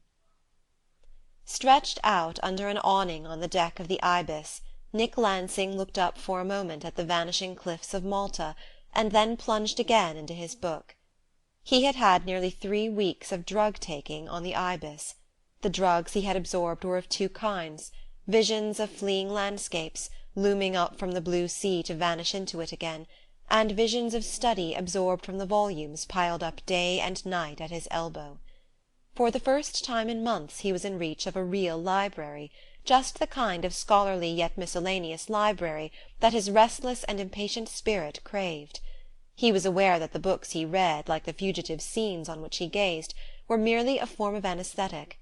He swallowed them with the careless greed of the sufferer who seeks only to still pain and deaden memory. But they were beginning to produce in him a moral languor that was not disagreeable, that indeed, compared with the fierce pain of the first days, was almost pleasurable.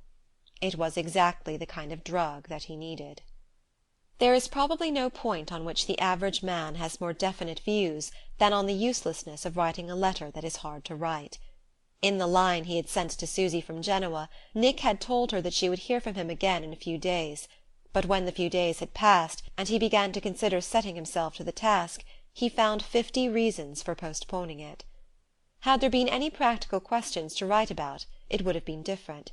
He could not have borne for 24 hours the idea that she was in uncertainty as to money. But that had all been settled long ago. From the first she had had the administering of their modest fortune. On their marriage Nick's own meagre income, paid in, none too regularly, by the agent who had managed for years the dwindling family properties, had been transferred to her. It was the only wedding present he could make.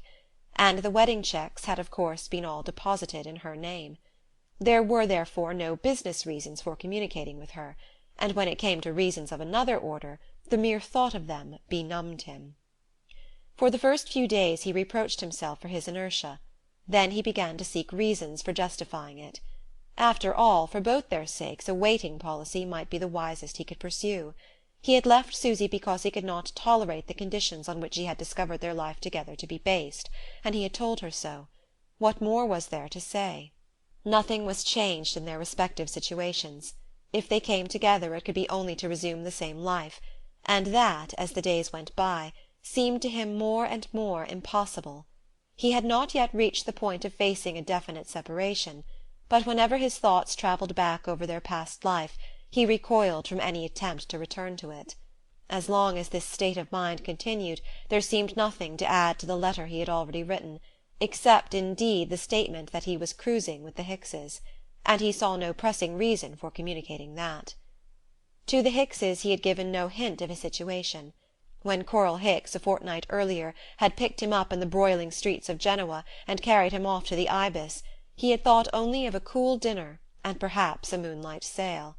Then, in reply to their friendly urging, he had confessed that he had not been well, had indeed gone off hurriedly for a few days' change of air, and that left him without defence against the immediate proposal that he should take his change of air on the Ibis. They were just off to Corsica and Sardinia, and from there to Sicily. He could rejoin the railway at Naples, and be back at Venice in 10 days. 10 days of respite. The temptation was irresistible. And he really liked the kind, uncomplicated Hickses. A wholesome honesty and simplicity breathed through all their opulence, as if the rich trappings of their present life still exhaled the fragrance of their native prairies. The mere fact of being with such people was like a purifying bath. When the yacht touched at Naples he agreed, since they were so awfully kind, to go on to Sicily; and when the chief steward, going ashore at Naples for the last time before they got up steam, said, "Any letters for the post, sir?" he answered, as he had answered at each previous halt, "No, thank you, none."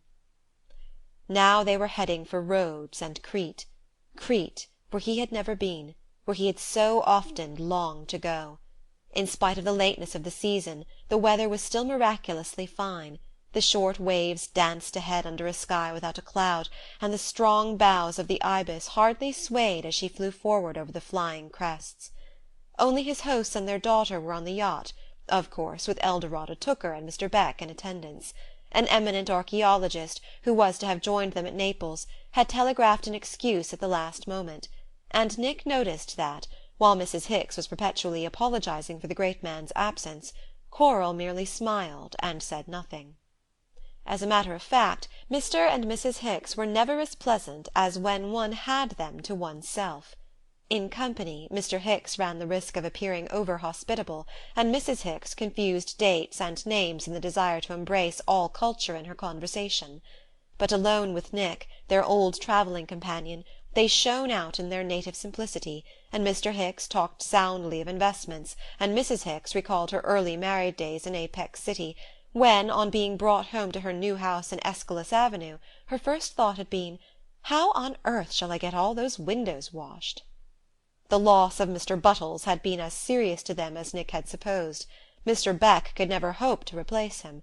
Apart from his mysterious gift of languages, and his almost superhuman faculty for knowing how to address letters to eminent people, and in what terms to conclude them, he had a smattering of archaeology and general culture on which Mrs. Hicks had learned to depend, her own memory being, alas, so inadequate to the range of her interests.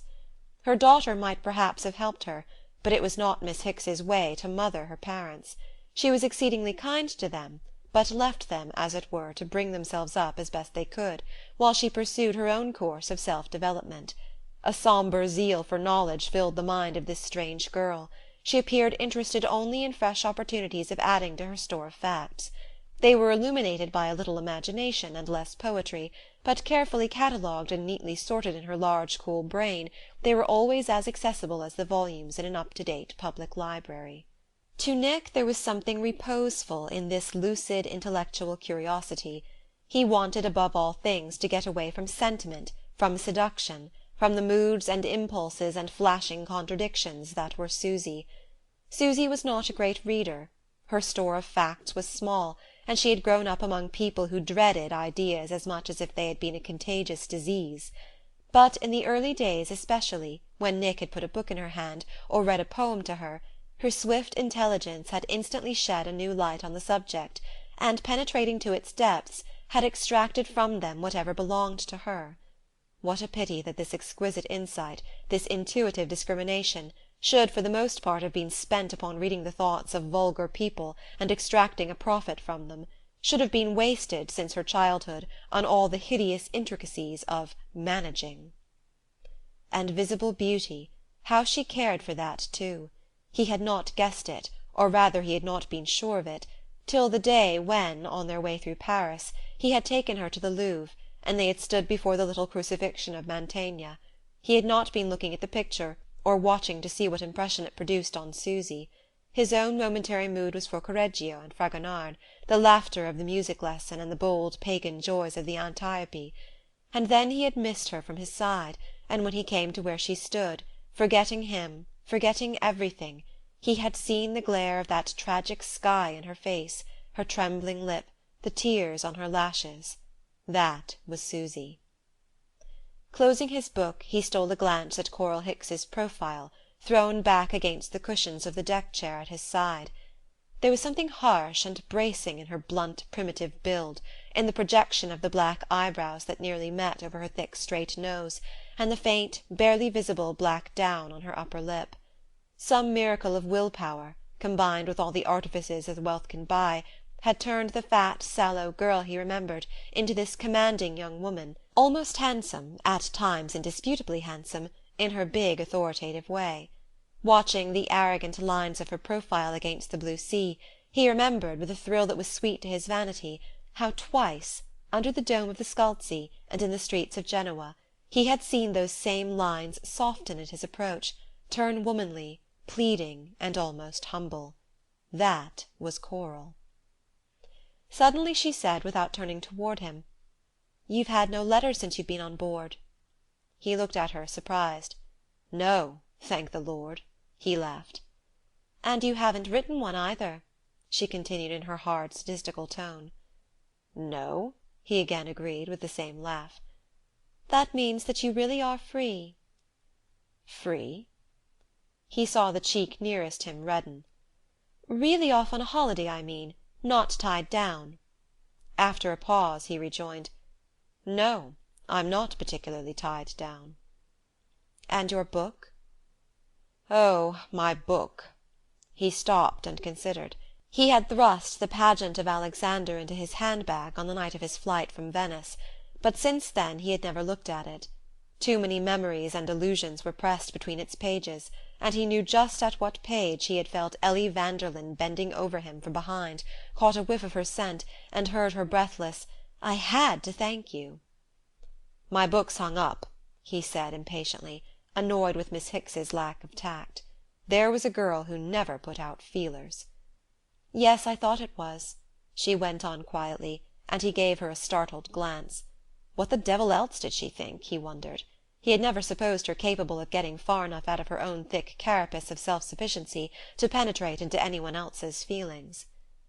"The truth is," he continued, embarrassed, "I suppose I dug away at it rather too continuously. That's probably why I felt the need of a change. You see, I'm only a beginner." She still continued her relentless questioning. "But later? You'll go on with it, of course?" "Oh, I don't know." He paused, glanced down at the glittering deck, and then out across the glittering water. "I've been dreaming dreams, you see. I rather think I shall have to drop the book altogether, and try to look out for a job that will pay. To indulge in my kind of literature one must first have an assured income." He was instantly annoyed with himself for having spoken. Hitherto, in his relations with the Hickses, he had carefully avoided the least allusion that might make him feel the heavy hand of their beneficence. But the idle procrastinating weeks had weakened him, and he had yielded to the need of putting into words his vague intentions. To do so would perhaps help to make them more definite. To his relief Miss Hicks made no immediate reply, and when she spoke it was in a softer voice and with an unwonted hesitation. "It seems a shame that with gifts like yours you shouldn't find some kind of employment that would leave you leisure enough to do your real work." He shrugged ironically. "Yes, there are a goodish number of us hunting for that particular kind of employment." Her tone became more businesslike. "I know it's hard to find, almost impossible, but would you take it, I wonder, if it were offered to you?" She turned her head slightly, and their eyes met.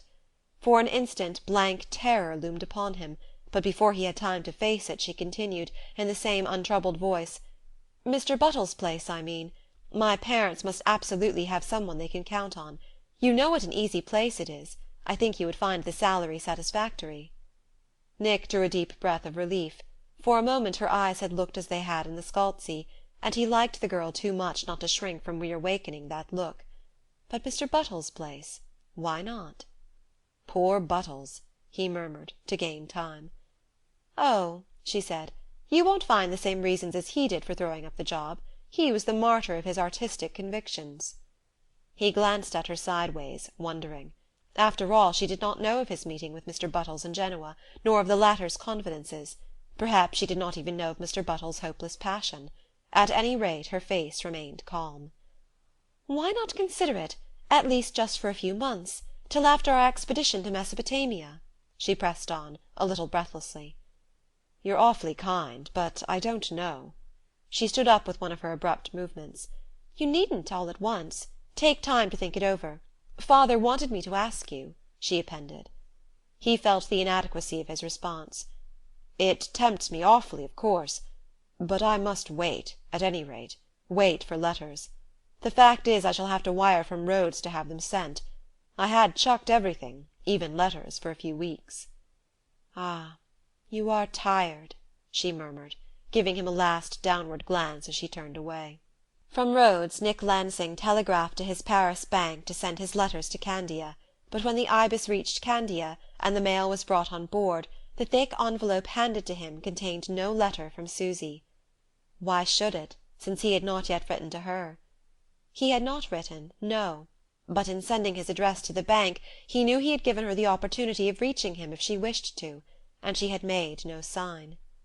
Late that afternoon, when they returned to the yacht from their first expedition, a packet of newspapers lay on the deck-house table. Nick picked up one of the London journals, and his eye ran absently down the list of social events. He read: "Among the visitors expected next week at Rouen Castle, let for the season to Mr. Frederick J. Gillow of New York, are Prince Altinari of Rome, the Earl of Altringham and Mrs. Nicholas Lansing, who arrived in London last week from Paris." Nick threw down the paper. It was just a month since he had left the Palazzo Vanderlyn and flung himself into the night express for Milan. A whole month, and Susy had not written. Only a month, and Susy and Strefford were already together. End of chapter 16.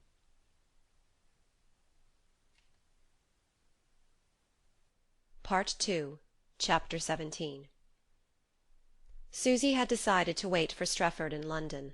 The new Lord Altringham was with his family in the north, and though she found a telegram on arriving saying that he would join her in town the following week, she had still an interval of several days to fill. London was a desert, the rain fell without ceasing, and alone in the shabby family hotel, which, even out of season, was the best she could afford, she sat at last face to face with herself. From the moment when Violet Melrose had failed to carry out her plan for the Fulmer children, her interest in Susy had visibly waned. Often before, in the old days, Susy Branch had felt the same abrupt change of temperature in the manner of the hostess of the moment, and often, how often, had yielded, and performed the required service, rather than risk the consequences of an estrangement. To that, at least, thank heaven, she need never stoop again. But as she hurriedly packed her trunks at Versailles, scraped together an adequate tip for Mrs. Match, and bade good-bye to Violet, grown suddenly fond and demonstrative as she saw her visitors safely headed for the station, as Susy went through the old familiar mummery of the enforced leave-taking, there rose in her so deep a disgust for the life of makeshifts and accommodations that if at that moment Nick had reappeared and held out his arms to her, she was not sure she would have had the courage to return to them. In her London solitude the thirst for independence grew fiercer. Independence with ease, of course. Oh, her hateful, useless love of beauty!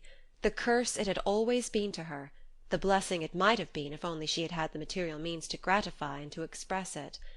And instead it only gave her a morbid loathing of that hideous hotel bedroom drowned in yellow rainlight, of the smell of soot and cabbage through the window, the blistered wall-paper, the dusty wax bouquet under glass globes, and the electric lighting so contrived that as you turned on the feeble globe hanging from the middle of the ceiling, the feebler one beside the bed went out.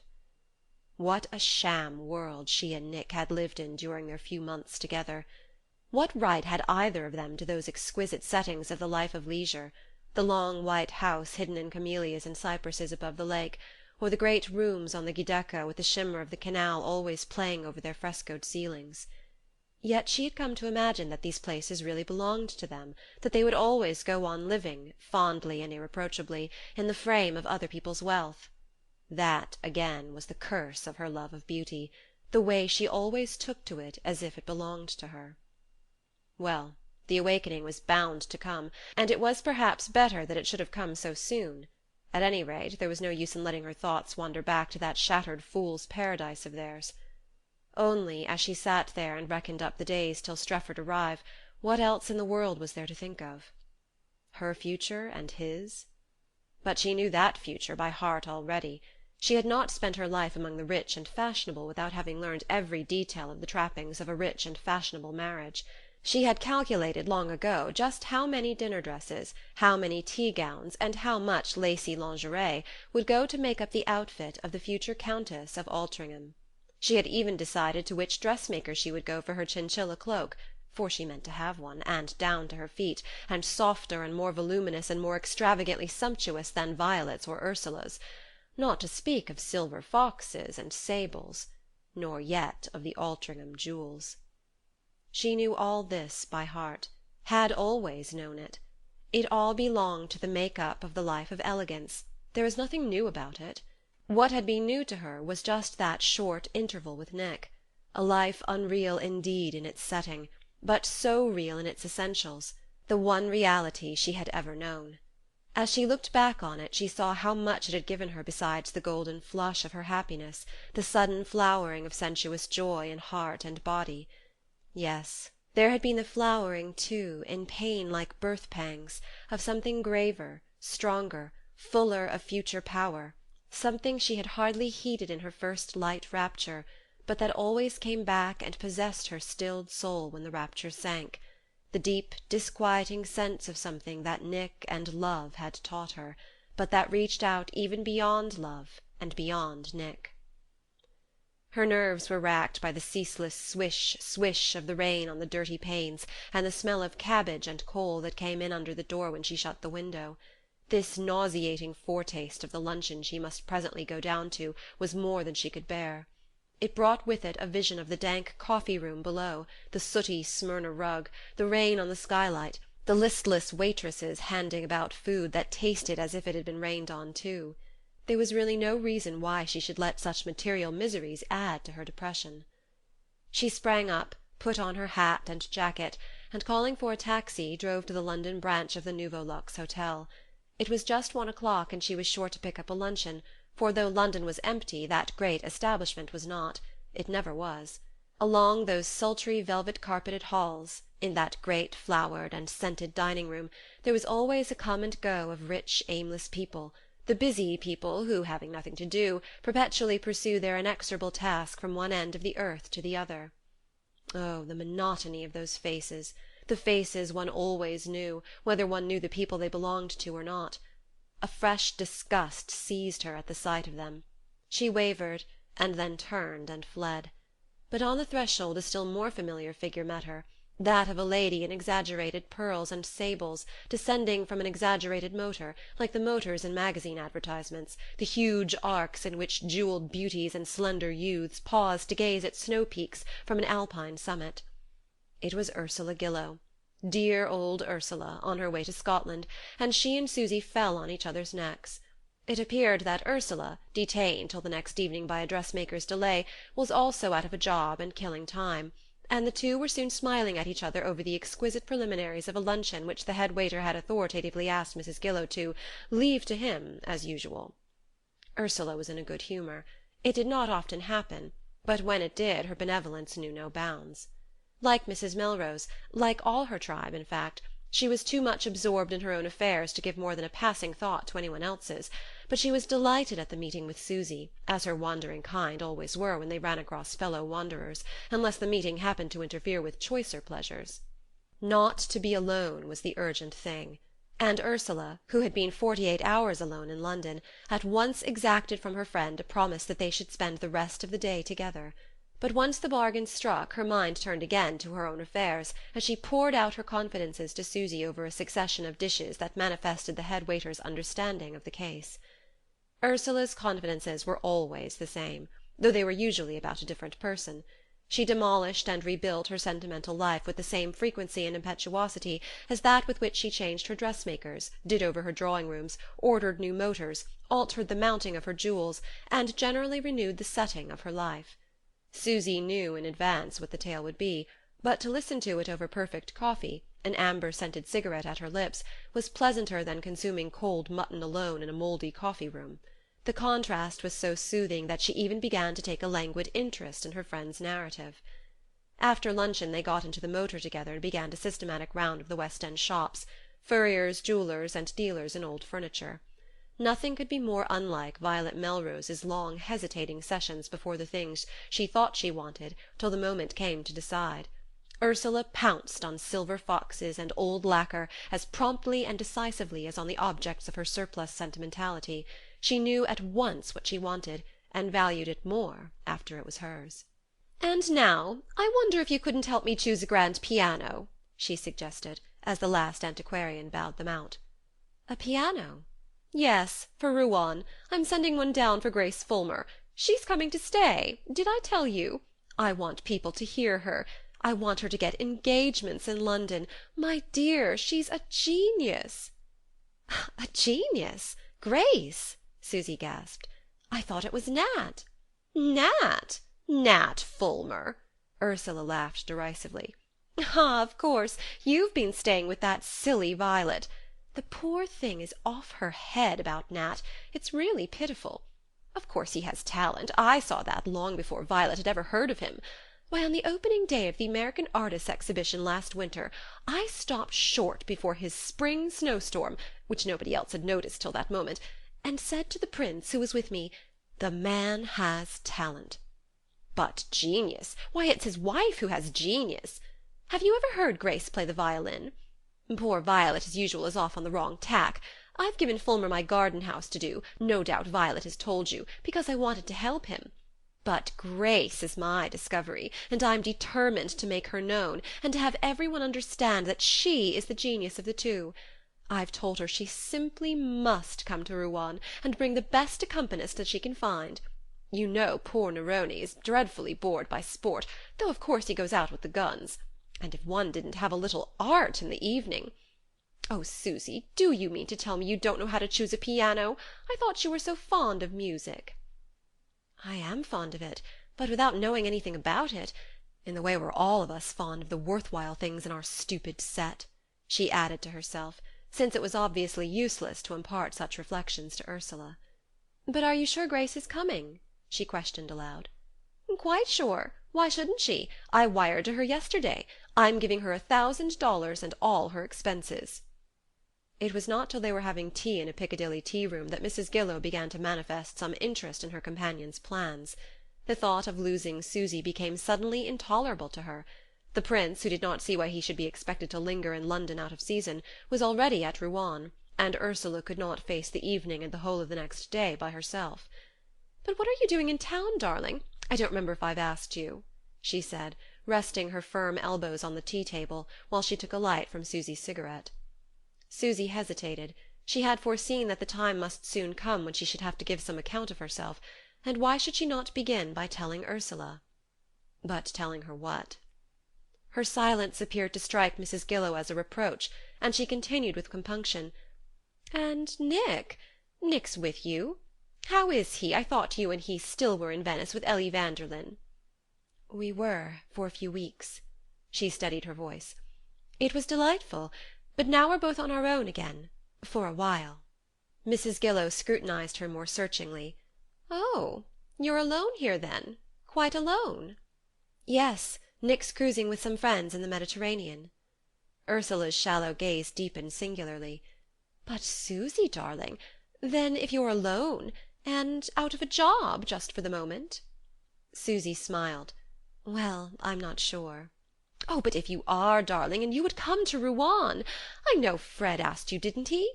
And he told me that both you and Nick had refused. He was awfully huffed at your not coming, but I suppose that was because Nick had other plans. We couldn't have him now because there's no room for another gun, but since he's not here and you're free...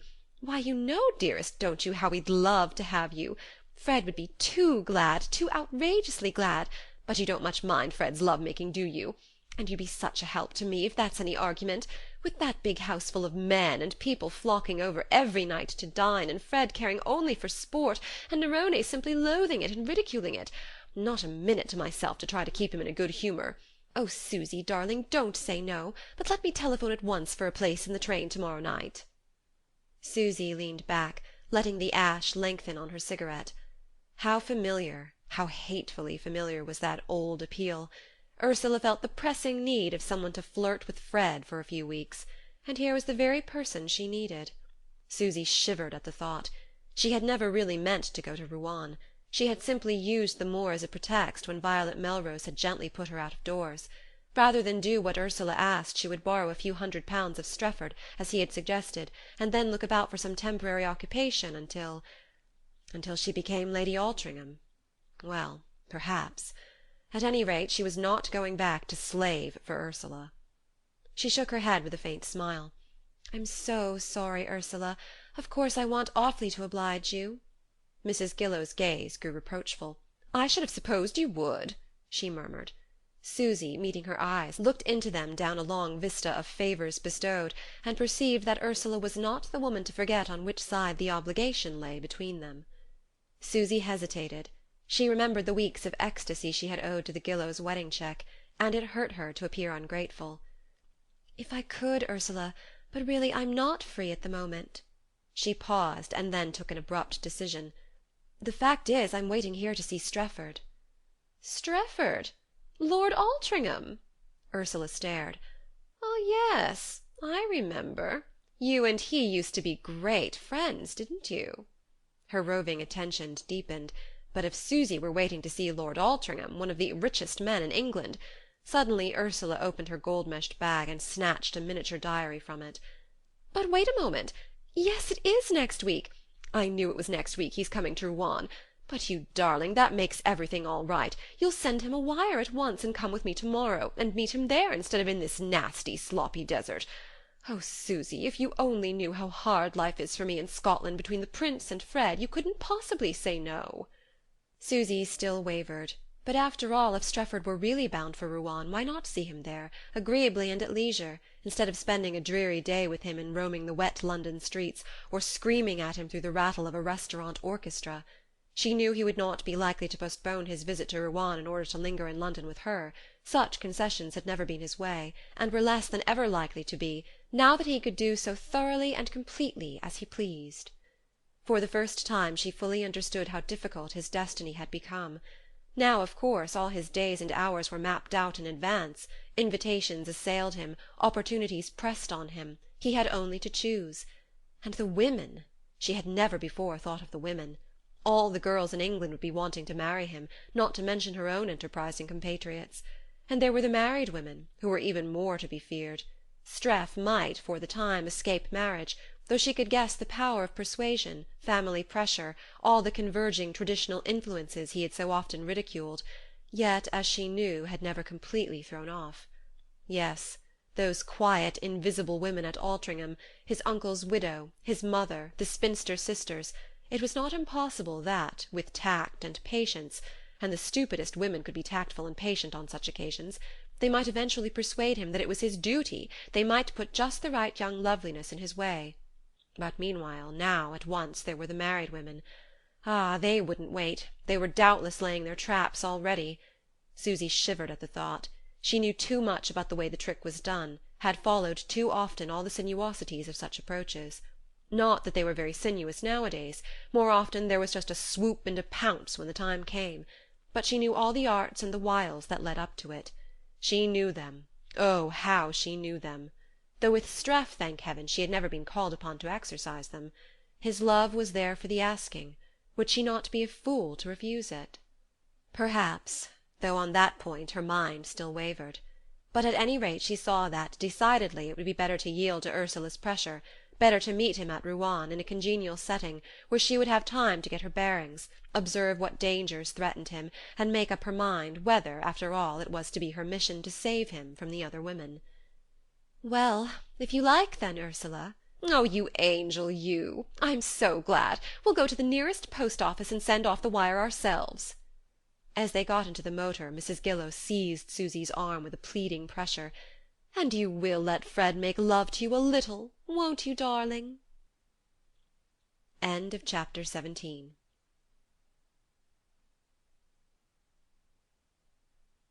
Part 2, Chapter 18. "But I can't think," said Ellie Vanderlyn earnestly, "why you don't announce your engagement before waiting for your divorce. People are beginning to do it, I assure you. It's so much safer."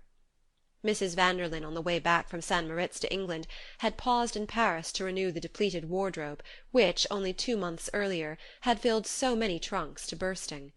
Other ladies, flocking there from all points of the globe for the same purpose, disputed with her the Louis XVI suites of the Nouveau Luxe, the pink-candled tables in the restaurant, the hours for trying on at the dressmaker's, and just because they were so many, and all feverishly fighting to get the same things at the same time, they were all excited, happy, and at ease. It was the most momentous period of the year, the height of the dressmaker's season. Mrs. Vanderlyn had run across Susy Lansing at one of the Rue de la Paix openings, where rows of ladies, wan with heat and emotion, sat for hours in rapt attention, while spectral apparitions in incredible raiment tottered endlessly past them on aching feet. Distracted from the regal splendours of a chinchilla cloak by the sense that another lady was also examining it, Mrs. Vanderlyn turned in surprise at the sight of Susy, whose head was critically bent above the fur. "Susy! I'd no idea you were here. I saw in the papers that you were with the Gillows." The customary embraces followed, then Mrs. Vanderlyn, her eyes pursuing the matchless cloak as it disappeared down a vista of receding mannequins, interrogated sharply: "Are you shopping for Ursula? If you mean to order that cloak for her, I'd rather know." Susy smiled, and paused a moment before answering. During the pause she took in all the exquisite details of Ellie Vanderlyn's perpetually youthful person, from the plumed crown of her head to the perfect arch of her patent leather shoes. At last she said quietly: "No, today I'm shopping for myself." "Yourself? Yourself?" Mrs. Vanderlyn echoed with a stare of incredulity. "Yes, just for a change," Susy serenely acknowledged. "But the cloak? I meant the chinchilla cloak, the one with the ermine lining." "Yes, it is awfully good, isn't it? But I mean to look elsewhere before I decide." Ah, how often had she heard her friends use that phrase, and how amusing it was now to see Ellie's amazement as she heard it tossed off in her own tone of contemptuous satiety. Susy was becoming more and more dependent on such diversions. Without them her days, crowded as they were, would nevertheless have dragged by heavily.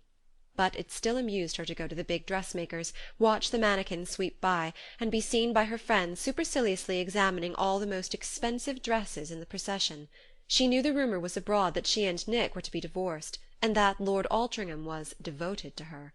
She neither confirmed nor denied the report, she just let herself be luxuriously carried forward on its easy tide.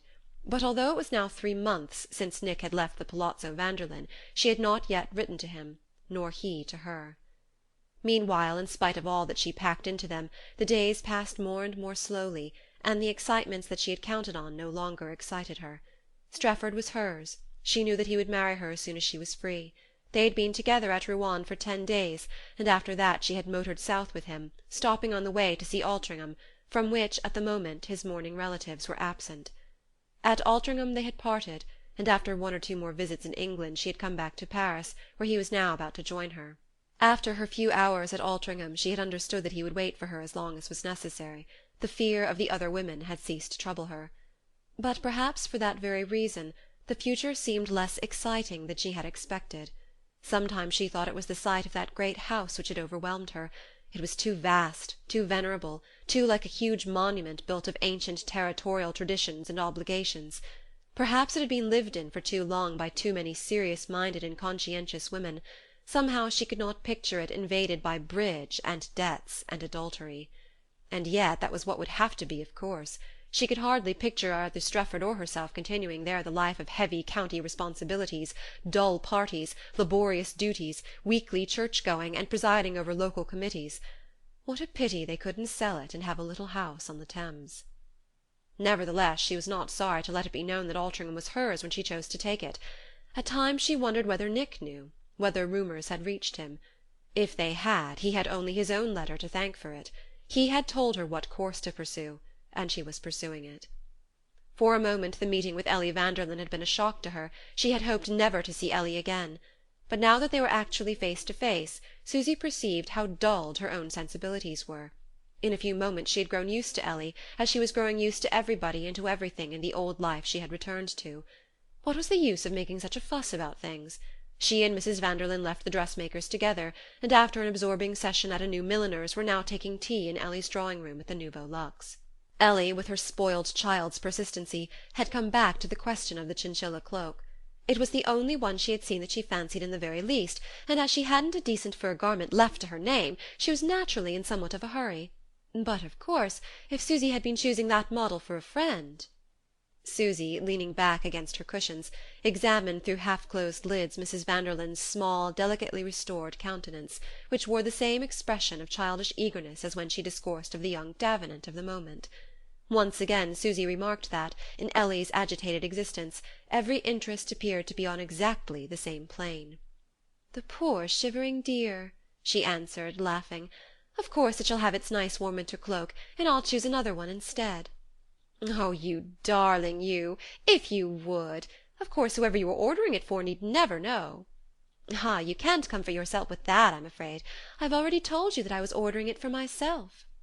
Susy paused to savour to the full Ellie's look of blank bewilderment; then her amusement was checked by an indefinable change in her friend's expression.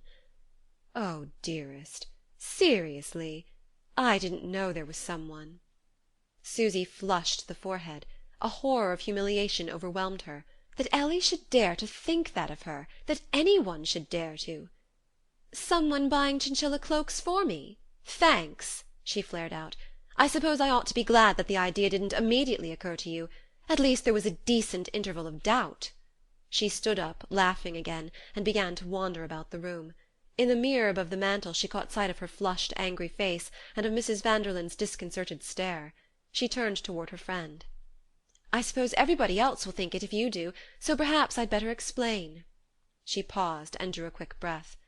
"Nick and I mean to part, have parted, in fact. He's decided that the whole thing was a mistake. He will probably marry again soon, and so shall I."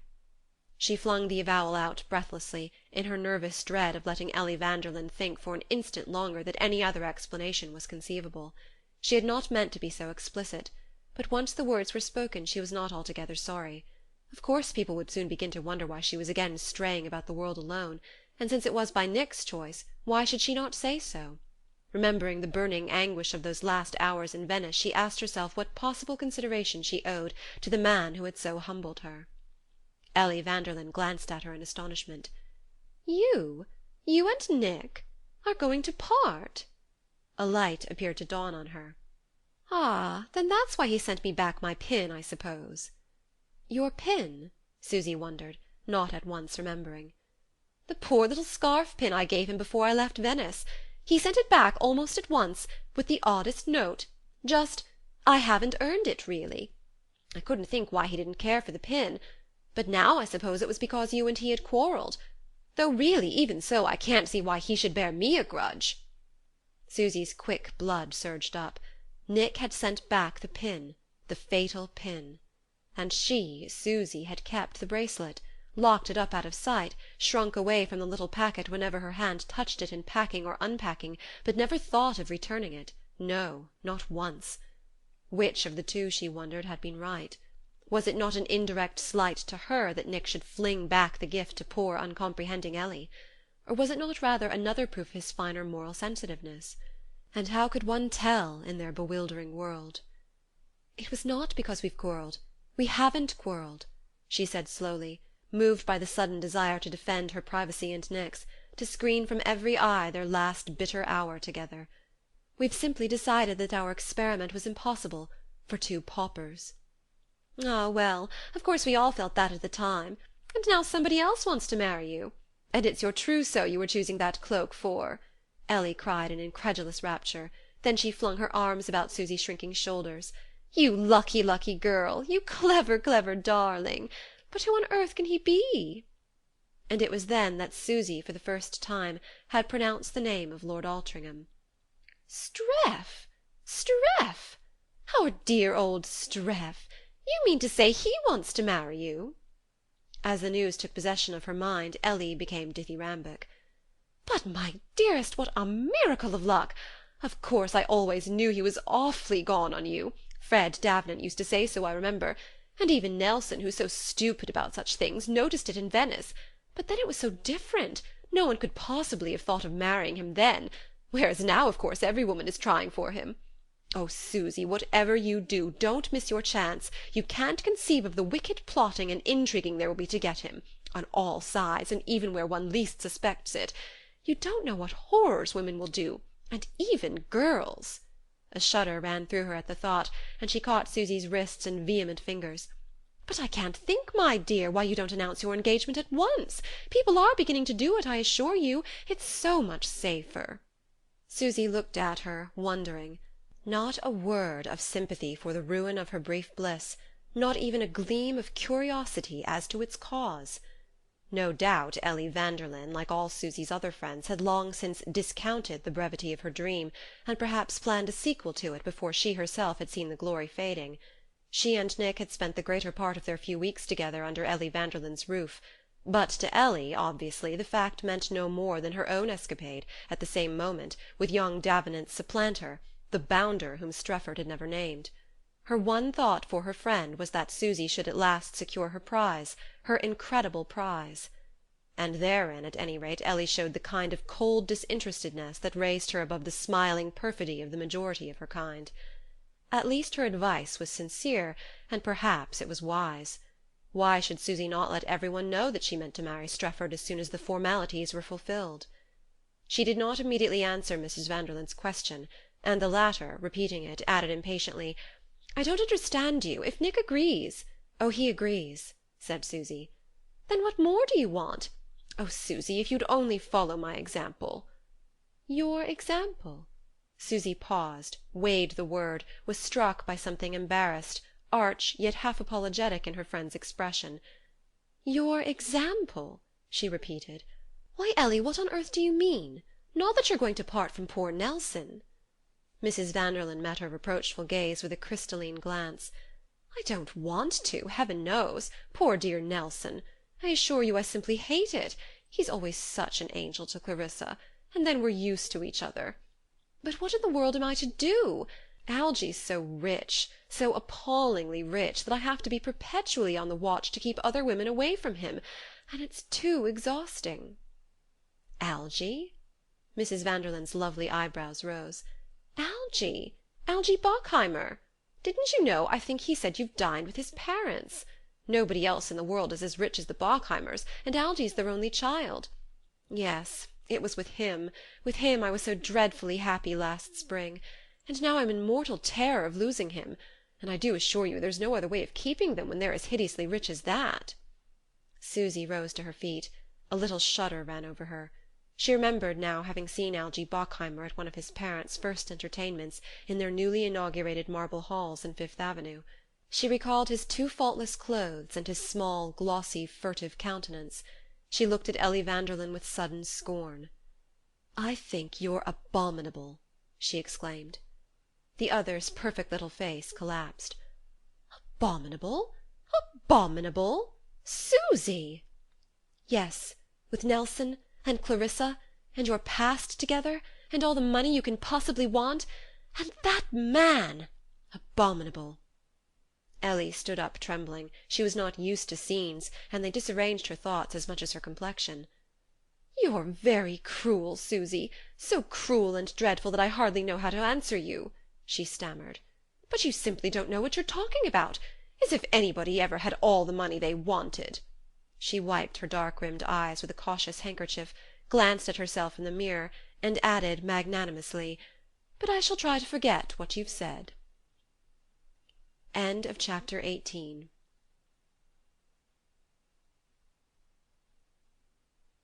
Part 2, Chapter 19. Just such a revolt as she had felt as a girl, such a disgusted recoil from the standards and ideals of everybody about her as had flung her into her mad marriage with Nick, now flamed in Susy Lansing's bosom. How could she ever go back into that world again? How echo its appraisals of life and bow down to its judgments? Alas, it was only by marrying according to its standards that she could escape such subjection. Perhaps the same thought had actuated Nick. Perhaps he had understood sooner than she that to attain moral freedom they must both be above material cares. Perhaps. Her talk with Ellie Vanderlyn had left Susy so oppressed and humiliated that she almost shrank from her meeting with Altringham the next day.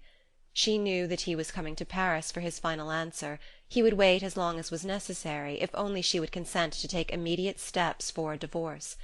She was staying at a modest hotel in the Faubourg Saint-Germain, and had once more refused his suggestion that they should lunch at the Nouveau Luxe, or at some fashionable restaurant of the boulevard.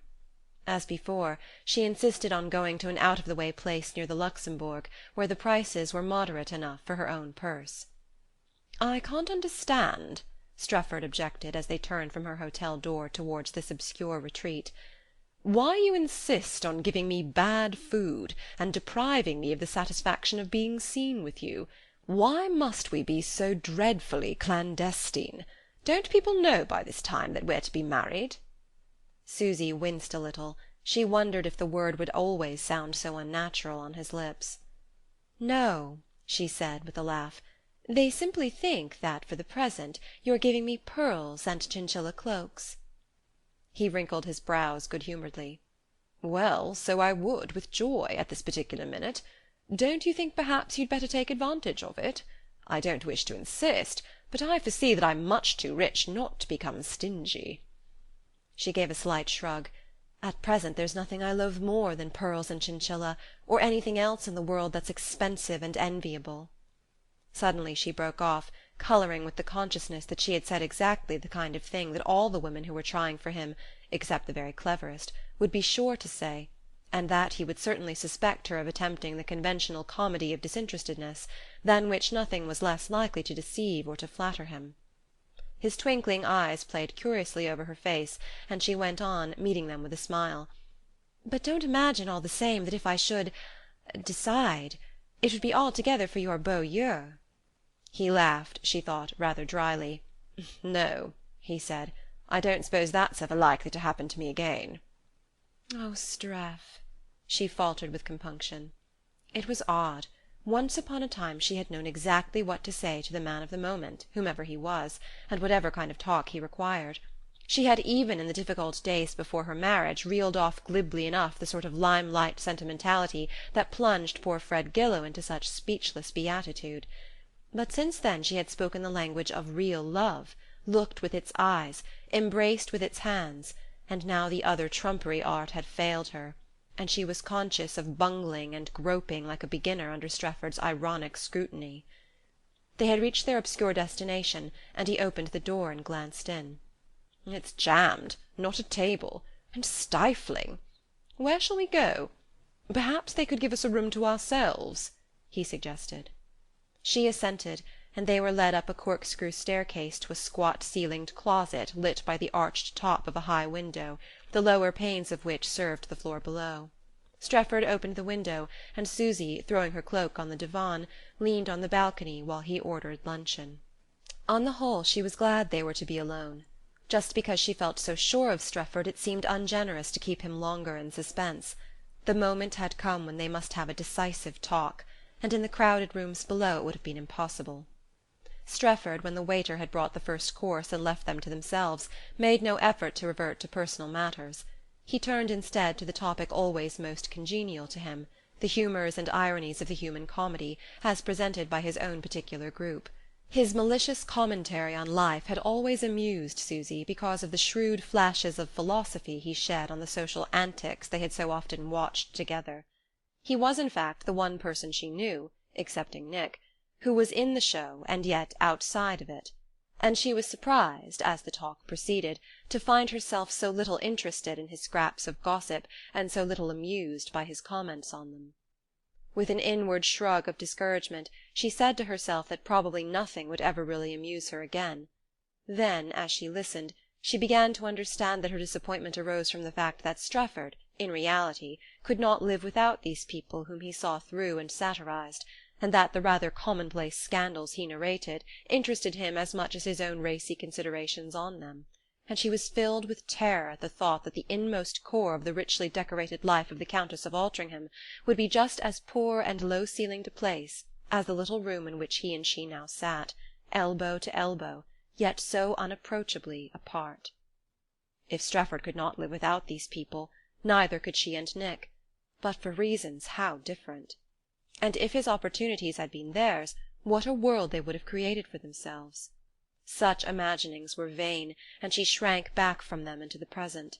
After all, as Lady Altringham, she would have the power to create that world which she and Nick had dreamed, only she must create it alone. Well, that was probably the law of things, All human happiness was thus conditioned and circumscribed, and hers, no doubt, must always be of the lonely kind, since material things did not suffice for it, even though it depended on them as Grace Fulmer's, for instance, never had. Yet even Grace Fulmer had succumbed to Ursula's offer, and had arrived at Rouen the day before Susy left, instead of going to Spain with her husband and Violet Melrose. But then Grace was making the sacrifice for her children, and somehow one had the feeling that in giving up her liberty she was not surrendering a tittle of herself. But the difference was there. "How I do bore you!" Susy heard Strefford exclaim. She became aware that she had not been listening. Stray echoes of names, of places and people, Violet Melrose, Ursula, Prince Altineri, others of their group and persuasion, had vainly knocked at her barricaded brain. What had he been telling her about them? She turned to him, and their eyes met. His were full of a melancholy irony. "Susy, old girl, what's wrong?" She pulled herself together. "I was thinking, Streff, just now, when I said I hated the very sound of pearls and chinchilla, how impossible it was that you should have believed me. In fact, what a blunder I'd made in saying it." He smiled. "Because it was what so many other women might be likely to say? So awfully unoriginal, in fact?" She laughed for sheer joy at his insight. "It's going to be easier than I imagined," she thought. Aloud she rejoined, "Oh, Streff, how you're always going to find me out! Where on earth shall I ever hide from you?" "Where?" he echoed her laugh, laying his hand lightly on hers. "In my heart, I'm afraid." In spite of the laugh, his accent shook her. Something about it took all the mockery from his retort, checked on her lips the "What, a valentine?" and made her suddenly feel that, if he were afraid, so was she. Yet she was touched also, and wondered half exultingly if any other woman had ever caught that particular deep inflection of his shrill voice. She had never liked him as much as at that moment, and she said to herself, with an odd sense of detachment, as if she had been rather breathlessly observing the vacillations of someone whom she longed to persuade but dared not, Now, if he speaks, I shall say yes." He did not speak, but abruptly and as startlingly to her as if she had just dropped from a sphere whose inhabitants had other methods of expressing their sympathy, he slipped his arm around her and bent his keen, ugly, melting face to hers. It was the lightest touch. In an instant she was free again. But something within her gasped and resisted long after his arm and his lips were gone, and he was proceeding with a too-studied ease to light a cigarette and sweeten his coffee. He had kissed her. Well, naturally, why not? It was not the first time she had been kissed. It was true that one didn't habitually associate Streff with such demonstrations, but she had not that excuse for surprise, for even in Venice she had begun to notice that he looked at her differently, and avoided her hand when he used to seek it. No, she ought not to have been surprised, nor ought a kiss to have been so disturbing. Such incidents had punctuated the career of Susy Branch. There had been, in particular, in far-off discarded times, Fred Gillow's large but artless embraces. Well, nothing of that kind had seemed of any more account than the click of a leaf in a woodland walk. It had all been merely epidermal, ephemeral, part of the trivial accepted business of the social comedy. But this kiss of Strefford's was what Nick's had been, under the New Hampshire pines, on the day that had decided their fate. It was a kiss with a future in it, like a ring slipped upon her soul. And now, in the dreadful pause that followed, while Strefford fidgeted with his cigarette-case and rattled the spoon in his cup, Susy remembered what she had seen through the circle of Nick's kiss, that blue illimitable distance which was at once the landscape at their feet and the future in their souls. Perhaps that was what Strefford's sharply narrowed eyes were seeing now, that same illimitable distance that she had lost for ever. Perhaps he was saying to himself, as she had said to herself when her lips left Nick's, "Each time we kiss we shall see it all again."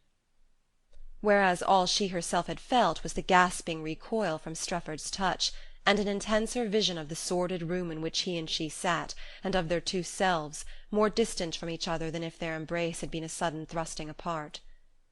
The moment prolonged itself, and they sat numb. How long had it lasted? How long ago was it that she had thought, "It's going to be easier than I imagined"? Suddenly she felt Strefford's queer smile upon her, and saw in his eyes a look, not of reproach or disappointment, but of deep and anxious comprehension. Instead of being angry or hurt, he had seen, he had understood, he was sorry for her. Impulsively she slipped her hand into his, and they sat silent for another moment. Then he stood up and took her cloak from the divan. "Shall we go now? I've got cards for the private view of the Reynolds exhibition at the Petit Palais. There are some portraits from Altrincham. It might amuse you." In the taxi she had time, through their light rattle of talk, to readjust herself and drop back into her usual feeling of friendly ease with him. He had been extraordinarily considerate, for anyone who always so undisguisedly sought his own satisfaction above all things, and if his considerateness were just an indirect way of seeking that satisfaction now, well, that proved how much he cared for her, how necessary to his happiness she had become. The sense of power was undeniably pleasant. Pleasanter still was the feeling that someone really needed her, that the happiness of the man at her side depended on her yes or no.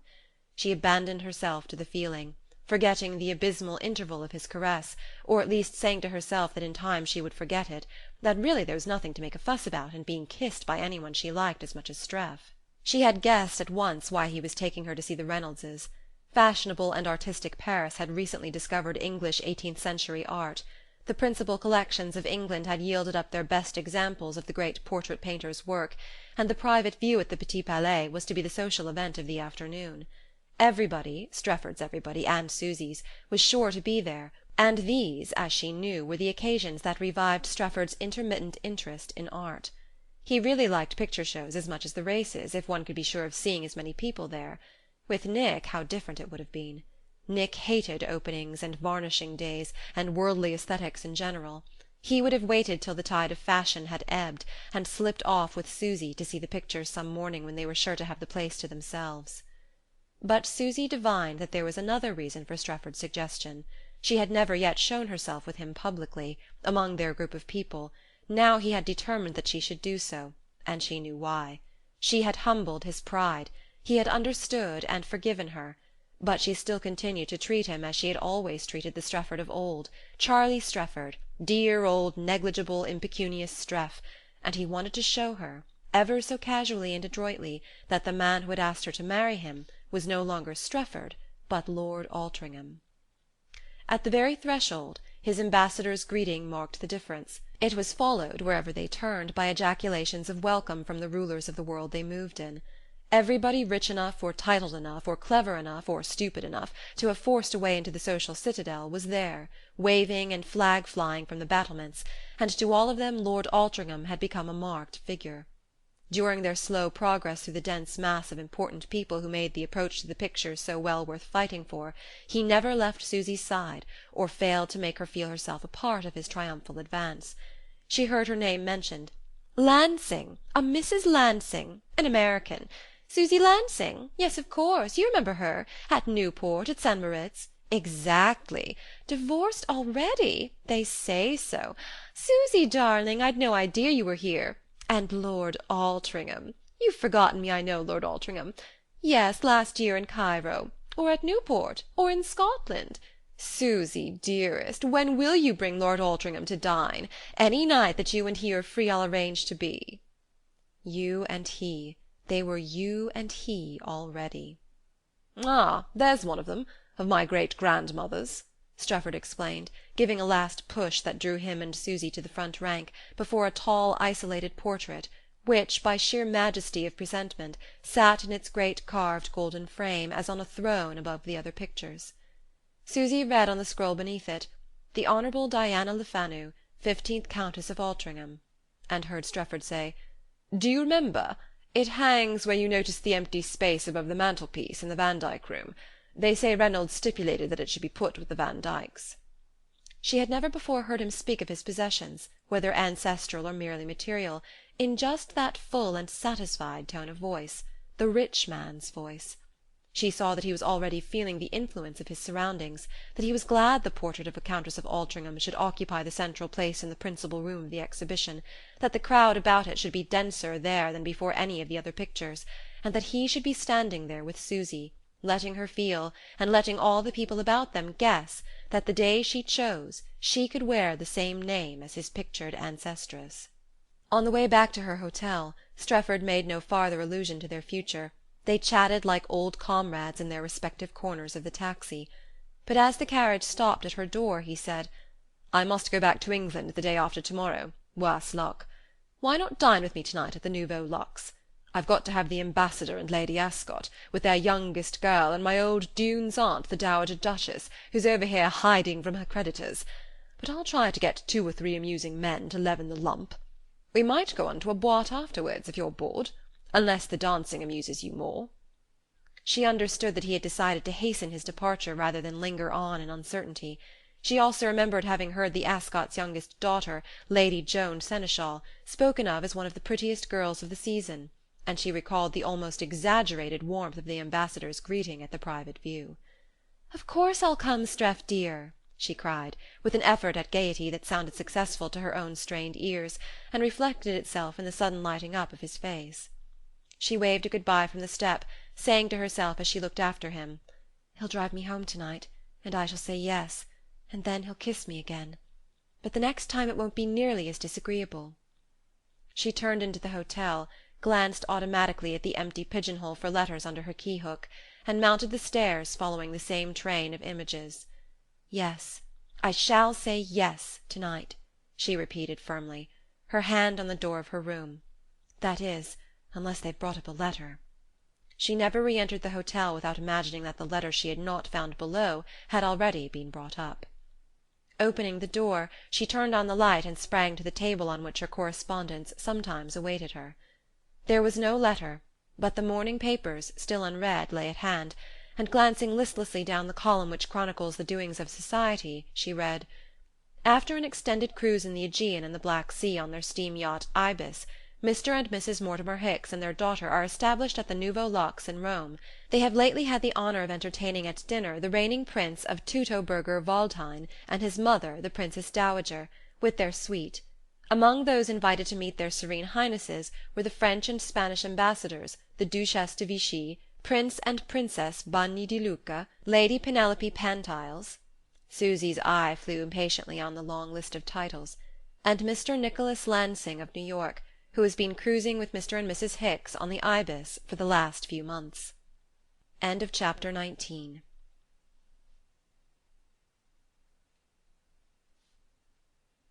Part 2, Chapter 20.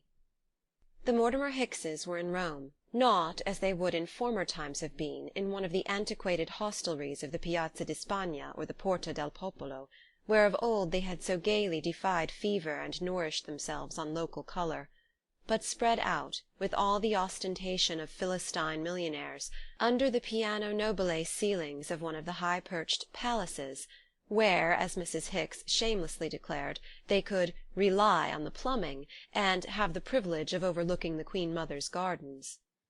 It was that speech, uttered with beaming aplomb at a dinner-table surrounded by the cosmopolitan nobility of the Eternal City, that had suddenly revealed to Lansing the profound change in the Hicks point of view. As he looked back over the 4 months since he had so unexpectedly joined the Ibis at Genoa, he saw that the change, at first insidious and unperceived, dated from the ill-fated day when the Hickses had run across a reigning prince on his travels. Hitherto they had been proof against such perils. Both Mr. and Mrs. Hicks had often declared that the aristocracy of the intellect was the only one which attracted them. But in this case the prince possessed an intellect in addition to his few square miles of territory, and to one of the most beautiful field-marshal's uniforms that had ever encased a royal warrior. The prince was not a warrior, however; he was stooping, pacific, and spectacled, and his possession of the uniform had been revealed to Mrs. Hicks only by the gift of a full-length photograph in a Bond Street frame, with Anastasius written slantingly across its legs. The prince, and herein lay the Hickses' undoing, the prince was an archaeologist, an earnest, anxious, inquiring, and scrupulous archaeologist. Delicate health, so his suite hinted, banished him for a part of each year from his cold and foggy principality, and in the company of his mother, the active and enthusiastic Dowager Princess, he wandered from one Mediterranean shore to another, now assisting at the exhumation of Ptolemaic mummies, now at the excavation of Delphic temples or of North African basilicas.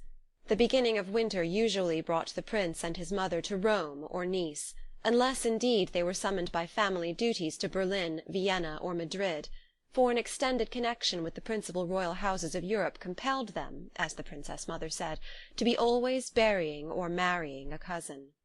At other moments they were seldom seen in the glacial atmosphere of courts, preferring to royal palaces those of the other and more modern type, in one of which the Hickses were now lodged. Yes, the prince and his mother, they gaily avowed it, revelled in palace hotels, and being unable to afford the luxury of inhabiting them, they liked, as often as possible, to be invited to dine there by their friends.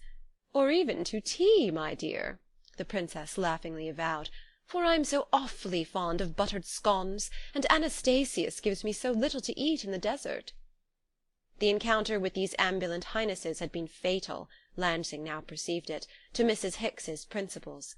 She had known a great many archaeologists, but never one as agreeable as the prince, and above all never one who had left a throne to camp in the desert and delve in Libyan tombs. And it seemed to her infinitely pathetic that these two gifted beings, who grumbled when they had to go to marry a cousin at the Palace of St. James or of Madrid, and hastened back breathlessly to the far-off point where, metaphorically speaking, pickaxe and spade had dropped from their royal hands, that these heirs of the ages should be unable to offer themselves the comforts of up-to-date hotel life, and should enjoy themselves like babies when they were invited to the other kind of palace to feast on buttered scones and watch the tango. She simply could not bear the thought of their privations, and neither after a time could Mr. Hicks, who found the prince more democratic than anyone he had ever known at Apex City, and was immensely interested by the fact that their spectacles came from the same optician. But it was, above all, the artistic tendencies of the prince and his mother which had conquered the Hickses. There was fascination in the thought that, among the rabble of vulgar uneducated royalties who overran Europe from Biarritz to the Engadine, gambling, tangoing, and sponging on no less vulgar plebeians, they, the unobtrusive and self-respecting Hickses, should have had the luck to meet this cultivated pair, who joined them in gentle ridicule of their own frivolous kinsfolk, and whose tastes were exactly those of the eccentric, unreliable, and sometimes money-borrowing persons who had hitherto represented the higher life to the Hickses. Now at last Mrs. Hicks saw the possibility of being at once artistic and luxurious, of surrendering herself to the joys of modern plumbing, and yet keeping the talk on the highest level. "If the poor dear princess wants to dine at the Nouveau Luxe, why shouldn't we give her that pleasure?" Mrs. Hicks smilingly inquired. "And as for her enjoying her buttered scones like a baby, as she says, I think it's the sweetest thing about her." Coral Hicks did not join in this chorus, but she accepted, with her curious air of impartiality, the change in her parents' manner of life, and for the first time, as Nick observed, occupied herself with her mother's toilet, with the result that Mrs. Hicks's outline became firmer, her garments soberer in hue and finer in material, so that, should anyone chance to detect the daughter's likeness to her mother, the result was less likely to be disturbing. Such precautions were the more needful, Lansing could not but note, because of the different standards of the society in which the Hickses now moved. For it was a curious fact that admission to the intimacy of the prince and his mother, who continually declared themselves to be the pariahs, the outlaws, the bohemians among crowned heads, nevertheless involved not only living in the palace hotels, but mixing with those who frequented them. The prince's aide-de-camp, an agreeable young man of easy manners, had smilingly hinted that their serene highnesses, though so thoroughly democratic and unceremonious, were yet accustomed to inspecting in advance the names of the persons whom their hosts wished to invite with them, and Lansing noticed that Mrs. Hicks's lists, having been "submitted," usually came back lengthened by the addition of numerous wealthy and titled guests. Their highnesses never struck out a name, they welcomed with enthusiasm and curiosity the Hickses' oddest and most inexplicable friends, at most putting off some of them to a later day on the plea that it would be "cosier" to meet them on a more private occasion, but they invariably added to the list any friends of their own, with the gracious hint that they wished these latter, though socially so well provided for, to have the immense privilege of knowing the Hickses. And thus it happened that when October gales necessitated laying up the Ibis, the Hickses, finding again in Rome the august travellers from whom they had parted the previous month in Athens, also found their visiting list enlarged by all that the capital contained of fashion. It was true enough, as Lansing had not failed to note, that the Princess Mother adored prehistoric art, and Russian music, and the paintings of Gauguin and Matisse; but she also, and with a beaming unconsciousness of perspective, adored large pearls and powerful motors, caravan tea and modern plumbing, perfumed cigarettes and society scandals; and her son, while apparently less sensible to these forms of luxury, adored his mother, and was charmed to gratify her inclinations without cost to himself, "since poor mamma," as he observed, "is so courageous when we are roughing it in the desert." The smiling aide-de-camp, who explained these things to Lansing, added with an intenser smile that the prince and his mother were under obligations, either social or cousinly, to most of the titled persons whom they begged Mrs. Hicks to invite, "and it seems to their Serene Highnesses," he added, "the most flattering return they can make for the hospitality of their friends to give them such an intellectual opportunity." The dinner-table at which their Highnesses' friends were seated on the evening in question represented, numerically, one of the greatest intellectual opportunities yet afforded them.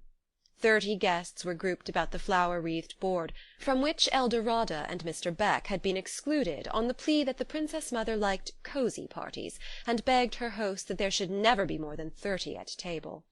Such, at least, was the reason given by Mrs. Hicks to her faithful followers, but Lansing had observed that of late the same skilled hand which had refashioned the Hickses' social circle usually managed to exclude from it the timid presences of the two secretaries. Their banishment was the more displeasing to Lansing from the fact that, for the last 3 months, he had filled Mr. Buttle's place, and was himself their salaried companion. But since he had accepted the post, his obvious duty was to fill it in accordance with his employer's requirements, and it was clear even to Eldorada and Mr. Beck that he had, as Eldorada ungrudgingly said, something of Mr. Buttle's marvellous social gifts. During the cruise his task had not been distasteful to him. He was glad of any definite duties, however trivial; he felt more independent as the Hickses' secretary than as their pampered guest, and the large cheque which Mr. Hicks handed over to him on the first of each month refreshed his languishing sense of self-respect. He considered himself absurdly overpaid, but that was the Hickses' affair, and he saw nothing humiliating in being in the employ of people he liked and respected. But from the moment of the ill-fated encounter with the wandering princes, his position had changed as much as that of his employers. He was no longer, to Mr. and Mrs. Hicks, a useful and estimable assistant, on the same level as Eldorada and Mr. Beck. He had become a social asset of unsuspected value, equalling Mr. Buttles in his capacity for dealing with the mysteries of foreign etiquette, and surpassing him in the art of personal attraction. Nick Lansing, the Hickses found, already knew most of the Princess Mother's rich and aristocratic friends. Many of them hailed him with enthusiastic "Old Nicks," and he was almost as familiar with his Highness's own aide-de-camp as with all the secret ramifications of love and hate that made dinner-giving so much more of a science in Rome than at Apex City. Mrs. Hicks at first had hopelessly lost her way in this labyrinth of subterranean scandals, rivalries and jealousies, and finding Lansing's hand within reach, she clung to it with pathetic tenacity. But if the young man's value had risen in the eyes of his employers, it had deteriorated in his own. He was condemned to play a part he had not bargained for, and it seemed to him more degrading when paid in banknotes than if his retribution had consisted merely in good dinners and luxurious lodgings. The first time the smiling aide-de-camp had caught his eye over a verbal slip of Mrs. Hicks's, Nick had flushed to the forehead and gone to bed swearing that he would chuck his job the next day. 2 months had passed since then, and he was still the paid secretary.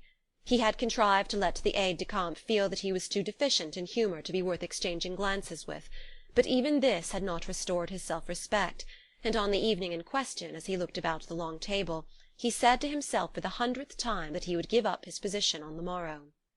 Only, what was the alternative? The alternative, apparently, was Coral Hicks. He glanced down the line of diners, beginning with the tall, lean countenance of the Princess Mother, with its small, inquisitive eyes perched as high as attic windows under a frizzled thatch of hair and a pediment of uncleaned diamonds, passed on to the vacuous and overfed or fashionably haggard masks of the ladies next in rank, and finally caught, between branching orchids, a distant glimpse of Miss Hicks. In contrast with the others, he thought, she looked surprisingly noble. Her large grave features made her appear like an old monument in a street of palace hotels, and he marvelled at the mysterious law which had brought this archaic face out of Apex City and given to the oldest society of Europe a look of such mixed modernity. Lansing perceived that the aide-de-camp, who was his neighbour, was also looking at Miss Hicks. His expression was serious and even thoughtful, but as his eyes met Lansing's he readjusted his official smile. "I was admiring our hostess's daughter. Her absence of jewels is an inspiration," he remarked in the confidential tone which Lansing had come to dread. "Oh, Miss Hicks is full of inspirations," he returned curtly, and the aide-de-camp bowed with an admiring air, as if inspirations were rarer than pearls, as in his milieu they undoubtedly were. "She is the equal of any situation, I am sure," he replied, and then abandoned the subject with one of his automatic transitions. After dinner, in the embrasure of a drawing-room window, he surprised Nick by returning to the same topic, and this time without thinking it needful to readjust his smile. His face remained serious, though his manner was studiously informal. "I was admiring at dinner Miss Hicks's invariable sense of appropriateness. It must permit her friends to foresee for her almost any future, however exalted." Lansing hesitated and controlled his annoyance. Decidedly he wanted to know what was in his companion's mind. "What do you mean by exalted?" he asked, with a smile of faint amusement. "Well, equal to her marvellous capacity for shining in the public eye." Lansing still smiled. "The question is, I suppose, whether her desire to shine equals her capacity." The aide-de-camp stared. "You mean she's not ambitious?" "On the contrary, I believe her to be immeasurably ambitious." "Immeasurably?" The aide-de-camp seemed to try to measure it. "But not surely beyond what we can offer." His eyes completed the sentence, and it was Lansing's turn to stare. The aide-de-camp faced the stare. "Yes," his eyes concluded in a flash, while his lips let fall, "the Princess Mother admires her immensely." But at that moment a wave of Mrs. Hicks's fan drew them hurriedly from their embrasure. "Professor Darchivio had promised to explain to us the difference between the Sasanian and Byzantine motives in Carolingian art, but the manager has sent up word that the 2 new Creole dancers from Paris have arrived, and Her Serene Highness wants to pop down to the ballroom and take a peek at them. She's sure the professor will understand." "And accompany us, of course," the Princess irresistibly added. Lansing's brief colloquy in the Nouveau Luxe window had lifted the scales from his eyes. Innumerable dim corners of memory had been flooded with light by that one quick glance of the aide-de-camp's. Things he had heard, hints he had let pass, smiles, insinuations, cordialities, rumours of the improbability of the Prince's founding a family, suggestions as to the urgent need of replenishing the Teutoburger treasury. Miss Hicks, perforce, had accompanied her parents and their princely guests to the ballroom, but as she did not dance, and took little interest in the sight of others so engaged, she remained aloof from the party, absorbed in an archaeological discussion with the baffled but smiling savant who was to have enlightened the party on the difference between Sasanian and Byzantine ornament. Lansing, also aloof, had picked out a post from which he could observe the girl. She wore a new look to him since he had seen her as the centre of all these scattered threads of intrigue. Yes, decidedly she was growing handsomer, or else she had learned how to set off her massive lines instead of trying to disguise them.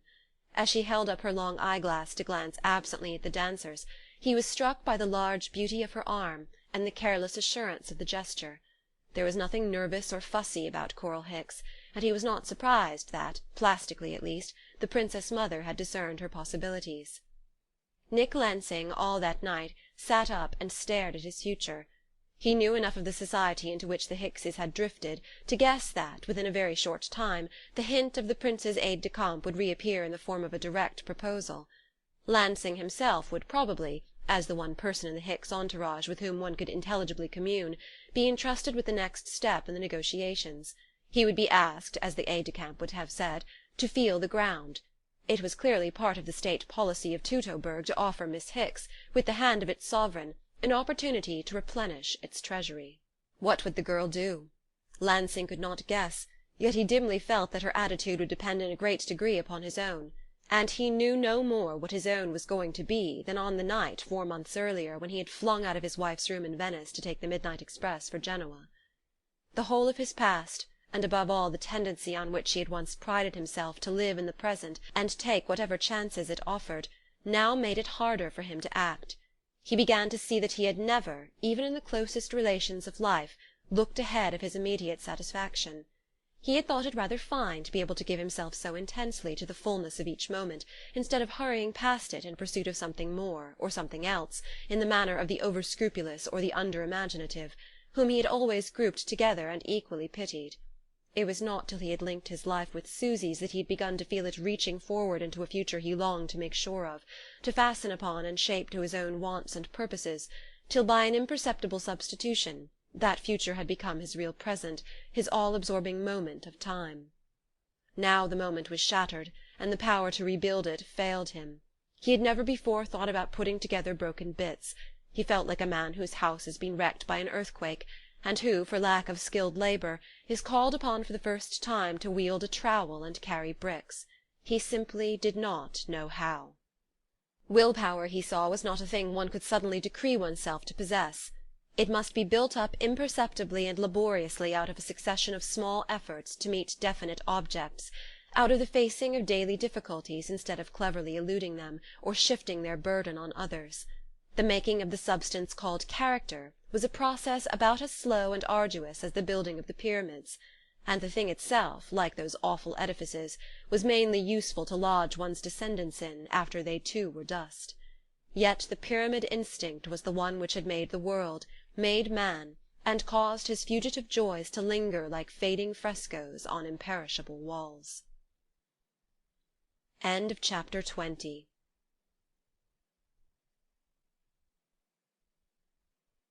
Part 2, Chapter 21. On the drive back from her dinner at the Nouveau Luxe, events had followed the course foreseen by Susy.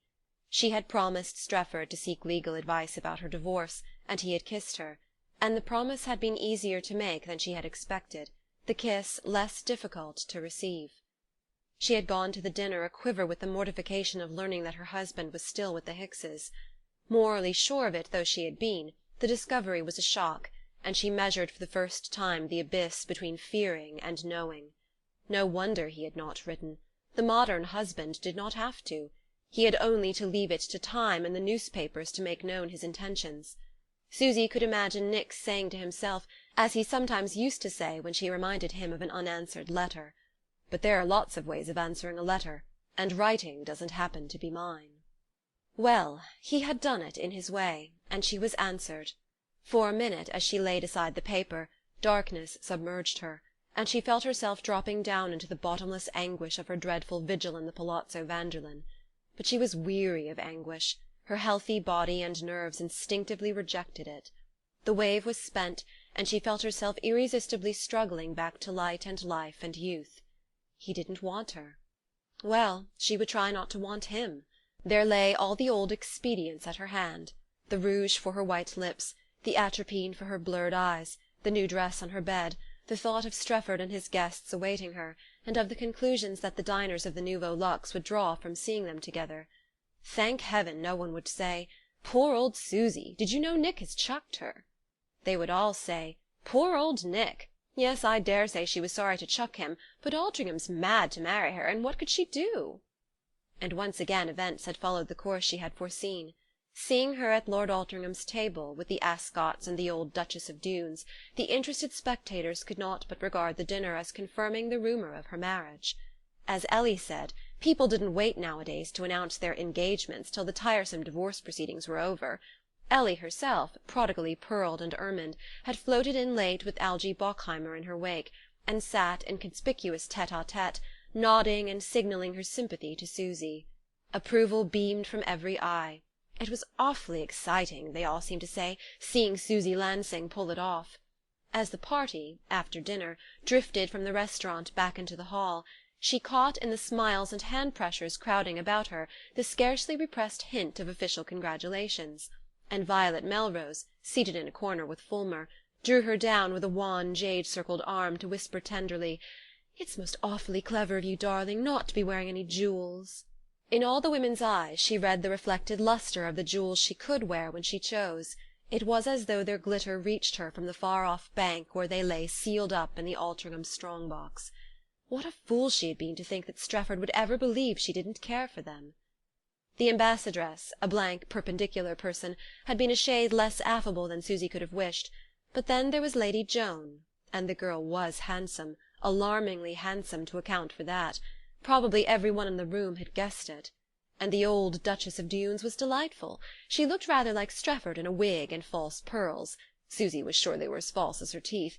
And her cordiality was so demonstrative that the future bride found it more difficult to account for than Lady Ascot's coldness, till she heard the old lady, as they passed into the hall, breathe in a hissing whisper to her nephew: "Streff, dearest, when you have a minute's time and can drop in at my wretched little pension, I know you can explain in 2 words what I ought to do to pacify those awful money-lenders.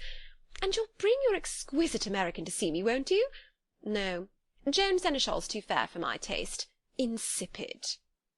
Yes, the taste of it all was again sweet on her lips. A few days later she began to wonder how the thought of Strefford's endearments could have been so alarming. To be sure, he was not lavish of them, but when he did touch her, even when he kissed her, it no longer seemed to matter.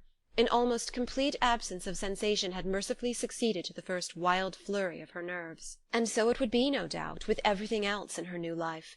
If it failed to provoke any acute reactions, whether of pain or pleasure, the very absence of sensation would make for peace. And in the meanwhile she was tasting what, she had begun to suspect, was the maximum of bliss to most of the women she knew. Days packed with engagements, the exhilaration of fashionable crowds, the thrill of snapping up a jewel or a bibelot or a new model that one's best friend wanted, or of being invited to some private show or some exclusive entertainment that one's best friend couldn't get to. There was nothing now that she couldn't buy, nowhere that she couldn't go. She had only to choose and to triumph. And for a while the surface excitement of her life gave her the illusion of enjoyment. Strefford, as she had expected, had postponed his return to England, and now they had been for nearly 3 weeks together in their new and virtually avowed relation. She had fancied that, after all, the easiest part of it would be just the being with Strefford, the falling back on their old tried friendship to efface the sense of strangeness. But, though she had so soon grown used to his caresses, he himself remained curiously unfamiliar.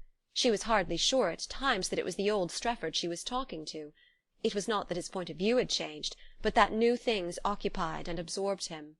In all the small sides of his great situation he took an almost childish satisfaction, and though he still laughed at both its privileges and its obligations, it was now with a jealous laughter. It amused him inexhaustibly, for instance, to be made up to by all the people who had always disapproved of him, and to unite at the same table persons who had to dissemble their annoyance at being invited together lest they should not be invited at all. Equally exhilarating was the capricious favouring of the dull and dowdy on occasions when the brilliant and disreputable expected his notice. It enchanted him, for example, to ask the old Duchess of Dunes and Violet Melrose to dine with the Vicar of Altringham on his way to Switzerland for a month's holiday, and to watch the face of the vicar's wife while the Duchess narrated her last difficulties with bookmakers and moneylenders, and Violet proclaimed the rights of love and genius to all that had once been supposed to belong exclusively to respectability and dulness. Susy had to confess that her own amusements were hardly of a higher order, but then she put up with them for lack of better, whereas Strefford, who might have had what he pleased, was completely satisfied with such triumphs. Somehow, in spite of his honours and his opportunities, he seemed to have shrunk. The old Strefford had certainly been a larger person, and she wondered if material prosperity were always a beginning of ossification. Strefford had been much more fun when he lived by his wits. Sometimes, now, when he tried to talk of politics, or assert himself on some question of public interest, she was startled by his limitations. Formerly, when he was not sure of his ground, it had been his way to turn the difficulty by glib nonsense or easy irony. Now he was actually dull, at times almost pompous. She noticed, too, for the first time, that he did not always hear clearly when several people were talking at once, or when he was at the theatre, and he developed a habit of saying over and over again, "Does so-and-so speak indistinctly? Or am I getting deaf, I wonder?" which wore on her nerves by its suggestion of a corresponding mental infirmity. These thoughts did not always trouble her. The current of idle activity on which they were both gliding was her native element as well as his, and never had its tide been as swift, its waves as buoyant. In his relation to her, too, he was full of tact and consideration.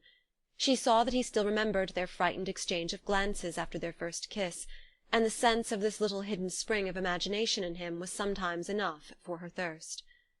She had always had a rather masculine punctuality in keeping her word, and after she had promised Strefford to take steps toward a divorce she had promptly set about doing it. A sudden reluctance prevented her asking the advice of friends like Ellie Vanderlyn, whom she knew to be in the thick of the same negotiations, and all she could think of was to consult a young American lawyer practicing in Paris, with whom she felt she could talk the more easily because he was not from New York, and probably unacquainted with her history. She was so ignorant of the procedure in such matters that she was surprised and relieved at his asking few personal questions, but it was a shock to learn that a divorce could not be obtained, either in New York or Paris, merely on the ground of desertion or incompatibility. "I thought nowadays, if people preferred to live apart, it could always be managed," she stammered, wondering at her own ignorance, after the many conjugal ruptures she had assisted at. The young lawyer smiled and coloured slightly. His lovely client evidently intimidated him by her grace, and still more by her inexperience. "It can be, generally," he admitted, "and especially so if, as I gather is the case, your husband is equally anxious." "Oh, quite!" she exclaimed, suddenly humiliated by having to admit it. "Well, then, may I suggest that, to bring matters to a point, the best way would be for you to write to him?" She recoiled slightly. It had never occurred to her that the lawyers would not manage it without her intervention. "Write to him? But what about?" "Well, expressing your wish to recover your freedom. The rest, I assume," said the young lawyer, "may be left to Mr. Lansing." She did not know exactly what he meant, and was too much perturbed by the idea of having to communicate with Nick to follow any other train of thought. How could she write such a letter? And yet how could she confess to the lawyer that she had not had the courage to do so? He would, of course, tell her to go home and be reconciled. She hesitated perplexedly. "Wouldn't it be better," she suggested, "if the letter were to come from your office?" He considered this politely. "On the whole, no. If, as I take it, an amicable arrangement is necessary, to secure the requisite evidence, then a line from you, suggesting an interview, seems to me more advisable." "An interview? Is an interview necessary?" She was ashamed to show her agitation to this cautiously smiling young man, who must wonder at her childish lack of understanding, but the break in her voice was uncontrollable. "Oh, please write to him. I can't. And I can't see him. Oh, can't you arrange it for me?" she pleaded. She saw now that her idea of a divorce had been that it was something one went out, or sent out, to buy in a shop, something concrete and portable, that Strefford's money could pay for, and that it required no personal participation to obtain. What a fool the lawyer must think her! Stiffening herself, she rose from her seat. "My husband and I don't wish to see each other again. I'm sure it would be useless, and very painful." "You are the best judge, of course. But in any case a letter from you, a friendly letter, seems wiser, considering the apparent lack of evidence." "Very well, then, I'll write," she agreed, and hurried away, scarcely hearing his parting injunction that she should take a copy of her letter. That night she wrote. At the last moment it might have been impossible, if at the theatre little Breckenridge had not bobbed into her box. He was just back from Rome, where he had dined with the Hickses. A bang-up show, they're really lances, you wouldn't know them. And he had met there Lansing, whom he reported as intending to marry Coral, as soon as things were settled. "You were dead right, weren't you, Susy?" he snickered, "that night in Venice last summer, when we all thought you were joking about their engagement. Pity now you chucked our surprise visit to the Hickses and sent Streff up to drag us back just as we were breaking in. You remember?" He flung off the "Streff" airily, in the old way, but with a tentative side-glance at his host; and Lord Altringham, leaning toward Susy, said coldly: "Was Breckenridge speaking about me? I didn't catch what he said. Does he speak indistinctly, or am I getting deaf, I wonder?" After that it seemed comparatively easy, when Strefford had dropped her at her hotel, to go upstairs and write. She dashed off the date and her address, and then stopped, but suddenly she remembered Breckenridge's snicker, and the words rushed from her. "Nick, dear, it was July when you left Venice, and I have had no word from you since the note in which you said you had gone for a few days, and that I should hear soon again. You haven't written yet, and it is 5 months since you left me. That means, I suppose, that you want to take back your freedom and give me mine. Wouldn't it be kinder, in that case, to tell me so? It is worse than anything to go on as we are now. I don't know how to put these things, but since you seem unwilling to write to me, perhaps you would prefer to send your address to Mr. Frederick Spearman, the American lawyer here. His address is 100 Boulevard Haussmann. I hope—" She broke off on the last word. Hope? What did she hope, either for him or for herself? Wishes for his welfare would sound like a mockery, and she would rather her letter should seem bitter than unfeeling. Above all, she wanted to get it done. To have to rewrite even those few lines would be torture. So she left "I hope," and simply added, "to hear before long what you have decided." She read it over and shivered. Not one word of the past, not one allusion to that mysterious interweaving of their lives which had enclosed them one in the other like the flower in its sheath. What place had such memories in such a letter? She had the feeling that she wanted to hide that other Nick away in her bosom, and with him the other Susy, the Susy he had once imagined her to be. Neither of them seemed concerned with the present business. The letter done, she stared at the sealed envelope till its presence in the room became intolerable, and she understood that she must either tear it up or post it immediately. She went down to the hall of the sleeping hotel and bribed the night porter to carry the letter to the nearest post office, though he objected that at that hour no time would be gained. "I want it out of the house," she insisted, and waited sternly by the desk, in her dressing-gown, till he had performed the errand. As she re-entered her room, the disordered writing-table struck her, and she remembered the lawyer's injunction to take a copy of her letter. A copy to be filed away with the documents in Lansing versus Lansing. She burst out laughing at the idea. What were lawyers made of, she wondered? Didn't the man guess, by the mere look in her eyes and the sound of her voice, that she would never, as long as she lived, forget a word of that letter? That night after night she would lie down as she was lying down tonight, to stare wide-eyed for hours into the darkness, while the voice in her brain monotonously hammered out, "Nick, dear, it was July when you left me," and so on, word after word, down to the last fatal syllable.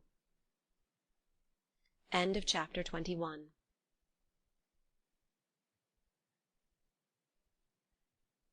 Part 2, Chapter 22. Strefford was leaving for England. Once assured that Susy had taken the first step towards freeing herself, he frankly regarded her as his affianced wife, and could see no reason for further mystery. She understood his impatience to have their plans settled. It would protect him from the formidable menace of the marriageable, and cause people, as he said, to stop meddling. Now that the novelty of his situation was wearing off, his natural indolence reasserted itself, and there was nothing he dreaded more than having to be on his guard against the innumerable plans that his well-wishers were perpetually making for him. Sometimes Susy fancied he was marrying her because to do so was to follow the line of least resistance. "To marry me is the easiest way of not marrying all the others," she laughed, as he stood before her one day in a quiet alley of the Bois de Boulogne, insisting on the settlement of various preliminaries. "I believe I'm only a protection to you." An odd gleam passed behind his eyes, and she instantly guessed that he was thinking, "And what else am I to you?" She changed colour, and he rejoined, laughing also, "Well, you're that at any rate, thank the Lord." She pondered, and then questioned, "But in the interval, how are you going to defend yourself for another year?" "Ah, you've got to see to that. You've got to take a little house in London. You've got to look after me, you know." It was on the tip of her tongue to flash back, "Oh, if that's all you care!" But caring was exactly the factor she wanted, as much as possible, to keep out of their talk and their thoughts. She could not ask him how much he cared without laying herself open to the same question, and that way terror lay. As a matter of fact, though Strefford was not an ardent wooer, perhaps from tact, perhaps from temperament, perhaps merely from the long habit of belittling and disintegrating every sentiment and every conviction, yet she knew he did care for her as much as he was capable of caring for anyone. If the element of habit entered largely into the feeling, if he liked her above all because he was used to her, knew her views, her indulgences, her allowances, knew he was never likely to be bored, and almost certain to be amused by her, why, such ingredients, though not of the fieriest, were perhaps those most likely to keep his feeling for her at a pleasant temperature. She had had a taste of the tropics, and wanted more equable weather, but the idea of having to fan his flame gently for a year was unspeakably depressing to her. Yet all this was precisely what she could not say. The long period of probation, during which, as she knew, she would have to amuse him, to guard him, to hold him and to keep off the other women, was a necessary part of their situation. She was sure that, as little Breckenridge would have said, she could "pull it off," but she did not want to think about it. What she would have preferred would have been to go away, no matter where, and not see Strefford again till they were married, but she dared not tell him that either. "A little house in London?" she wondered. "Well, I suppose you've got to have some sort of a roof over your head." "I suppose so." He sat down beside her. "If you like me well enough to live at Altringham some day, won't you in the meantime let me provide you with a smaller and more convenient establishment?" Still she hesitated. The alternative, she knew, would be to live on Ursula Gillow, Violet Melrose, or some other of her rich friends, any one of whom would be ready to lavish the largest hospitality on the prospective Lady Altringham. Such an arrangement, in the long run, would be no less humiliating to her pride, no less destructive to her independence, than Altringham's little establishment. But she temporized. "I shall go over to London in December, and stay for a while with various people. Then we can look about." "All right. As you like." He obviously considered her hesitation ridiculous, but was too full of satisfaction at her having started divorce proceedings to be chilled by her reply. "And now, look here, my dear, couldn't I give you some sort of a ring?" "A ring?" She flushed at the suggestion. "What's the use, Streff dear, with all those jewels locked away in London?"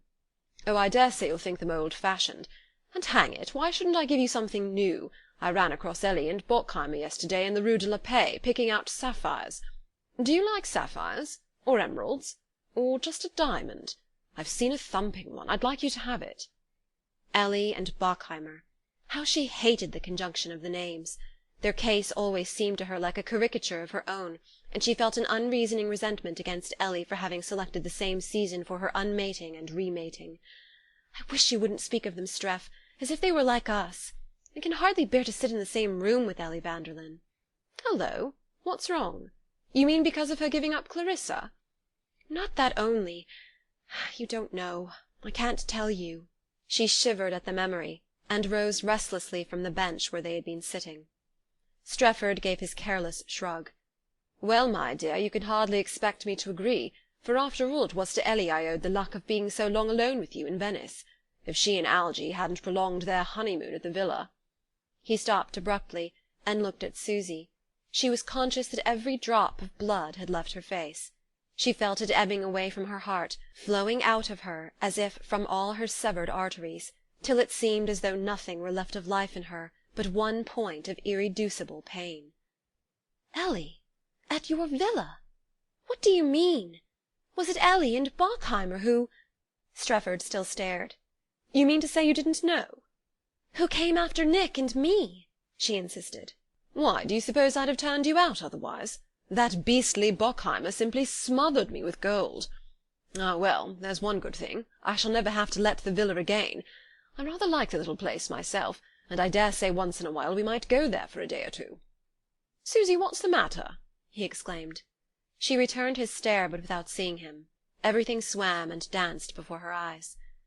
"Then she was there while I was posting all those letters for her." "Letters? What letters? What makes you look so frightfully upset?" She pursued her thoughts as if he had not spoken.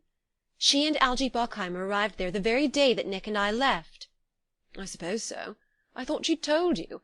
Ellie always tells everybody everything." "She would have told me, I daresay, but I wouldn't let her." "Well, my dear, that was hardly my fault, was it? Though I really don't see—" But Susy, still blind to everything but the dance of dizzy sparks before her eyes, pressed on as if she had not heard him. "It was their motor, then, that took us to Milan. It was Algy Bockheimer's motor." She did not know why, but this seemed to her the most humiliating incident in the whole hateful business. She remembered Nick's reluctance to use the motor.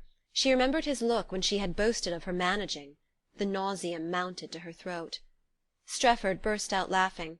"I say, you borrowed their motor, and you didn't know whose it was?" "How could I know? I persuaded the chauffeur, for a little tip. It was to save our railway fares to Milan. Extra luggage costs so frightfully in Italy." "Good old Susy! Well done! I can see you doing it." "Oh, how horrible! How horrible!" she groaned. "Horrible? What's horrible?" "Why, you're not seeing, not feeling—" she began impetuously, and then stopped. How could she explain to him that what revolted her was not so much the fact of his having given the little house, as soon as she and Nick had left it, to those two people of all others, though the vision of them in the sweet secret house, and under the plane trees of the terrace, drew such a trail of slime across her golden hours? No, it was not that from which she most recoiled, but from the fact that Strefford, living in luxury in Nelson Vanderlyn's house, should at the same time have secretly abetted Ellie Vanderlyn's love affairs, and allowed her, for a handsome price, to shelter them under his own roof. The reproach trembled on her lip, but she remembered her own part in the wretched business, and the impossibility of avowing it to Strefford, and of revealing to him that Nick had left her for that very reason. She was not afraid that the discovery would diminish her in Strefford's eyes. He was untroubled by moral problems, and would laugh away her avowal, with a sneer at Nick in his new part of moralist. But that was just what she could not bear, that any one should cast a doubt on the genuineness of Nick's standards, or should know how far below them she had fallen. She remained silent, and Strefford, after a moment, drew her gently down to the seat beside him. "Susy, upon my soul, I don't know what you're driving at. Is it me you're angry with, or yourself? And what's it all about? Are you disgusted because I let the villa to a couple who weren't married?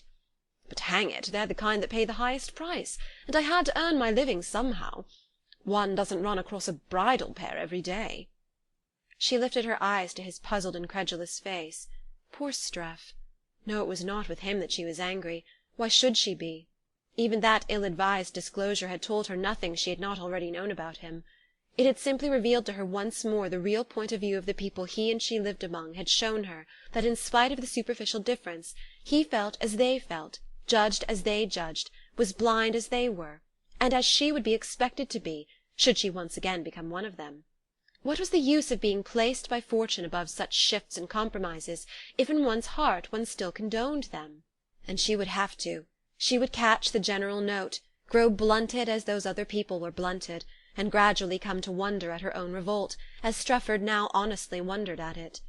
She felt as though she were on the point of losing some new-found treasure, a treasure precious only to herself, but beside which all he offered her was nothing, the triumph of her wounded pride nothing, the security of her future nothing. "What is it, Susy?" he asked, with the same puzzled gentleness. Ah, the loneliness of never being able to make him understand. She had felt lonely enough when the flaming sword of Nick's indignation had shut her out from their paradise, but there had been a cruel bliss in the pain. Nick had not opened her eyes to new truths, but had waked in her again something which had lain unconscious under years of accumulated indifference. And that reawakened sense had never left her since, and had somehow kept her from utter loneliness because it was a secret shared with Nick, a gift she owed to Nick, and which, in leaving her, he could not take from her. It was almost, she suddenly felt, as if he had left her with a child. "My dear girl," Strefford said, with a resigned glance at his watch, "you know we're dining at the Embassy." At the Embassy? She looked at him vaguely. Then she remembered. Yes, they were dining that night at the Ascots, with Strefford's cousin, the Duke of Dunes, and his wife, the handsome, irreproachable young Duchess, with the old gambling dowager Duchess, whom her son and daughter-in-law had come over from England to see, and with other English and French guests of a rank and standing worthy of the Duneses. Susy knew that her inclusion in such a dinner could mean but one thing. It was her definite recognition as Altringham's future wife. She was the little American, whom one had to ask when one invited him, even on ceremonial occasions. The family had accepted her. The Embassy could but follow suit. "It's late, dear, and I've got to see someone on business first," Strefford reminded her patiently. "Oh, Streff, I can't! The words broke from her without her knowing what she was saying. "I can't go with you. I can't go to the Embassy. I can't go on any longer like this." She lifted her eyes to his in desperate appeal. "Oh, understand, please do understand," she wailed, knowing while she spoke the utter impossibility of what she asked. Strefford's face had gradually paled and hardened. From sallow it turned to a dusky white, and lines of obstinacy deepened between the ironic eyebrows and about the weak, amused mouth. "Understand? What do you want me to understand?" he laughed. "That you're trying to chuck me already?" She shrank at the sneer of the "already," but instantly remembered that it was the only thing he could be expected to say, since it was just because he couldn't understand that she was flying from him. "Oh, Streff, if I only knew how to tell you." "It doesn't matter so much about the how.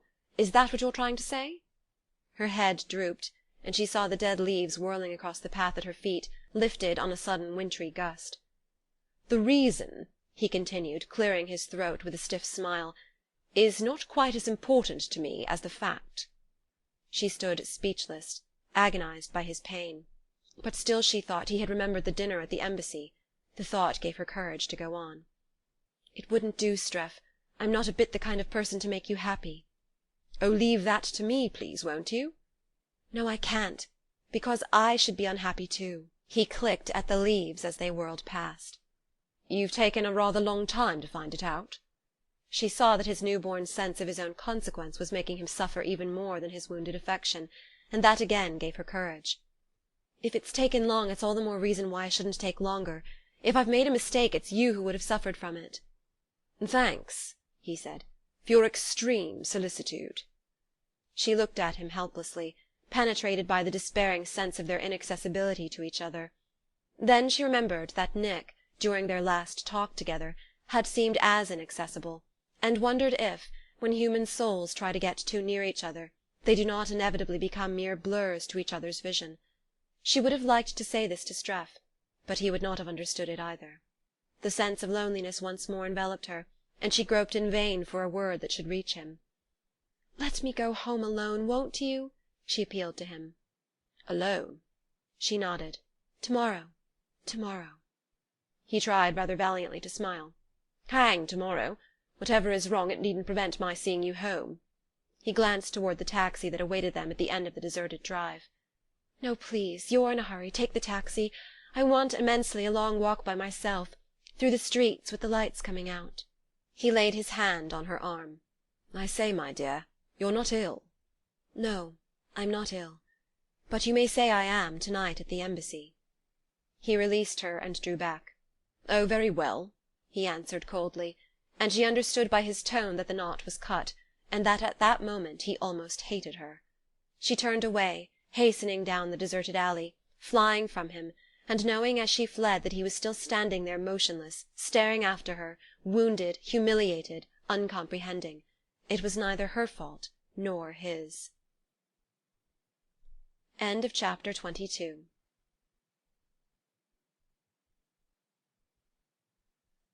Part 2, Chapter 23.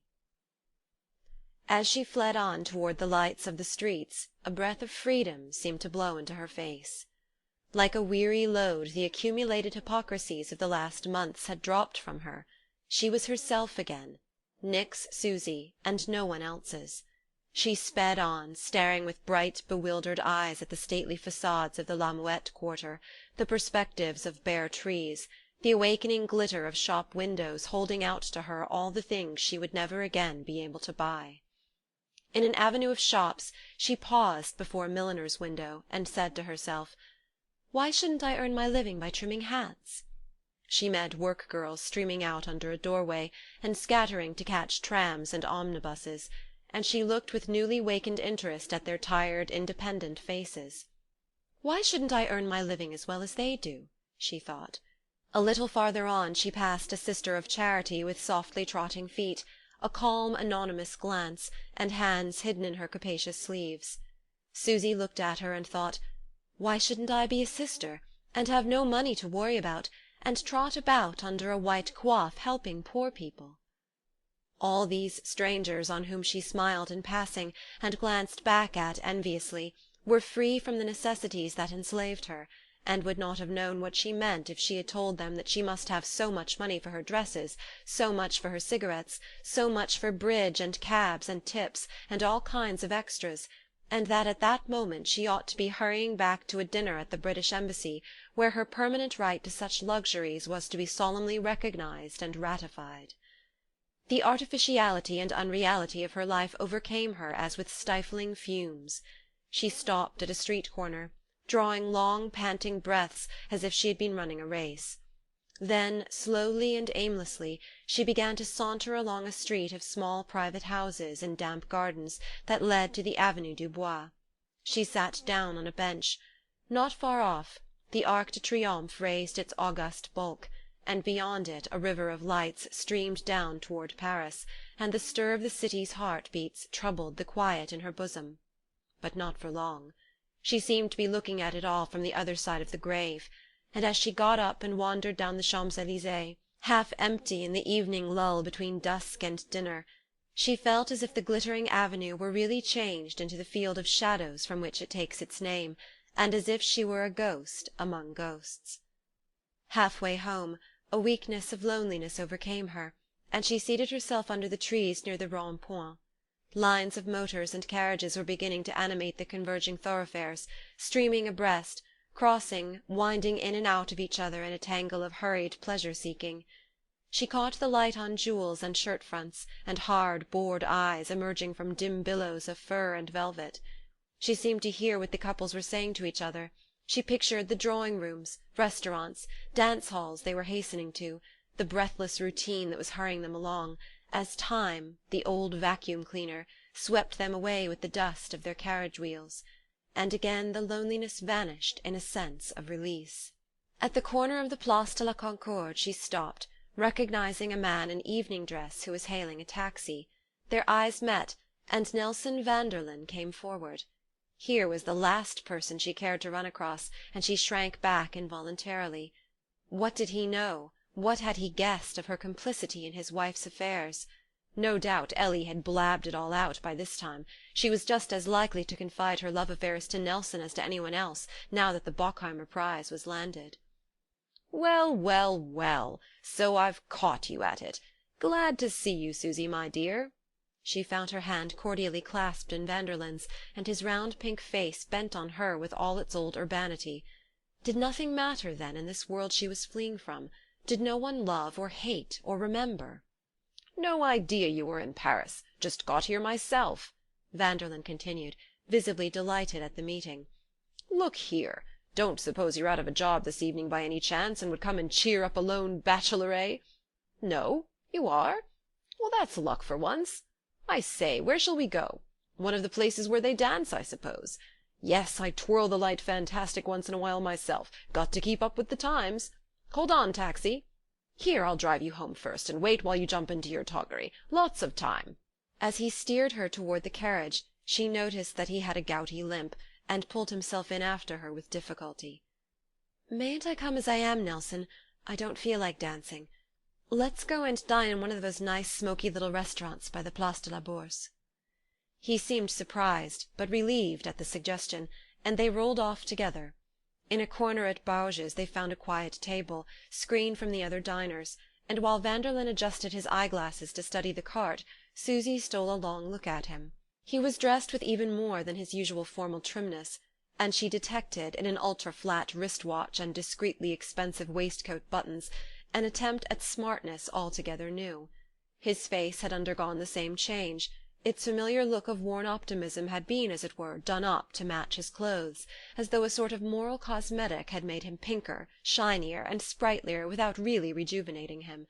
A thin veil of high spirits had merely been drawn over his face, as the shining strands of hair were skilfully brushed over his baldness. "Here, carte de vin, waiter. What champagne, Susy?" He chose fastidiously the best the cellar could produce, grumbling a little at the bourgeois character of the dishes. "Capital food of its kind, no doubt, but coarsish, don't you think? Well, I don't mind. It's rather a jolly change from the Lux cooking. A new sensation. I'm all for new sensations, ain't you, my dear?" He refilled their champagne glasses, flung an arm sideways over his chair, and smiled at her with a foggy benevolence.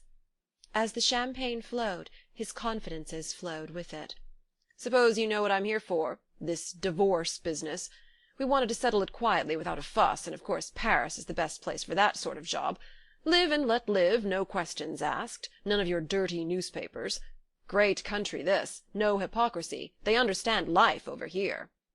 Susy gazed and listened.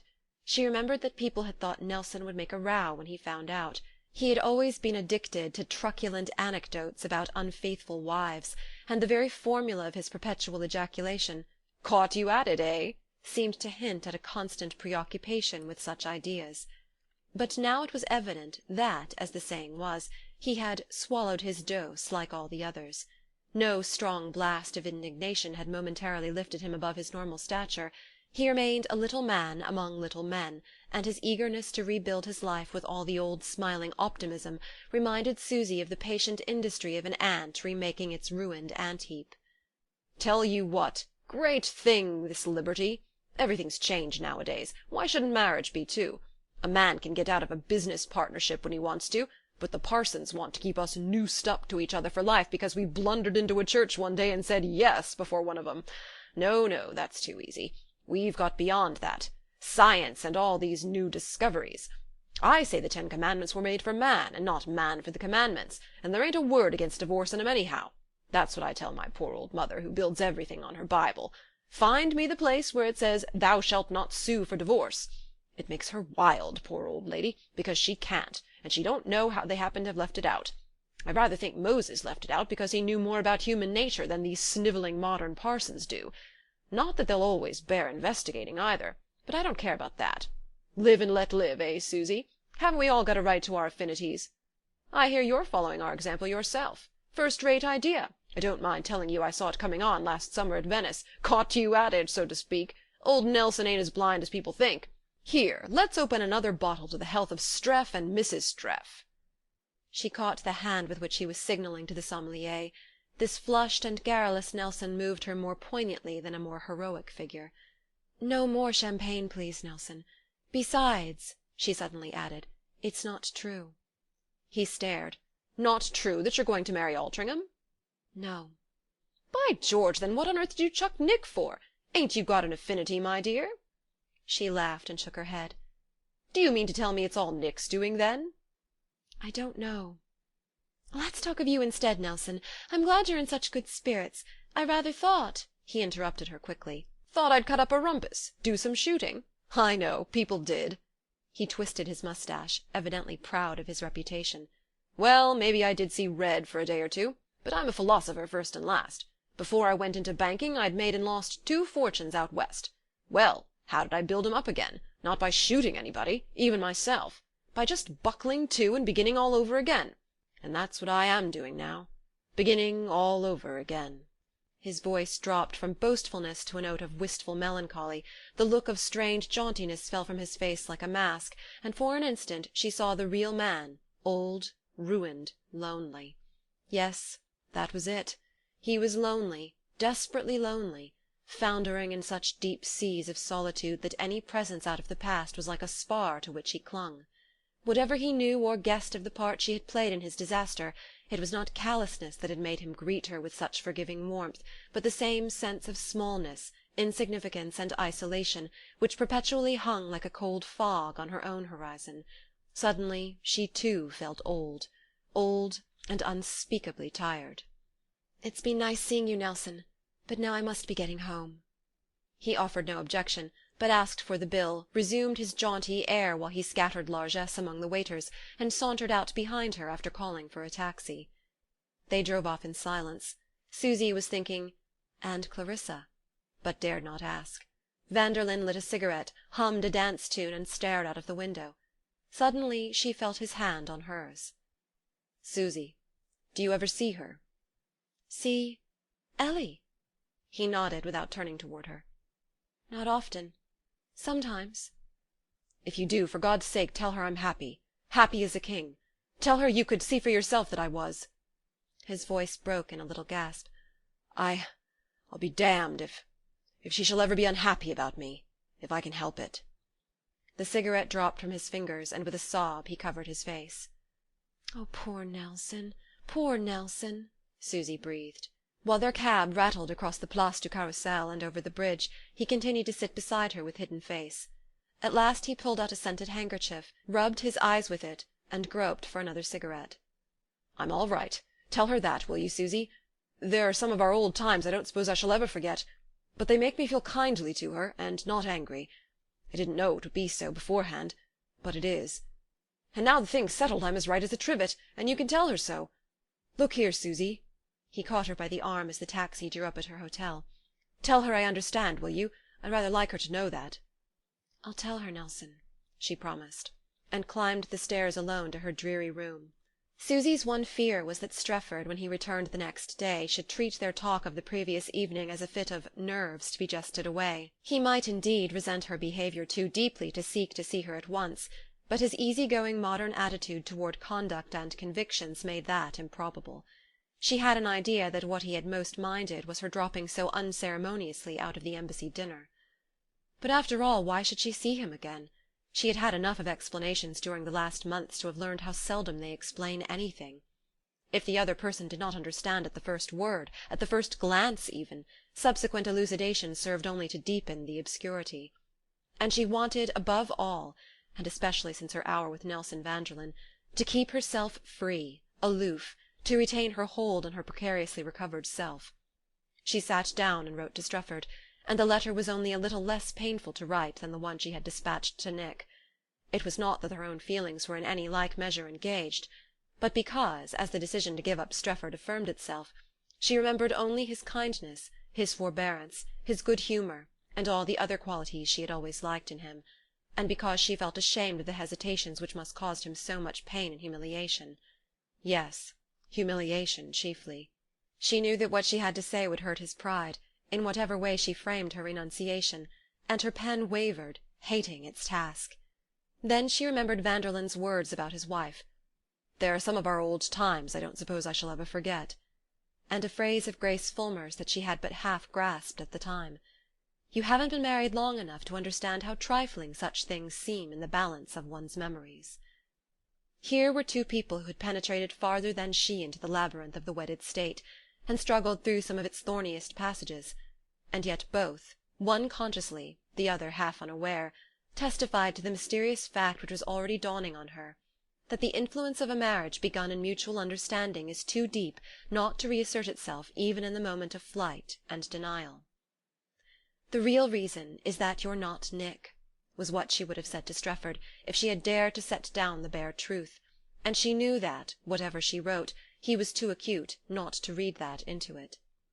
"He'll think it's because I'm still in love with Nick, and perhaps I am. But even if I were, the difference doesn't seem to lie there, after all, but deeper, in things we've shared that seem to be meant to outlast love, or to change it into something different." If she could have hoped to make Strefford understand that, the letter would have been easy enough to write. But she knew just at what point his imagination would fail, in what obvious and superficial inferences it would rest. "Poor Streff, poor me," she thought as she sealed the letter. After she had dispatched it, a sense of blankness descended on her. She had succeeded in driving from her mind all vain hesitations, doubts, returns upon herself. Her healthy system naturally rejected them.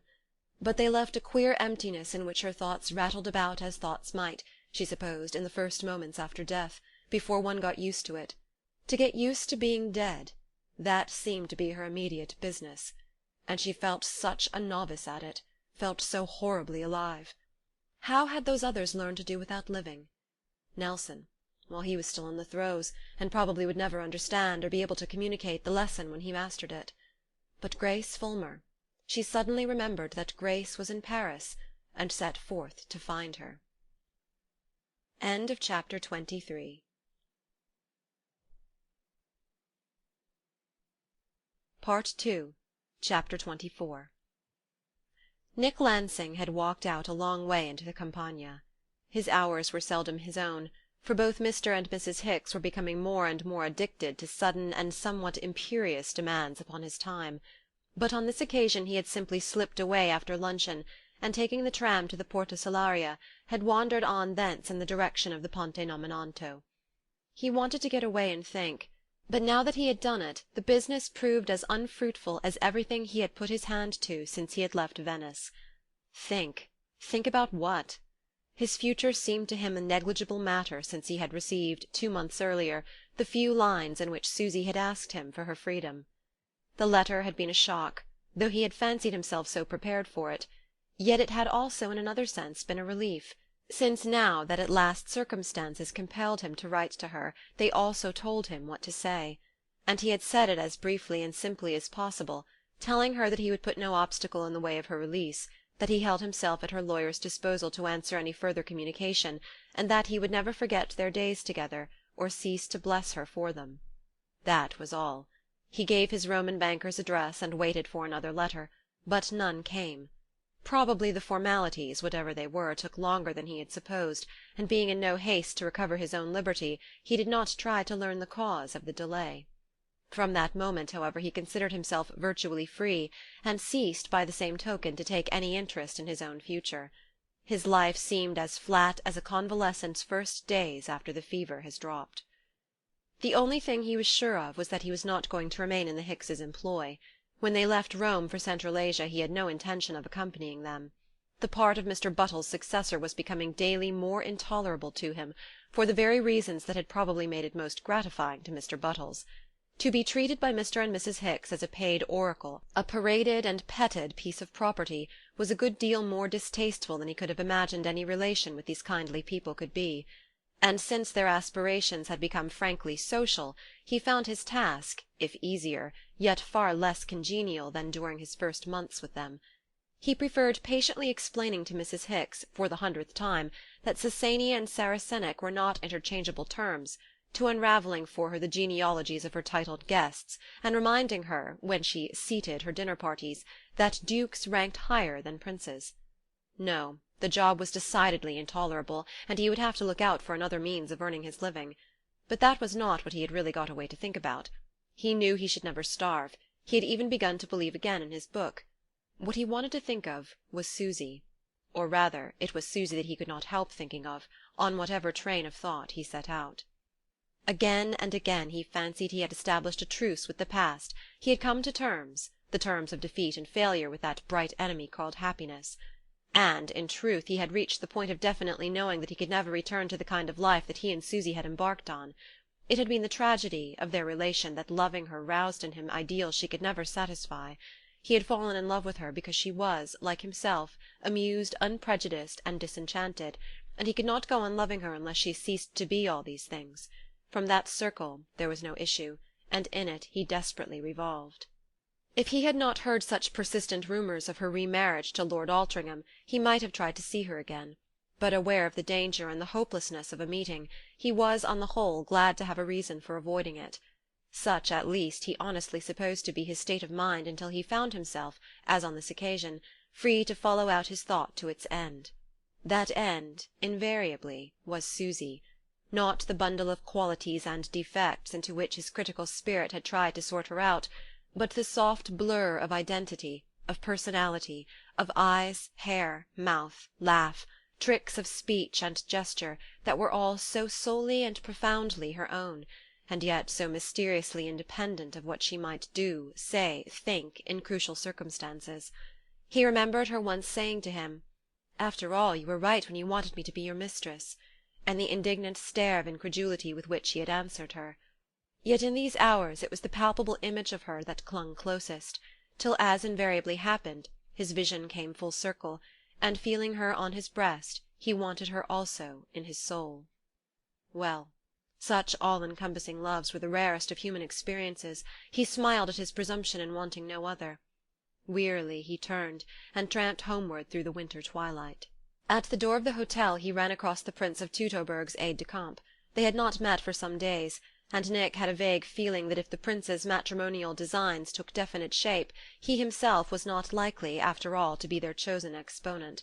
He had surprised, now and then, a certain distrustful coldness under the princess mother's cordial glance, and had concluded that she perhaps suspected him of being an obstacle to her son's aspirations. He had no idea of playing that part, but was not sorry to appear to, for he was sincerely attached to Coral Hicks, and hoped for her a more human fate than that of becoming Prince Anastasius's consort.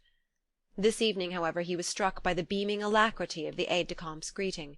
Whatever cloud had hung between them had lifted. The Teutoburg clan, for one reason or another, no longer feared or distrusted him. The change was conveyed in a mere hand-pressure, a brief exchange of words, for the aide-de-camp was hastening after a well-known dowager of the old Roman world, whom he helped into a large coroneted brougham, which looked as if it had been extracted, for some ceremonial purpose, from a museum of historic vehicles. And in an instant it flashed on Lansing that this lady had been the person chosen to lay the prince's offer at Miss Hicks's feet. The discovery piqued him, and instead of making straight for his own room he went up to Mrs. Hicks's drawing-room. The room was empty, but traces of elaborate tea pervaded it, and an immense bouquet of stiff roses lay on the centre table. As he turned away, Eldorada Tooker, flushed and tear-stained, abruptly entered. "Oh, Mr. Lansing, we were looking everywhere for you." "Looking for me?" "Yes, Coral especially. She wants to see you. She wants you to come to her own sitting-room." She led him across the antechamber and down the passage to the separate suite which Miss Hicks inhabited. On the threshold Eldorada gasped out emotionally, "You'll find her looking lovely," and jerked away with a sob as he entered. Coral Hicks was never lovely, but she certainly looked unusually handsome. Perhaps it was the long dress of black velvet, which, outlined against a shaded lamp, made her strong build seem slenderer, or perhaps the slight flush on her dusky cheek, a bloom of womanhood hung upon her which she made no effort to dissemble. Indeed, it was one of her originalities that she always gravely and courageously revealed the utmost of whatever mood possessed her. "How splendid you look," he said, smiling at her. She threw her head back and gazed him straight in the eyes. "That's going to be my future job." "To look splendid?" "Yes." "And wear a crown?" "And wear a crown." They continued to consider each other without speaking. Nick's heart contracted with pity and perplexity. "Oh, Coral, it's not decided." She scrutinized him for a last penetrating moment, then she looked away. "I'm never long deciding." He hesitated, choking with contradictory impulses, and afraid to formulate any, lest they should either mislead or pain her. "Why didn't you tell me?" he questioned lamely, and instantly perceived his blunder. She sat down and looked up at him under brooding lashes. Had he ever noticed the thickness of her lashes before? "Would it have made any difference if I had told you?" "Any difference?" "Sit down by me," she commanded. "I want to talk to you. You can say now whatever you might have said sooner. I'm not married yet. I'm still free." "You haven't given your answer." "It doesn't matter if I have." The retort frightened him with the glimpse of what she still expected of him, and what he was still so unable to give. "That means you've said yes?" he pursued, to gain time. "Yes or no, it doesn't matter. I had to say something. What I want is your advice." "At the 11th hour?" "Or the 12th." She paused. "What shall I do?" she questioned, with a sudden accent of helplessness. He looked at her as helplessly. He could not say, "Ask yourself. Ask your parents." Her next word would sweep away such frail hypocrisies. Her "What shall I do?" meant "What are you going to do?" and he knew it, and knew that she knew it. "I'm a bad person to give anyone matrimonial advice," he began, with a strained smile, "but I had such a different vision for you." "What kind of a vision?" She was merciless. "Merely what people call happiness, dear." "People call? You see you don't believe in it yourself. Well, neither do I, in that form at any rate." He considered. "I believe in trying for it, even if the trying's the best of it." "Well, I've tried and failed, and I'm 22, and I never was young. I suppose I haven't enough imagination." She drew a deep breath. "Now I want something different." She appeared to search for the word. "I want to be prominent," she declared. "Prominent?" She reddened swarthily. "Oh, you smile, you think it's ridiculous. It doesn't seem worth while to you. That's because you've always had all those things. But I haven't. I know what father pushed up from, and I want to push up as high again, higher. No, I haven't got much imagination. I've always liked facts, and I find I shall like the fact of being a princess, choosing the people I associate with, and being up above all those European grandees that father and mother bow down to, though they think they despise them. You can be up above these people by just being yourself. You know how. But I need a platform, a skyscraper. Father and mother slaved to give me my education. They thought education was the important thing, but since we've all three of us got mediocre minds, it has just landed us among mediocre people. Don't you suppose I see through all the sham science and sham art and sham everything we're surrounded with? That's why I want to buy a place at the very top, where I shall be powerful enough to get about me the people I want, the big people, the right people, and to help them I want to promote culture, like those Renaissance women you're always talking about. I want to do it for Apex City, do you understand? And for father and mother, too. I want all those titles carved on my tombstone. They're facts, anyhow. Don't laugh at me." She broke off with one of her clumsy smiles, and moved away from him to the other end of the room. He sat looking at her with a curious feeling of admiration. Her harsh positivism was like a tonic to his disenchanted mood, and he thought, "What a pity." Aloud he said, "I don't feel like laughing at you. You're a great woman." "Then I shall be a great princess." "Oh, but you might have been something so much greater." Her face flamed again. "Don't say that." He stood up involuntarily, and drew near her. "Why not?" "Because you're the only man with whom I can imagine that other kind of greatness." It moved him unexpectedly. He got as far as saying to himself, "Good God, if she were not so hideously rich!" and then of yielding for a moment to the persuasive vision of all that he and she might do with those very riches which he dreaded. After all, there was nothing mean in her ideals. They were hard and material, in keeping with her primitive and massive person, but they had a certain grim nobility, and when she spoke of "the other kind of greatness," he knew that she understood what she was talking of, and was not merely saying something to draw him on, to get him to commit himself. There was not a drop of guile in her, except that which her very honesty distilled. "The other kind of greatness," he repeated. "Well, isn't that what you said happiness was? I wanted to be happy, but one can't choose." He went up to her. "No, one can't choose. And how can anyone give you happiness who hasn't got it himself?" He took her hands, feeling how large, muscular, and voluntary they were, even as they melted in his palms. "My poor Coral, what of use can I ever be to you? What you need is to be loved." She drew back and gave him one of her straight, strong glances. "No," she said gallantly, "but just to love." End of chapter 24. End of part 2.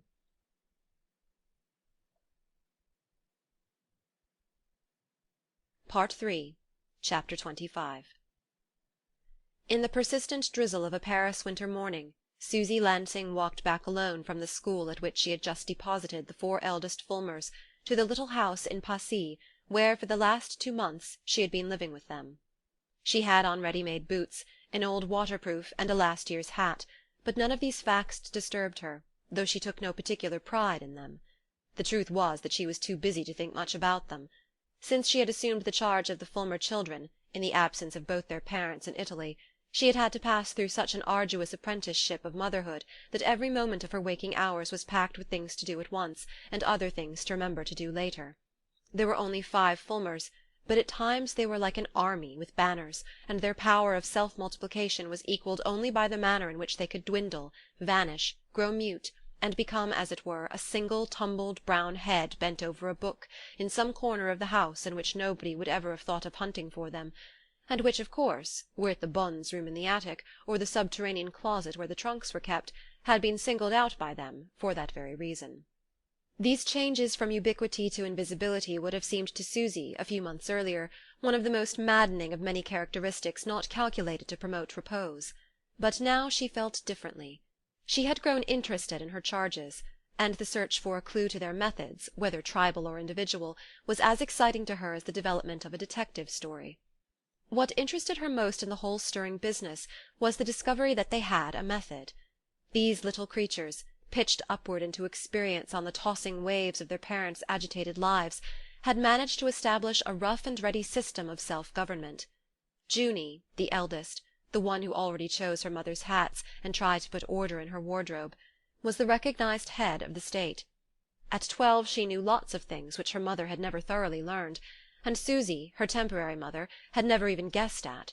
She spoke with authority on all vital subjects, from castor oil to flannel underclothes, from the fair sharing of stamps or marbles to the number of helpings of rice pudding or jam which each child was entitled to.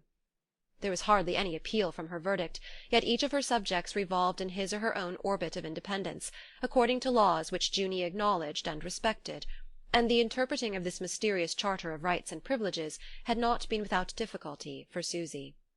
Besides this, there were material difficulties to deal with. The 6 of them, and the breathless bonne who cooked and slaved for them all, had but a slim budget to live on, and, as Junie remarked, you'd have thought the boys ate their shoes the way they vanished. They ate, certainly, a great deal else, and mostly of a nourishing and expensive kind. They had definite views about the amount and quality of their food, and were capable of concerted rebellion when Susy's catering fell beneath their standard. All this made her life a hurried and harassing business, but never, what she had most feared it would be, a dull or depressing one. It was not, she owned to herself, that the society of the Fulmer children had roused in her any abstract passion for the young. She knew, had known since Nick's first kiss, how she would love any child of his and hers, and she had cherished poor little Clarissa Vanderlyn with a shrinking and wistful solicitude. But in these rough young Fulmers she took a positive delight, and for reasons that were increasingly clear to her. It was because, in the first place, they were all intelligent, and because their intelligence had been fed only on things worth caring for. However inadequate Grace Fulmer's bringing up of her increasing tribe had been, they had heard in her company nothing trivial or dull. Good music, good books, and good talk had been their daily food, and if at times they stamped and roared and crashed about like children unblessed by such privileges, at others they shone with the light of poetry and spoke with the voice of wisdom. That had been Susy's discovery. For the first time she was among awakening minds which had been wakened only to beauty. From their cramped and uncomfortable household, Grace and Nat Fulmer had managed to keep out mean envies, vulgar admirations, shabby discontents. Above all the din and confusion the great images of beauty had brooded, like those ancestral figures that stood apart on their shelf in the poorest Roman households. No, the task she had undertaken for want of a better gave Susy no sense of a missed vocation. Mothering on a large scale would never, she perceived, be her job. Rather it gave her, in odd ways, the sense of being herself mothered, of taking her first steps in the life of immaterial values which had begun to seem so much more substantial than any she had known. On the day when she had gone to Grace Fulmer for counsel and comfort, she had little guessed that they would come to her in this form. She had found her friend, more than ever distracted and yet buoyant, riding the large untidy waves of her life with the splashed ease of an amphibian. Grace was probably the only person among Susy's friends who could have understood why she could not make up her mind to marry Altringham. But at the moment Grace was too much absorbed in her own problems to pay much attention to her friends, and according to her wont she immediately unpacked her difficulties. Nat was not getting what she had hoped out of his European opportunity. Oh, she was enough of an artist herself to know that there must be fallow periods, that the impact of new impressions seldom produced immediate results. She had allowed for all that. But her past experience of Nat's moods had taught her to know just when he was assimilating, when impressions were fructifying in him. And now they were not, and he knew it as well as she did. There had been too much rushing about, too much excitement and sterile flattery. Mrs. Melrose, well, yes, for a while. The trip to Spain had been a love journey, no doubt. Grace spoke calmly, but the lines of her face sharpened. She had suffered, oh, horribly, at his going to Spain without her. Yet she couldn't for the children's sake afford to miss the big sum that Ursula Gillow had given her for her fortnight at Rouen. And her playing had struck people, and led, on the way back, to 2 or 3 profitable engagements in private houses in London. Fashionable society had made a little fuss about her, and it had surprised and pleased Nat, and given her a new importance in his eyes. He was beginning to forget that I wasn't only a nursery maid, and it's been a good thing for him to be reminded, but the great thing is that with what I've earned he and I can go off to southern Italy and Sicily for 3 months. You know I know how to manage, and alone with me Nat will settle down to work, to observing, feeling, soaking things in. It's the only way. Mrs. Melrose wants to take him, to pay all the expenses again. Well, she shan't. I'll pay them. Her worn cheek flushed with triumph. And you'll see what wonders will come of it. Only there's the problem of the children. Junie quite agrees that we can't take them. Thereupon she had unfolded her idea. If Susy was at a loose end and hard up, why shouldn't she take charge of the children while their parents were in Italy? For 3 months at most. Grace could promise it shouldn't be longer. They couldn't pay her much, of course, but at least she would be lodged and fed. And you know it will end by interesting you, I'm sure it will, the mother concluded, her irrepressible hopefulness rising even to this height, while Susy stood before her with a hesitating smile. Take care of 5 Fulmers for 3 months. The prospect cowed her. If there had been only Junie and Geordie, the oldest and youngest of the band, she might have felt less hesitation. But there was Nat, the second in age, whose motor horn had driven her and Nick out to the hillside on their fatal day at the Fulmers', and there were the twins, Jack and Peggy, of whom she had kept memories almost equally disquieting. To rule this uproarious tribe would be a sterner business than trying to beguile Clarissa Vanderlyn's ladylike leisure, and she would have refused on the spot, as she had refused once before, if the only possible alternatives had not come to seem so much less bearable. And if Junie, called in for advice, and standing there, small, plain, and competent, had not said, in her quiet, grown-up voice, "Oh, yes, I'm sure Mrs. Lansing and I can manage while you're away, especially if she reads aloud well." Reads aloud well. The stipulation had enchanted Susy. She had never before known children who cared to be read aloud to. She remembered with a shiver her attempts to interest Clarissa in anything but gossip and the fashions, and the tone in which the child had said, showing Strefford's trinket to her father, "Because I said I'd rather have it than a book." And here were children who consented to be left for 3 months by their parents, but on condition that a good reader was provided for them. "Very well, I will. But what shall I be expected to read to you?" she had gaily questioned, and Junie had answered, after one of her sober pauses of reflection, "The little ones like nearly everything, but Nat and I want poetry particularly, because if we read it to ourselves we so often pronounce the puzzling words wrong, and then it sounds so horrid." "Oh, I hope I shall pronounce them right," Susy murmured, stricken with self-distrust and humility. Apparently she did, for her reading was a success, and even the twins and Geordie, once they had grown used to her, seemed to prefer a ringing page of Henry V or the fairy scenes from the Midsummer Night's Dream to their own more specialized literature, though that had also at times to be provided. There were, in fact, no lulls in her life with the Fulmers, but its commotions seemed to Susy less meaningless, and therefore less fatiguing, than those that punctuated the existence of people like Altringham, Ursula Gillow, Ellie Vanderlyn and their train, and the noisy, uncomfortable little house at Passy was beginning to greet her with the eyes of home when she returned there after her tramps to and from the children's classes. At any rate, she had the sense of doing something useful, and even necessary, and of earning her own keep, though on so modest a scale, and when the children were in their quiet mood, and demanded books or music, or even on one occasion, at the surprising Junie's instigation, a collective visit to the Louvre, where they recognized the most unlikely pictures, and the two elders emitted startling technical judgments, and called their companions' attention to details she had not observed. On these occasions Susy had a surprised sense of being drawn back into her brief life with Nick, or even still farther and deeper, into those visions of Nick's own childhood on which the trivial later years had heaped their dust.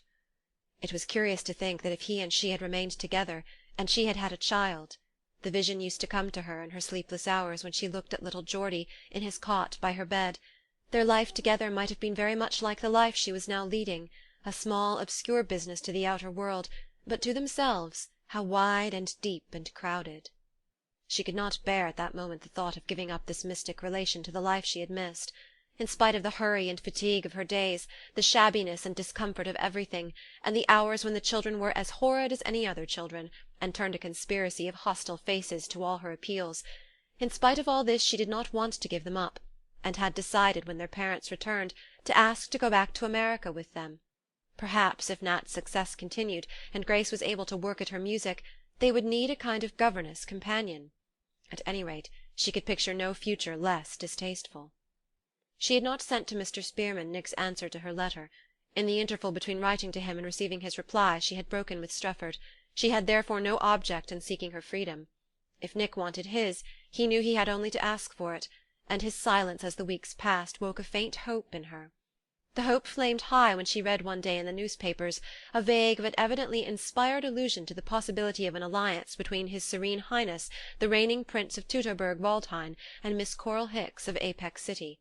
It sank to ashes when, a few days later, her eye lit on a paragraph wherein Mr. and Mrs. Mortimer Hicks requested to state that there was no truth in the report.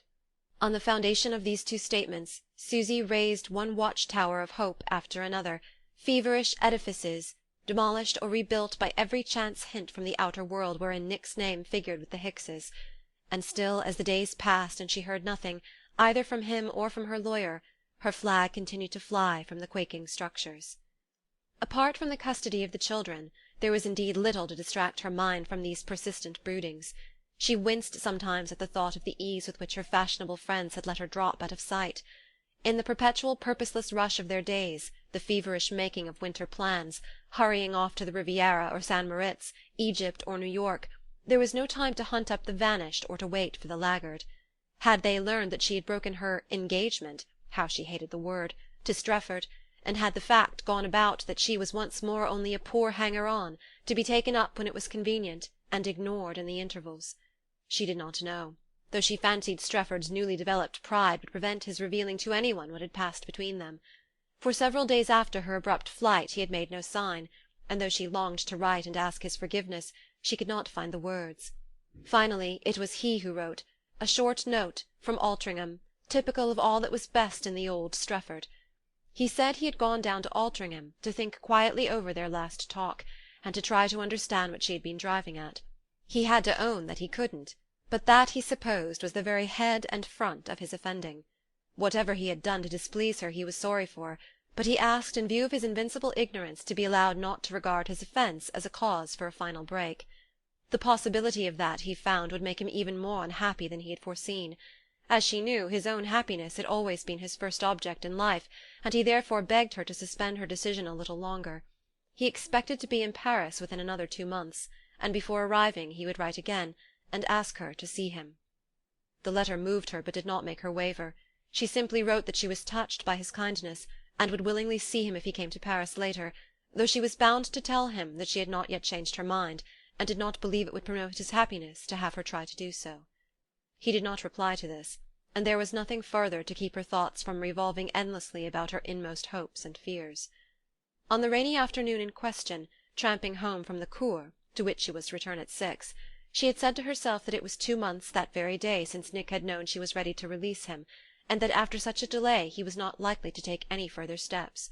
The thought filled her with a vague ecstasy.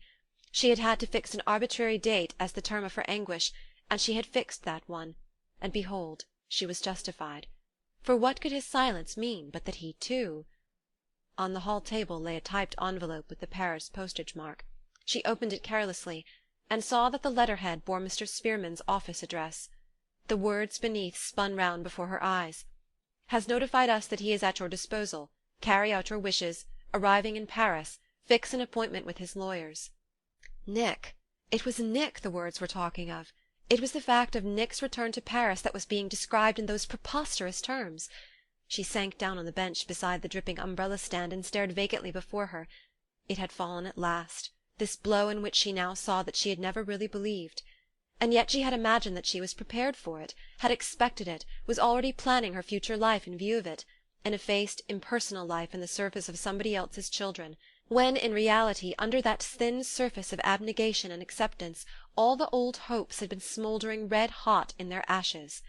What was the use of any self-discipline, any philosophy, any experience, if the lawless self underneath could, in an instant, consume them like tinder? She tried to collect herself, to understand what had happened. Nick was coming to Paris, coming not to see her, but to consult his lawyer. It meant, of course, that he had definitely resolved to claim his freedom, and that if he had made up his mind to this final step after more than 6 months of inaction and seeming indifference, it could only be because something unforeseen and decisive had happened to him. Feverishly she put together again the stray scraps of gossip and the newspaper paragraphs that had reached her in the last months.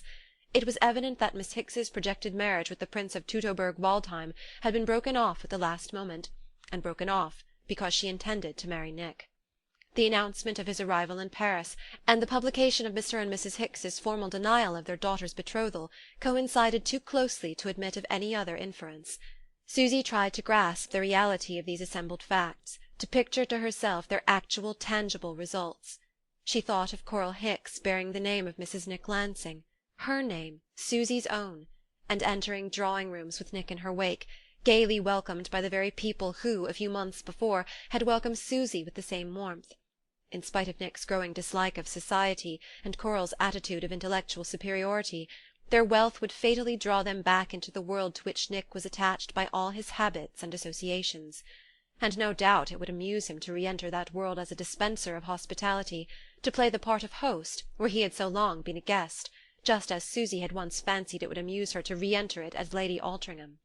But try as she would, now that the reality was so close on her, she could not visualize it or relate it to herself.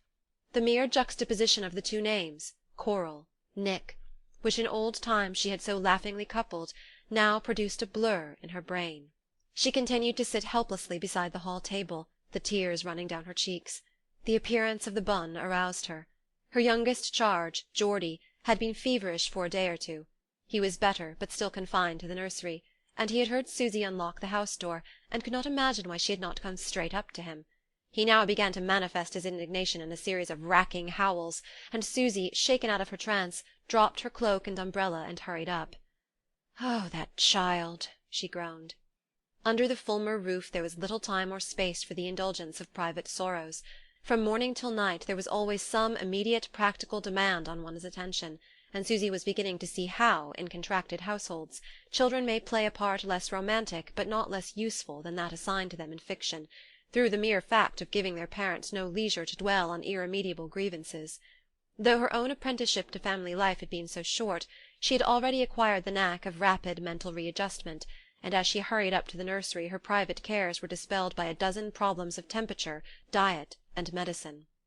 Such readjustment was of course only momentary, yet each time it happened it seemed to give her more firmness and flexibility of temper. What a child I was myself 6 months ago, she thought, wondering that Nick's influence and the tragedy of their parting should have done less to mature and steady her than these few weeks in a house full of children. Pacifying Geordie was not easy, for he had long since learned to use his grievances as a pretext for keeping the offender at his beck with a continuous supply of stories, songs, and games. "You'd better be careful never to put yourself in the wrong with Geordie," the astute Junie had warned Susy at the outset, "because he's got such a memory, and he won't make it up with you till you've told him every fairy tale he's ever heard before." But on this occasion, as soon as he saw her, Geordie's indignation melted.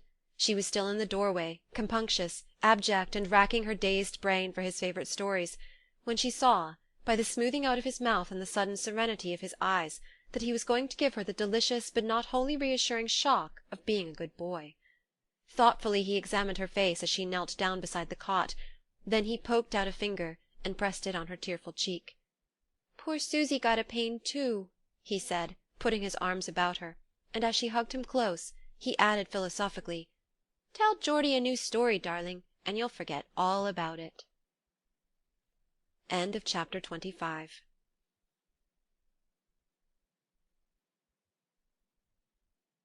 Part 3, Chapter 26. Nick Lansing arrived in Paris 2 days after his lawyer had announced his coming to Mr. Spearman. He had left Rome with the definite purpose of freeing himself and Susy, and though he was not pledged to Coral Hicks, he had not concealed from her the object of his journey. In vain had he tried to rouse in himself any sense of interest in his own future. Beyond the need of reaching a definite point in his relation to Susy, his imagination could not travel. But he had been moved by Coral's confession, and his reason told him that he and she would probably be happy together, with the temperate happiness based on a community of tastes and an enlargement of opportunities. He meant, on his return to Rome, to ask her to marry him, and he knew that she knew it. Indeed, if he had not spoken before leaving, it was with no idea of evading his fate, or keeping her longer in suspense, but simply because of the strange apathy that had fallen on him since he had received Susy's letter. In his incessant self-communings he dressed up this apathy as a discretion which forbade his engaging Coral's future till his own was assured. But in truth he knew that Coral's future was already engaged, and his with it. In Rome the fact had seemed natural, and even inevitable. In Paris it instantly became the thinnest of unrealities, not because Paris was not Rome, nor because it was Paris, but because hidden away somewhere in that vast unheeding labyrinth was the half-forgotten part of himself that was Susy. For weeks, for months past, his mind had been saturated with Susy. She had never seemed more insistently near him than as their separation lengthened, and the chance of reunion became less probable. It was as if a sickness long smouldering in him had broken out and become acute, enveloping him in the Nessus shirt of his memories. There were moments when, to his memory, their actual embraces seemed perfunctory, accidental, compared with this deep deliberate imprint of her soul on his. Yet now it had become suddenly different. Now that he was in the same place with her, and might at any moment run across her, meet her eyes, hear her voice, avoid her hand, now that penetrating ghost of her with which he had been living was sucked back into the shadows, and he seemed, for the first time since their parting, to be again in her actual presence. He woke to the fact on the morning of his arrival, staring down from his hotel window on a street she would perhaps walk through that very day, and over a limitless huddle of roofs, one of which covered her at that hour. The abruptness of the transition startled him. He had not known that her mere geographical nearness would take him by the throat in that way. What would it be, then, if she were to walk into the room? Thank heaven that need never happen. He was sufficiently informed as to French divorce proceedings to know that they would not necessitate a confrontation with his wife, and with ordinary luck and some precautions he might escape even a distant glimpse of her. He did not mean to remain in Paris more than a few days, and during that time it would be easy, knowing, as he did, her tastes and Altringham's, to avoid the places where she was likely to be met. He did not know where she was living, but imagined her to be staying with Mrs. Melrose, or some other rich friend, or else lodged in prospective affluence at the Nouveau Luxe, or in a pretty flat of her own. Trust Susy, ah, the pang of it, to manage.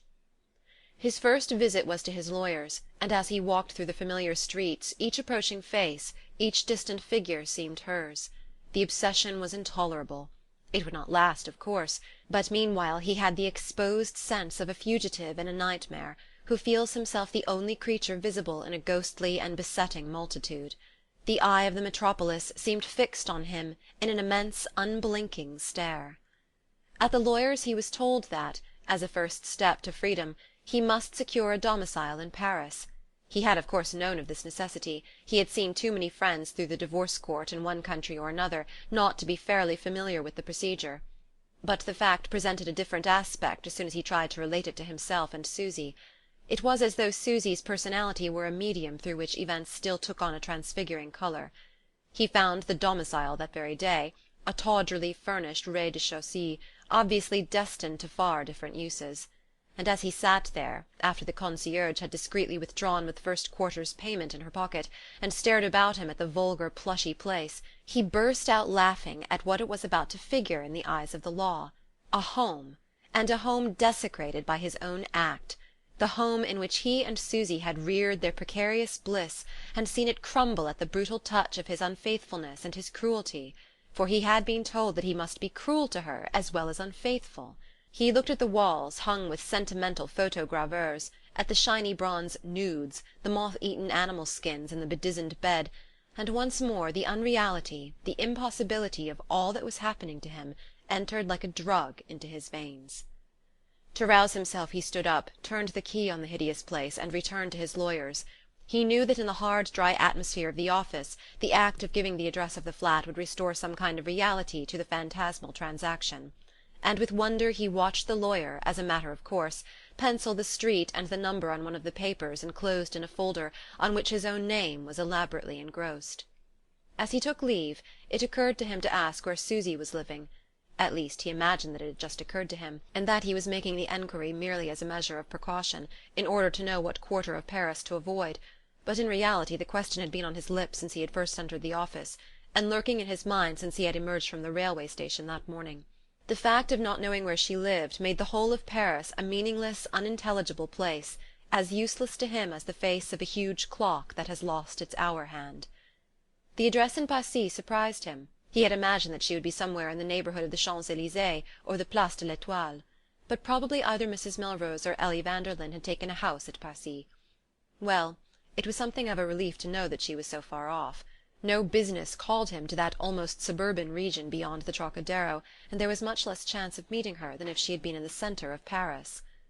All day he wandered, avoiding the fashionable quarters, the streets in which private motors glittered 5 deep, and furred and feathered silhouettes glided from them into tea-rooms, picture galleries, and jewellers' shops. In some such scenes Susy was no doubt figuring, slenderer, finer, vivider than the other images of clay, but imitating their gestures, chattering their jargon, winding her hand among the same pearls and sables.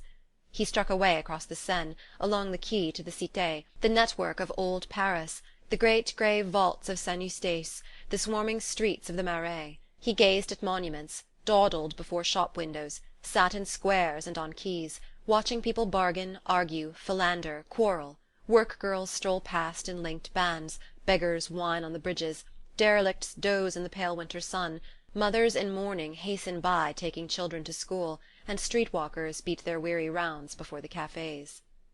The day drifted on. Toward evening he began to grow afraid of his solitude, and to think of dining at the Nouveau Luxe, or some other fashionable restaurant where he would fairly be sure to meet acquaintances, and be carried off to a theatre, a boite, or a dancing-hall. Anything now to get away from the maddening round of his thoughts. He felt the same blank fear of solitude as months ago in Genoa.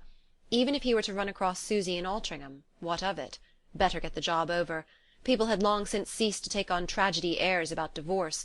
Dividing couples dined together to the last, and met afterwards in each other's houses, happy in the consciousness that their respective remarriages had provided two new centres of entertainment. Yet most of the couples who took their remating so philosophically had doubtless had their hour of enchantment, of belief in the immortality of loving, whereas he and Susy had simply and frankly entered into a business contract for their mutual advantage. The fact gave the last touch of incongruity to his agonies and exaltations, and made him appear to himself as grotesque and superannuated as the hero of a romantic novel. He stood up from a bench on which he had been lounging in the Luxembourg Gardens, and hailed a taxi. Dusk had fallen, and he meant to go back to his hotel, take a rest, and then go out to dine. But instead he threw Susy's address to the driver, and settled down in the cab, resting both hands on the knob of his umbrella, and staring straight ahead of him as if he were accomplishing some tiresome duty that had to be got through with before he could turn his mind to more important things. "It's the easiest way," he heard himself say. At the street corner, her street corner, he stopped the cab, and stood motionless while it rattled away. It was a short, vague street, much further off than he had expected, and fading away at the farther end in a dusky blur of hoardings overhung by trees. A thin rain was beginning to fall, and it was already night in this inadequately lit suburban quarter. Lansing walked down the empty street. The houses stood a few yards apart, with bare twigged shrubs between, and gates and railings dividing them from the pavement. He could not at first distinguish their numbers, but presently, coming abreast of a street lamp, he discovered that the small shabby facade it illuminated was precisely the one he sought. The discovery surprised him. He had imagined that, as frequently happened in the outlying quarters of Passy and La Muette, the mean street would lead to a stately private hotel, built upon some bowery fragment of an old country place.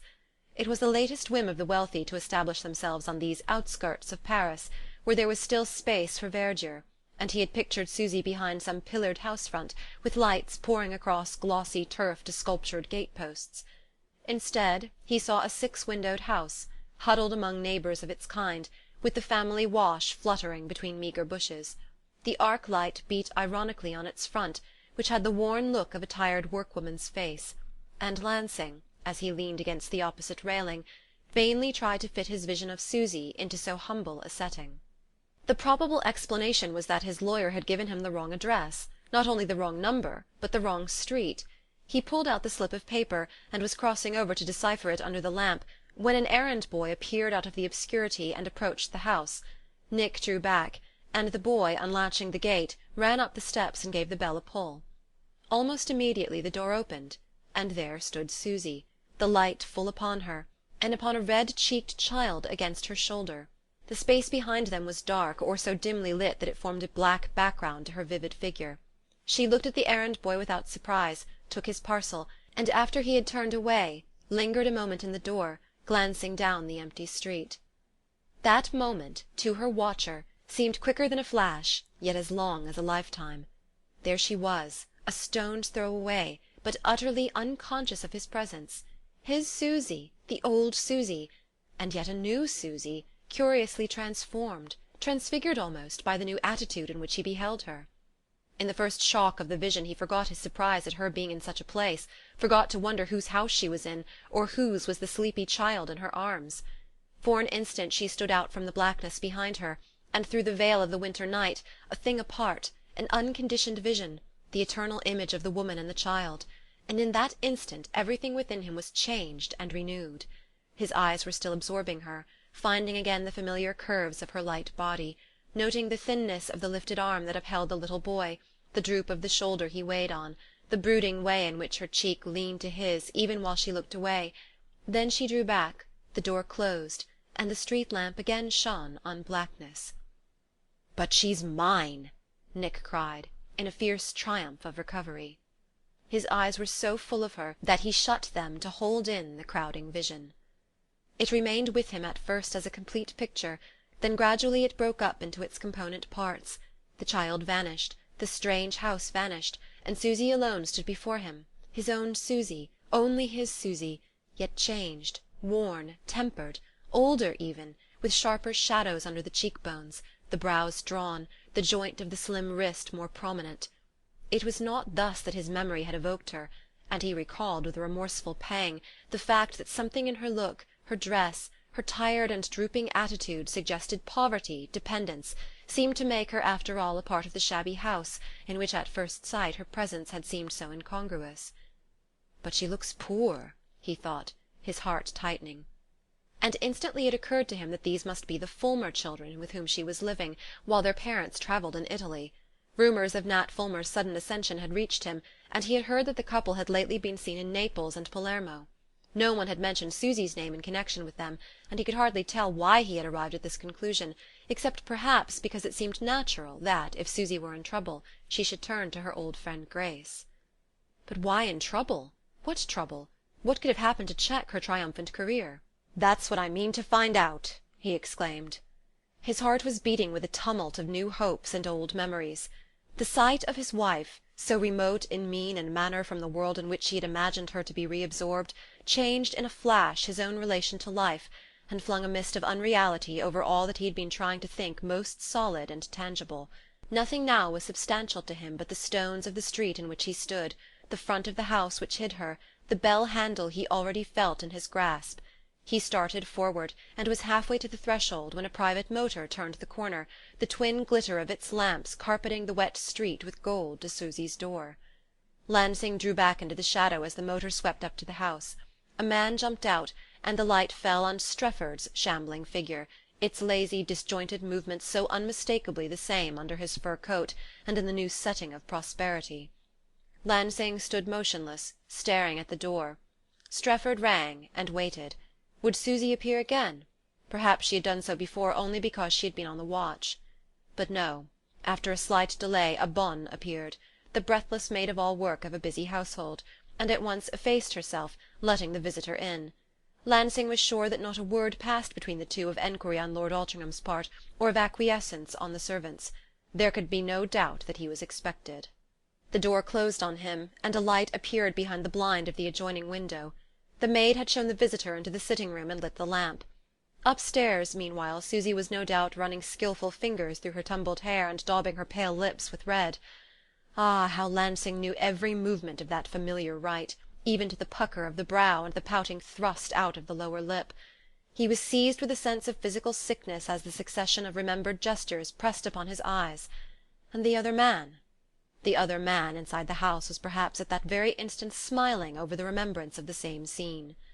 At the thought, Lansing plunged away into the night. End of chapter 26.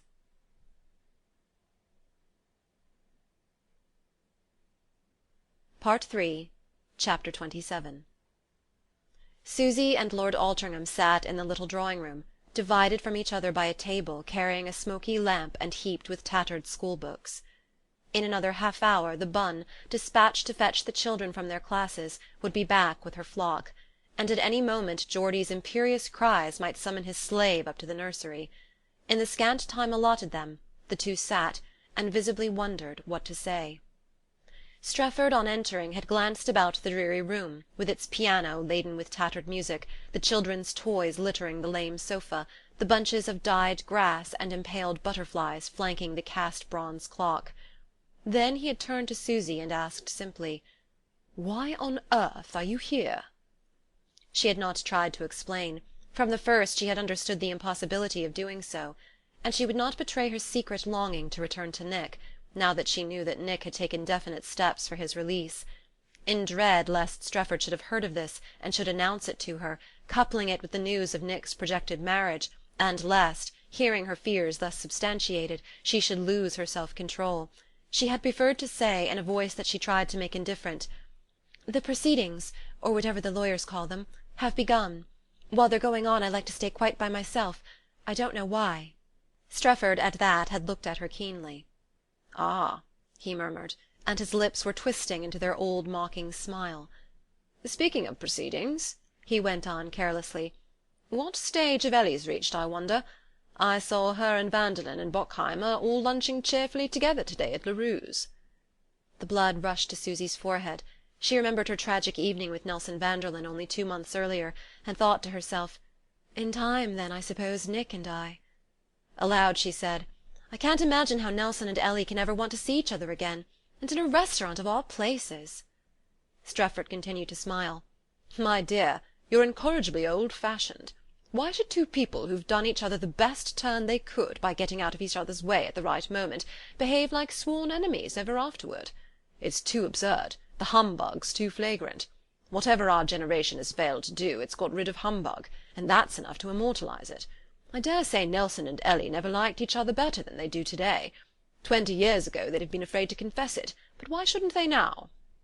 Susy looked at Strefford, conscious that under his words was the ache of the disappointment she had caused him, and yet conscious also that that very ache was not the overwhelming penetrating emotion he perhaps wished it to be, but a pang on a par with a dozen others, and that even while he felt it he foresaw the day when he should cease to feel it. And she thought to herself that this certainty of oblivion must be bitterer than any certainty of pain. A silence had fallen between them. He broke it by rising from his seat, and saying with a shrug, "You'll end by driving me to marry Joan Seneschal." Susy smiled. "Well, why not? She's lovely."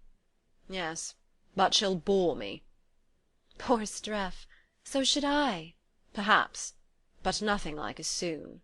He grinned sardonically. "There'd be more margin." He appeared to wait for her to speak. "And what else on earth are you going to do?" he concluded, as she still remained silent. "Oh, Streff, I couldn't marry you for a reason like that," she murmured at length. "Then marry me and find your reason afterward." Her lips made a movement of denial, and still in silence she held out her hand for good-bye. He clasped it and turned away, but on the threshold he paused, his screwed-up eyes fixed on her wistfully. The look moved her, and she added hurriedly, "The only reason I can find is one for not marrying you. It's because I can't yet feel unmarried enough." "Unmarried enough? But I thought Nick was doing his best to make you feel that." "Yes, but even when he has, sometimes I think even that won't make any difference."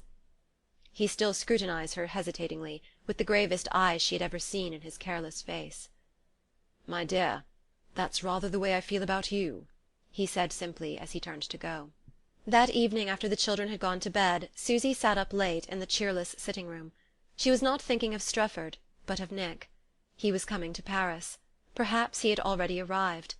The idea that he might be in the same place with her at that very moment, and without her knowing it, was so strange and painful that she felt a violent revolt of all her strong and joy-loving youth.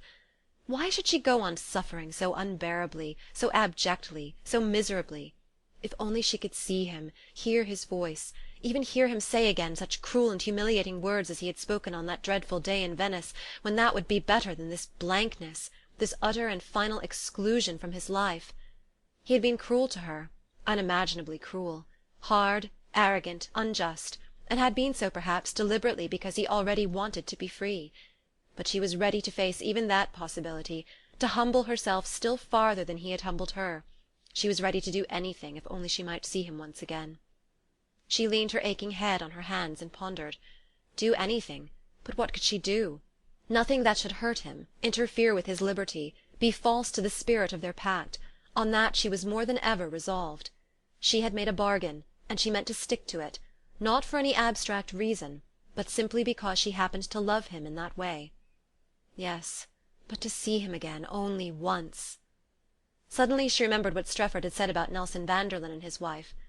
"Why should two people who've just done each other the best turn they could behave like sworn enemies ever after?" If, in offering Nick his freedom, she had indeed done him such a service as that, perhaps he no longer hated her, would no longer be unwilling to see her. At any rate, why should she not write to him on that assumption, write in a spirit of simple friendliness, suggesting that they should meet and settle things? The business-like word settle, how she hated it, would prove to him that she had no secret designs upon his liberty. And besides, he was too unprejudiced, too modern, too free from what Strefford called humbug, not to understand and accept such a suggestion. After all, perhaps Strefford was right. It was something to have rid human relations of hypocrisy, even if, in the process, so many exquisite things seemed somehow to have been torn away with it. She ran up to her room, scribbled a note, and hurried with it through the rain and darkness to the post-box at the corner. As she returned through the empty street she had an odd feeling that it was not empty, that perhaps Nick was already there, somewhere near her in the night, about to follow her to the door, enter the house, go up with her to her bedroom in the old way. It was strange how close he had been brought by the mere fact of her having written that little note to him. In the bedroom, Geordie lay in his crib in ruddy slumber, and she blew out the candle and undressed softly for fear of waking him. Nick Lansing, the next day, received Susy's letter, transmitted to his hotel from the lawyer's office. He read it carefully, 2 or 3 times over, weighing and scrutinizing the guarded words. She proposed that they should meet to settle things. What things? And why should he accede to such a request? What secret purpose had prompted her? It was horrible that nowadays in thinking of Susy he should always suspect ulterior motives, be meanly on the watch for some hidden tortuousness. What on earth was she trying to manage now, he wondered. A few hours ago, at the sight of her, all his hardness had melted, and he had charged himself with cruelty, with injustice, with every sin of pride against himself and her. But the appearance of Strefford, arriving at that late hour, and so evidently expected and welcomed, had driven back the rising tide of tenderness. Yet, after all, what was there to wonder at? Nothing was changed in their respective situations. He had left his wife deliberately, and for reasons which no subsequent experience had caused him to modify. She had apparently acquiesced in his decision, and had utilized it, as she was justified in doing, to assure her own future. In all this, what was there to wail or knock the breast between 2 people who prided themselves on looking facts in the face and making their grim best of them without vain repinings? He had been right in thinking their marriage an act of madness. Her charms had overruled his judgment, and they had had their year, their mad year, or at least all but 2 or 3 months of it. But his first intuition had been right, and now they must both pay for their madness. The fates seldom forget the bargains made with them, or fail to ask for compound interest. Why not, then, now that the time had come, pay up gallantly, and remember of the episode only what had made it seem so supremely worth the cost? He sent a pneumatic telegram to Mrs. Nicholas Lansing to say that he would call on her that afternoon at 4. That ought to give us time, he reflected dryly, to settle things, as she calls it, without interfering with Strefford's afternoon visit. End of chapter 27.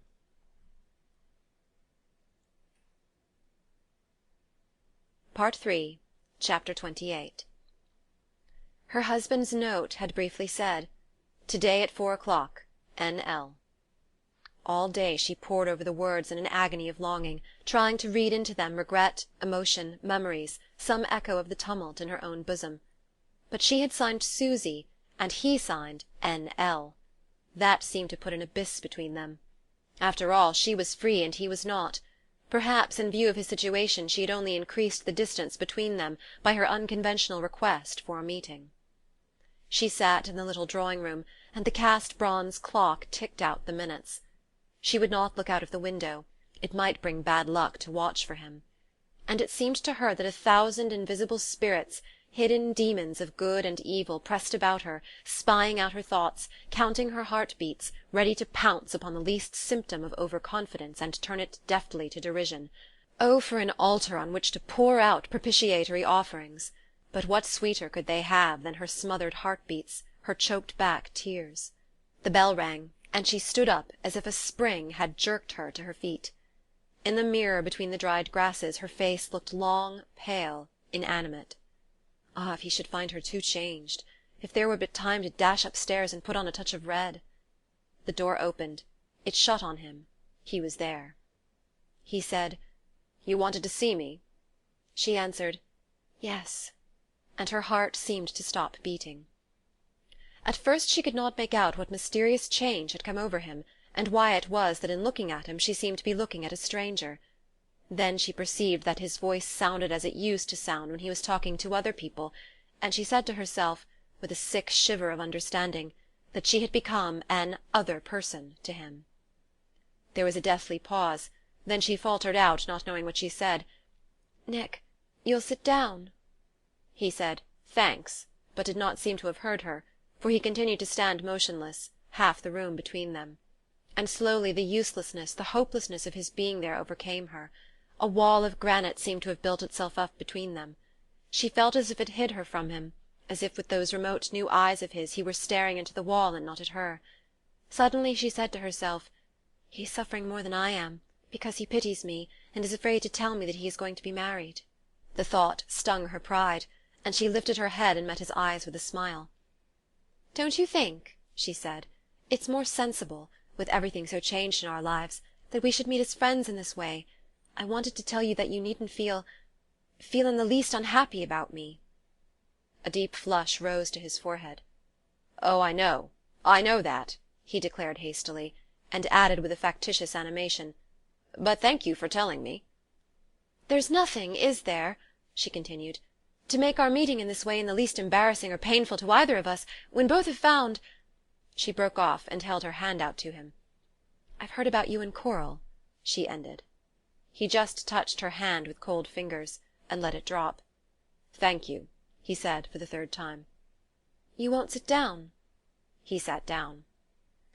"Don't you think," she continued, "that the new way of meeting as friends, and talking things over without ill will, is much pleasanter and more sensible, after all?"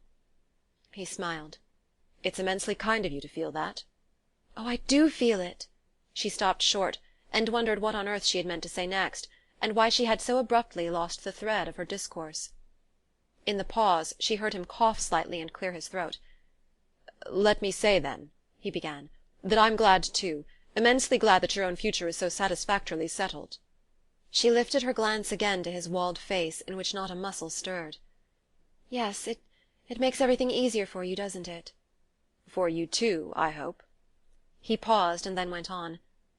"I want also to tell you that I perfectly understand—" "Oh," she interrupted, "so do I. Your point of view, I mean." They were again silent. "Nick, why can't we be friends?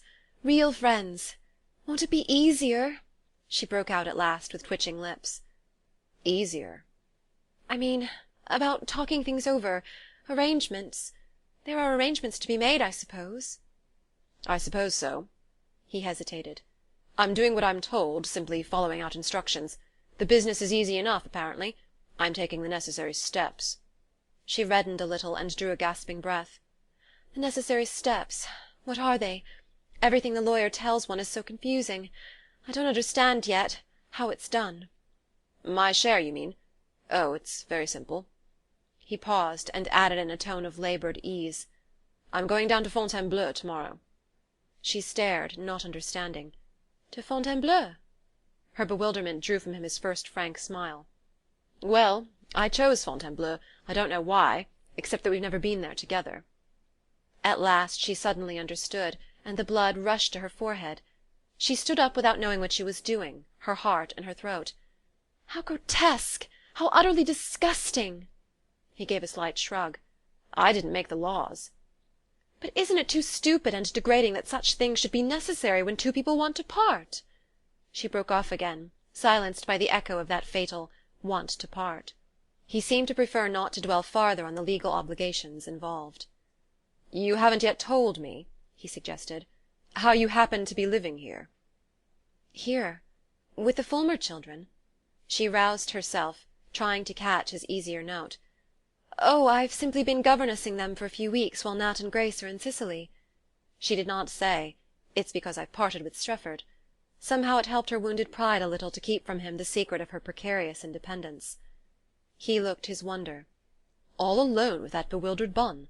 But how many of them are there? 5! Good Lord!"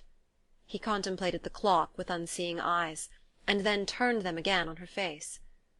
"I should have thought a lot of children would rather get on your nerves." "Oh, not these children. They're so good to me." "Ah, well, I suppose it won't be for long." He sent his eyes again about the room, which his absent-minded gaze seemed to reduce to its dismal constituent elements, and added with an obvious effort at small talk, "I hear the Fulmers are not hitting it off very well since his success. Is it true that he's going to marry Violet Melrose?" The blood rose to Susy's face. "Oh, never, never! He and Grace are travelling together now." "Oh, I didn't know. People say things." He was visibly embarrassed with the subject, and sorry that he had broached it. "Some of the things that people say are true. But Grace doesn't mind. She says she and Nat belong to each other. They can't help it, she thinks, after having been through such a lot together." "Dear old Grace." He had risen from his chair, and this time she made no effort to detain him. He seemed to have recovered his self-composure, and it struck her painfully, humiliatingly almost, that he should have spoken in that light way of the expedition to Fontainebleau on the morrow. Well, men were different, she supposed. She remembered having felt that once before about Nick.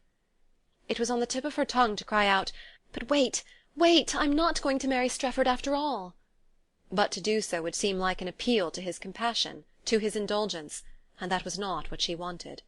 She could never forget that he had left her because he had not been able to forgive her for "managing," and not for the world would she have him think that this meeting had been planned for such a purpose.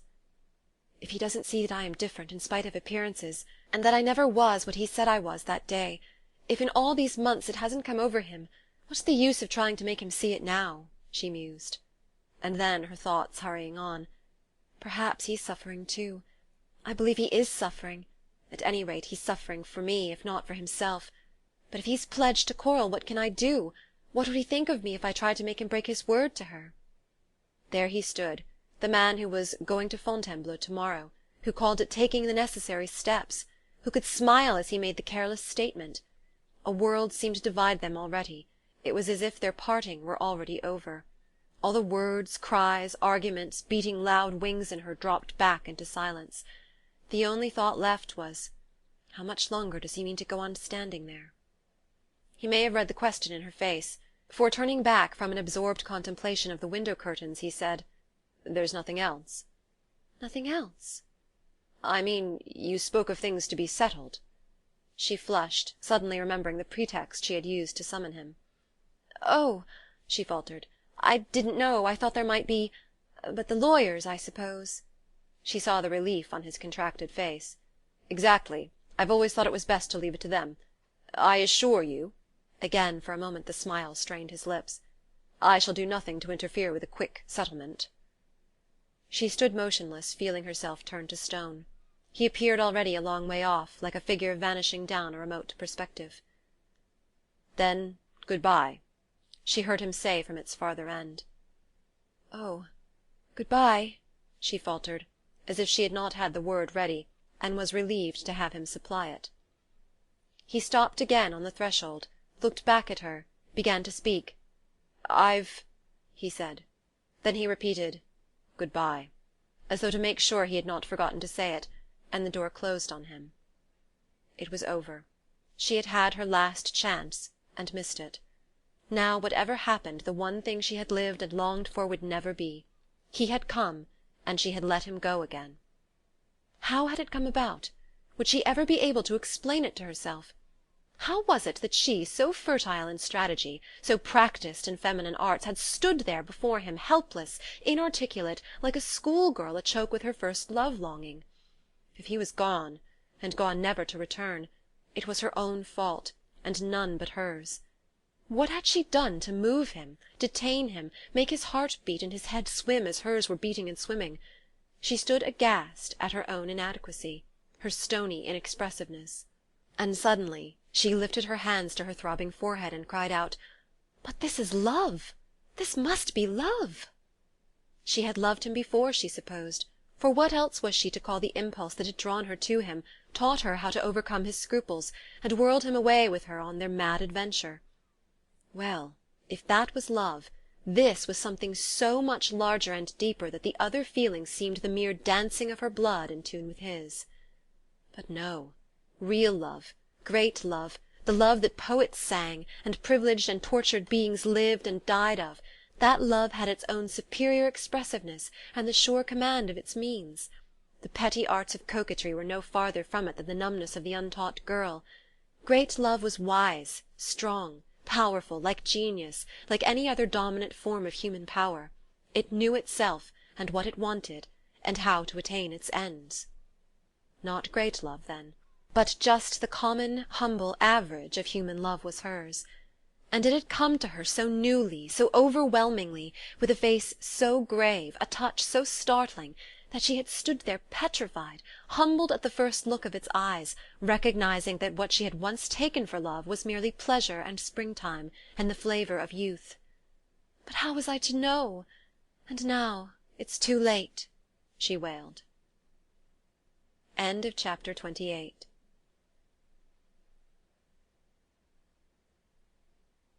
Part 3, Chapter 29. The inhabitants of the little house in Passy were of necessity early risers. But when Susy jumped out of bed the next morning no one else was astir, and it lacked nearly an hour of the call of the Bunns' alarm clock. For a moment Susy leaned out of her dark room into the darker night. A cold drizzle fell on her face, and she shivered and drew back. Then, lighting a candle and shading it, as her habit was, from the sleeping child, she slipped on her dressing-gown and opened the door. On the threshold she paused to look at her watch. Only 5:30. She thought with compunction of the unkindness of breaking in on Junie Fulmer's slumbers, but such scruples did not weigh an ounce in the balance of her purpose. Poor Junie would have to oversleep herself on Sunday, that was all. Susy stole into the passage, opened a door, and cast her light on the girl's face.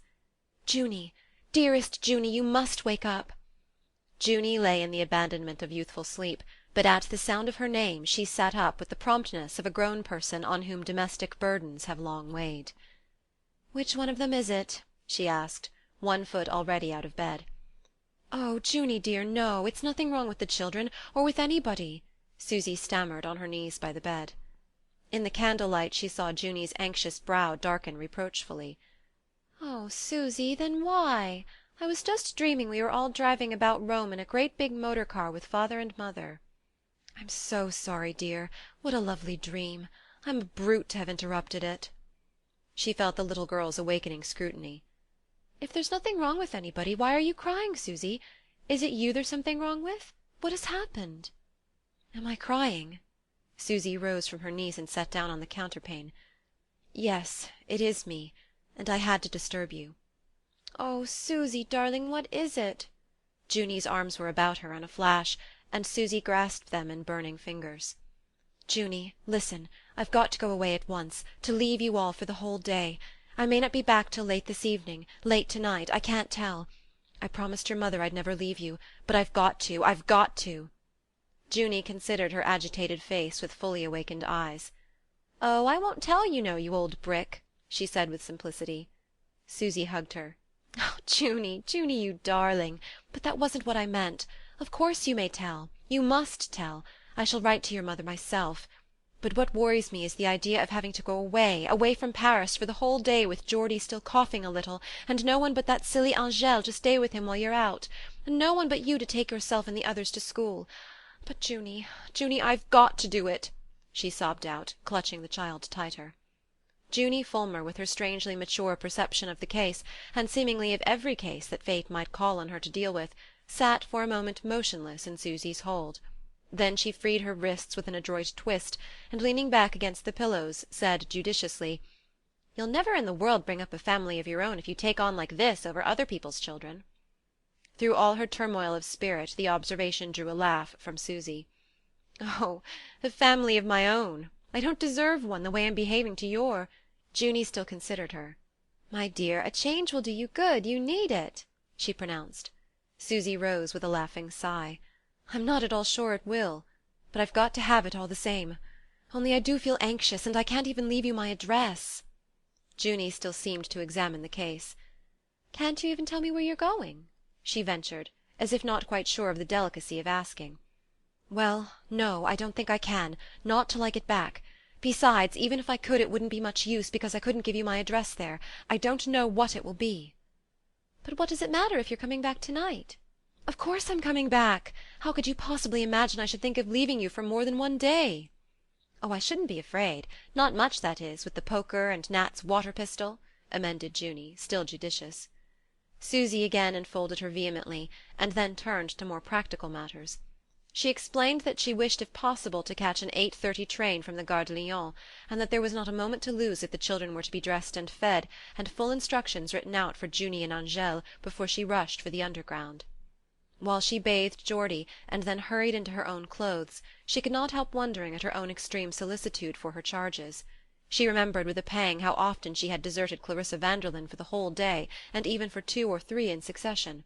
Poor little Clarissa, whom she knew to be so unprotected, so exposed to evil influences.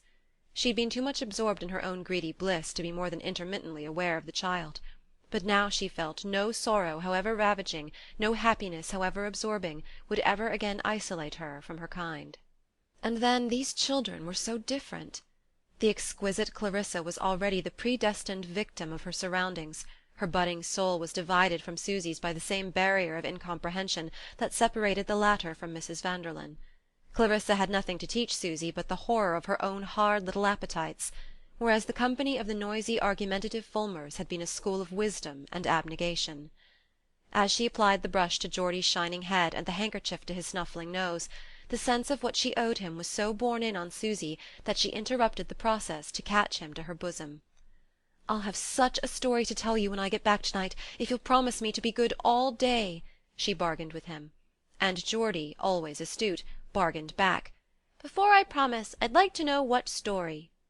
At length all was in order.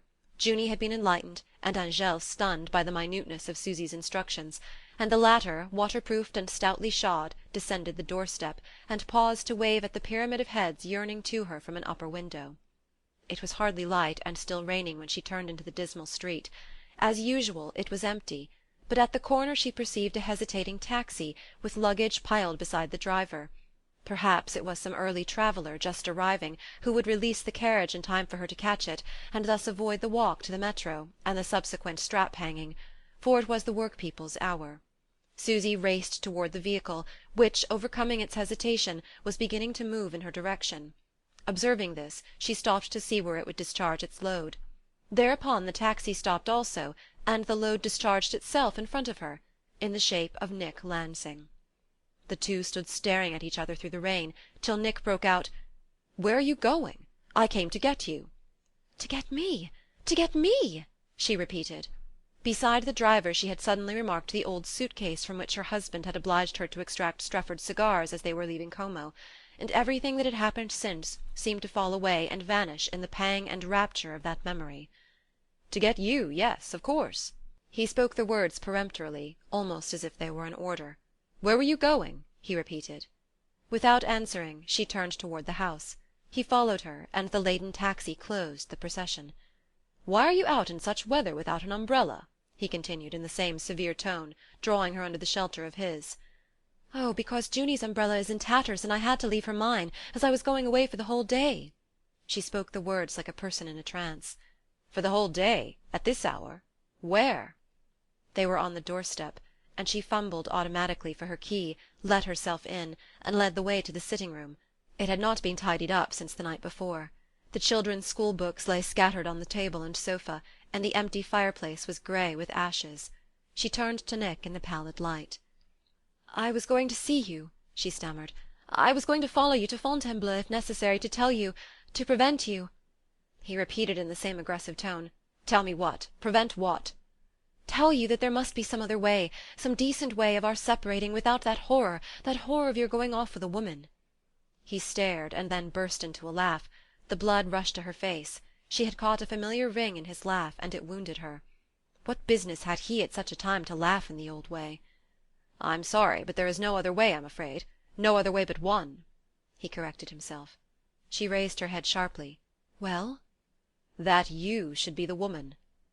"Oh, my dear!" He had dropped his mocking smile and was at her side, her hands in his. "Oh, my dear, don't you see that we've both been feeling the same thing, and at the same hour? You lay awake thinking of it all night, didn't you? So did I. Whenever the clock struck I said to myself, she's hearing it too. And I was up before daylight and packed my traps, for I never want to set foot again in that awful hotel where I've lived in hell for the last 3 days. And I swore to myself that I'd go off with a woman by the first train I could catch. And so I mean to, my dear." She stood before him numb. Yes, numb. That was the worst of it. The violence of the reaction had been too great, and she could hardly understand what he was saying. Instead, she noticed that the tassel of the window blind was torn off again. Oh, those children! And vaguely wondered if his luggage were safe on the waiting taxi. One heard such stories. His voice came back to her. "Susy, listen!" he was entreating. "You must see yourself that it can't be. We're married. Isn't that all that matters? Oh, I know, I've behaved like a brute, a cursed arrogant ass. You couldn't wish that ass a worse kicking than I've given him. But that's not the point, you see. The point is that we're married. Married! Doesn't it mean something to you, something inexorable? It does to me. I didn't dream it would, in just that way. But all I can say is that I suppose the people who don't feel it aren't really married, and they'd better separate, much better. As for us—" Through her tears she gasped out, "That's what I felt. That's what I said to Streff." He was upon her with a great embrace. My darling, you have told him?" "Yes," she panted. "That's why I'm living here." She paused. "And you've told Coral?" She felt his embrace relax. He drew away a little, still holding her, but with lowered head. "No, I haven't." "Oh, Nick, but then—" He caught her to him again, resentfully. "Well, then what? What do you mean? What earthly difference does it make?" "But if you told her you're going to marry her—" Try as she would, her voice was full of silver chimes. "Marry her? Marry her?" he echoed. "But how could I? What does marriage mean, anyhow? If it means anything at all, it means you. And I can't ask Coral Hicks just to come and live with me, can I?" Between crying and laughing she lay on his breast, and his hand passed over her hair. They were silent for a while. Then he began again. "You said it yourself yesterday, you know." She strayed back from sunlit distances. "Yesterday?" "Yes. That Grace Fulmer says you can't separate two people who've been through a lot of things." "Ah, been through them together. It's not the things, you see, it's the togetherness," she interrupted. "The togetherness, that's it!" He seized on the word as if it had been just coined to express their case, and his mind could rest in it without further labour. The doorbell rang, and they started. Through the window they saw the taxi-driver gesticulating inquiries as to the fate of the luggage. "He wants to know if he's to leave it here," Susy laughed. "No, no, you're to come with me," her husband declared. "Come with you?" She laughed again at the absurdity of the suggestion. "Of course, this very instant. What did you suppose? That I was going away without you? Run up and pack your things," he commanded. My things, but I can't leave the children." He stared between indignation and amusement. "Can't leave the children? Nonsense! Why, you said yourself you were going to follow me to Fontainebleau." She reddened again, this time a little painfully. "I didn't know what I was doing. I had to find you. But I should have come back this evening, no matter what happened." "No matter what?" She nodded, and met his gaze resolutely. "No, but really—" "Really, I can't leave the children till Nat and Grace come back. I promised I wouldn't." "Yes, but you didn't know then. Why on earth can't their nurse look after them?" "There isn't any nurse but me." "Good Lord!" "But it's only for 2 weeks more," she pleaded. 2 weeks? Do you know how long I've been without you?" He seized her by both wrists and drew them against his breast. "Come with me at least for 2 days, Susy," he entreated her. "Oh," she cried, "that's the very first time you've said my name." "Susy, Susy, then, my Susy, Susy! And you've only said mine once, you know." "Nick," she sighed, at peace, as if the one syllable were a magic seed that hung out great branches to envelop them. "Well, then, Susy, be reasonable. Come." "Reasonable! Oh, reasonable!" she sobbed through laughter. "Unreasonable, then. That's even better." She freed herself and drew back gently. "Nick, I swore I wouldn't leave them, and I can't. It's not only my promise to their mother, it's what they've been to me themselves. You don't know. You can't imagine the things they've taught me. They're awfully naughty at times, because they're so clever, but when they're good they're the wisest people I know." She paused, and a sudden inspiration illuminated her. "But why shouldn't we take them with us?" she exclaimed.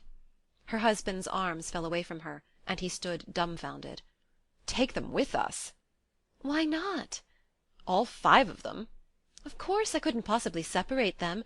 And Junie and Nat will help us to look after the young ones." "Help us?" he groaned. "Oh, you'll see. They won't bother you. Just leave it to me. I'll manage—" The words stopped her short, and an agony of crimson suffused her from brow to throat.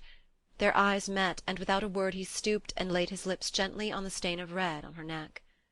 "Nick," she breathed, her hands in his.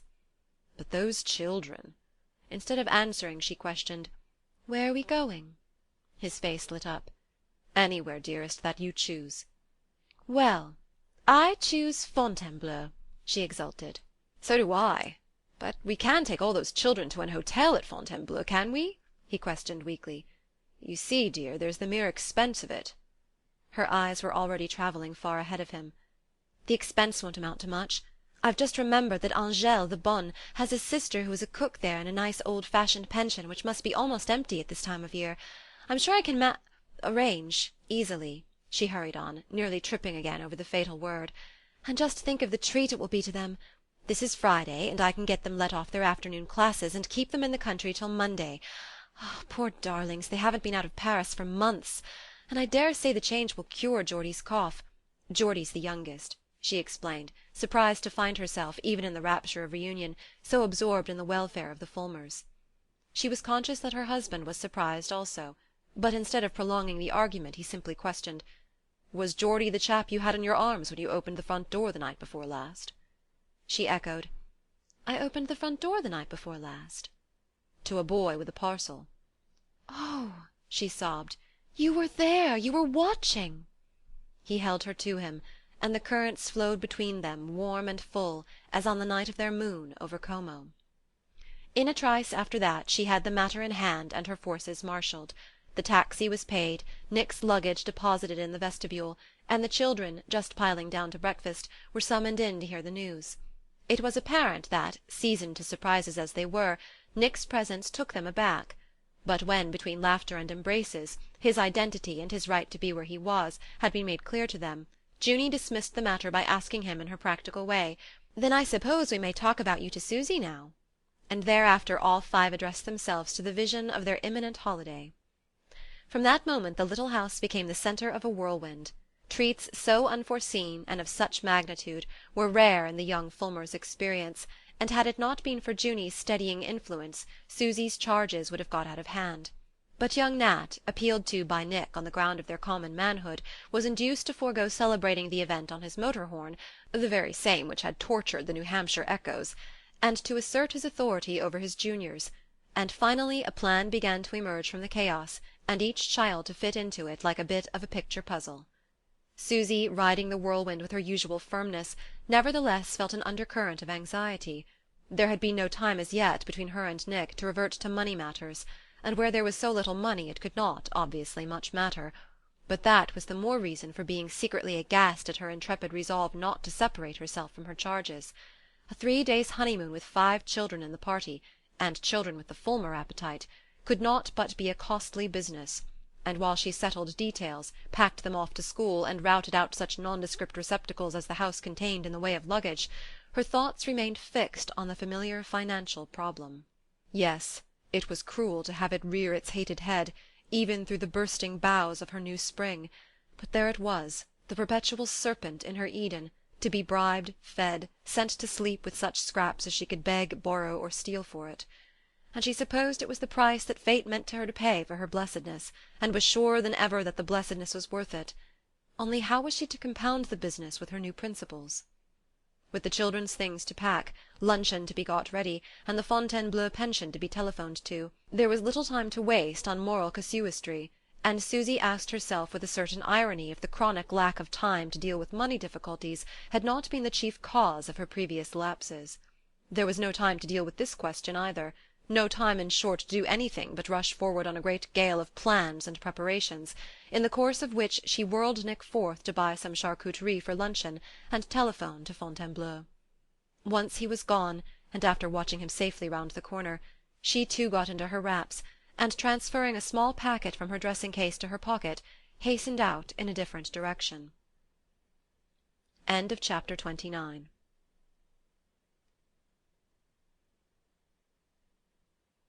Part 3, Chapter 30. It took 2 brimming taxicabs to carry the Nicholas Lansings to the station on their second honeymoon. In the first were Nick, Susy, and the luggage of the whole party, little Nat's motor horn included as a last concession, and because he had hitherto forborne to play on it; and in the second the 5 Fulmers, the bonne, who at the 11th hour had refused to be left, a cage full of canaries, and a foundling kitten who had murderous designs on them, all of which had to be taken because, if the bonne came, there would be nobody left to look after them. At the corner Susy tore herself from Nick's arms and held up the procession while she ran back to the second taxi to make sure that the bonne had brought the house-key. It was found, of course, that she hadn't, but that Junie had, whereupon the caravan got under way again, and reached the station just as the train was starting, and there, by some miracle of good nature on the part of the guard, they were all packed together into an empty compartment. No doubt, as Susy remarked, because train officials never failed to spot a newly married couple and treat them kindly.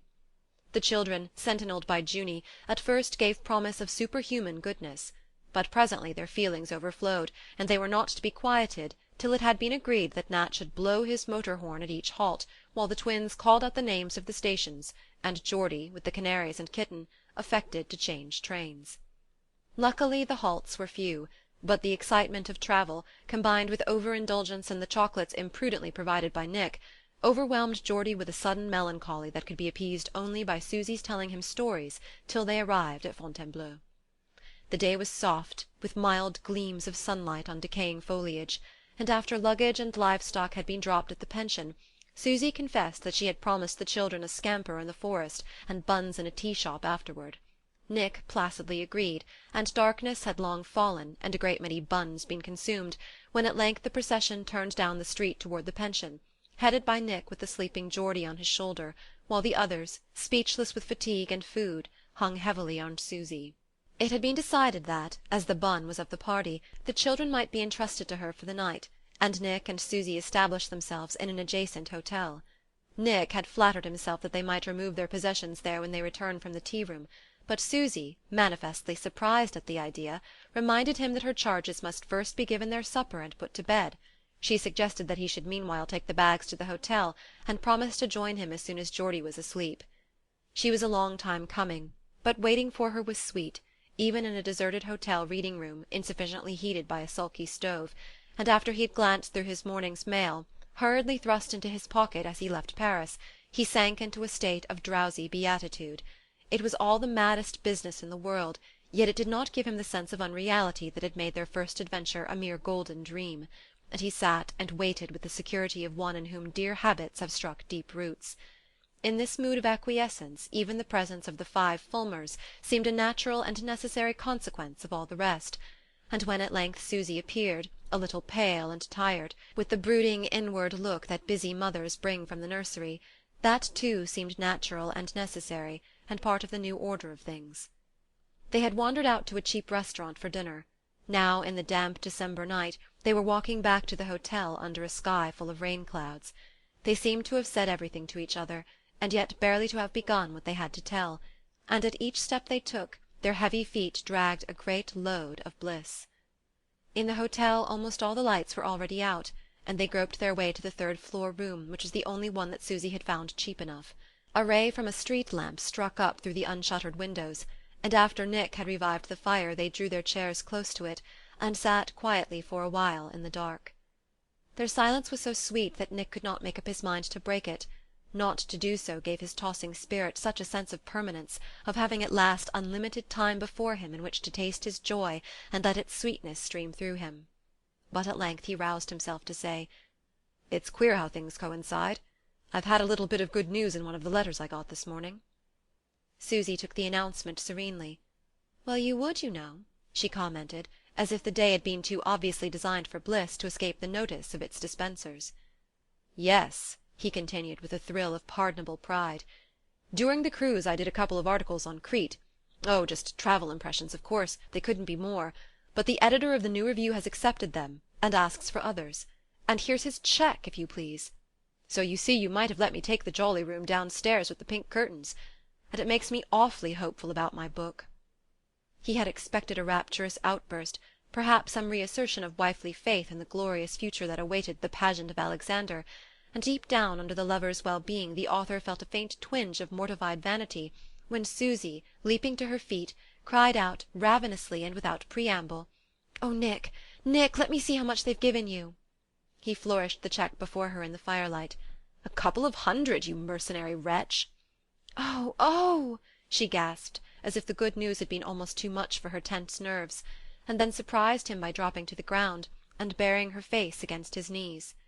"Susy, my Susy," he whispered, his hand on her shaking shoulder. "Why, dear, what is it? You're not crying." "Oh, Nick, Nick! $200! Then I've got to tell you. Oh, now, at once." A faint chill ran over him, and involuntarily his hand drew back from her bowed figure. "Now? Oh, why now?" he protested. "What on earth does it matter now, whatever it is?" "But it does matter. It matters more than you can think." She straightened herself, still kneeling before him, and lifted her head so that the firelight behind her turned her hair into a ruddy halo. "Oh, Nick, the bracelet, Ellie's bracelet, I've never returned it to her. she faltered out. He felt himself recoiling under the hands with which she clutched his knees. For an instant he did not remember what she alluded to. It was the mere mention of Ellie Vanderlyn's name that had fallen between them like an icy shadow. What an incorrigible fool he had been to think that they could ever shake off such memories, or cease to be the slaves of such a past. "The bracelet. Oh, yes," he said, suddenly understanding, and feeling the chill mount slowly to his lips. Yes, the bracelet. Oh, Nick, I meant to give it back at once. I did, but the day you went away I forgot everything else. And when I found the thing in the bottom of my bag weeks afterwards, I thought everything was over between you and me, and I had begun to see Ellie again, and she was kind to me, and how could I?" To save his life he could have found no answer, and she pressed on. "And so this morning, when I saw you were frightened by the expense of bringing all the children with us, and when I felt I couldn't leave them and couldn't leave you either, I remembered the bracelet, and I sent you off to telephone while I rushed round the corner to a little jeweller's where I'd been before, and pawned it so that you shouldn't have to pay for the children. But now, darling, you see, if you've got all that money, I can get it out of pawn at once, can't I, and send it back to her?" She flung her arms about him, and he held her fast, wondering if the tears he felt were hers or his. Still he did not speak, but as he clasped her close she added, with an irrepressible flash of her old irony, "Not that Ellie will understand why I've done it. She's never yet been able to make out why you returned her scarf-pin." For a long time she continued to lean against him, her head on his knees, as she had done on the terrace of Como on the last night of their honeymoon. She had ceased to talk, and he sat silent also, passing his hand quietly to and fro over her hair. The first rapture had been succeeded by soberer feelings. Her confession had broken up the frozen pride about his heart, and humbled him to the earth, but it had also roused forgotten things, memories and scruples swept aside in the first rush of their reunion. He and she belonged to each other for always. He understood that now. The impulse which had first drawn them together again, in spite of reason, in spite of themselves almost, that deep-seated instinctive need that each had of the other, would never again wholly let them go. Yet as he sat there he thought of Strefford, he thought of Coral Hicks. He had been a coward in regard to Coral, and Susy had been sincere and courageous in regard to Strefford. Yet his mind dwelt on Coral with tenderness, with compunction, with remorse, and he was almost sure that Susy had already put Strefford utterly out of her mind. It was the old contrast between the two ways of loving, the man's way and the woman's, and after a moment it seemed to Nick natural enough that Susy, from the very moment of finding him again, should feel neither pity nor regret, and that Strefford should be already to her as if he had never been. After all, there was something providential in such arrangements. He stooped closer, pressed her dreaming head between his hands, and whispered, "Wake up. It's bedtime." She rose, but as she moved away to turn on the light, he caught her hand and drew her to the window. They leaned on the sill in the darkness, and through the clouds, from which a few drops were already falling, the moon, labouring upward, swam into a space of sky, cast her troubled glory on them, and was again hidden. End of chapter 30. End of The Glimpses of the Moon, by Edith Wharton.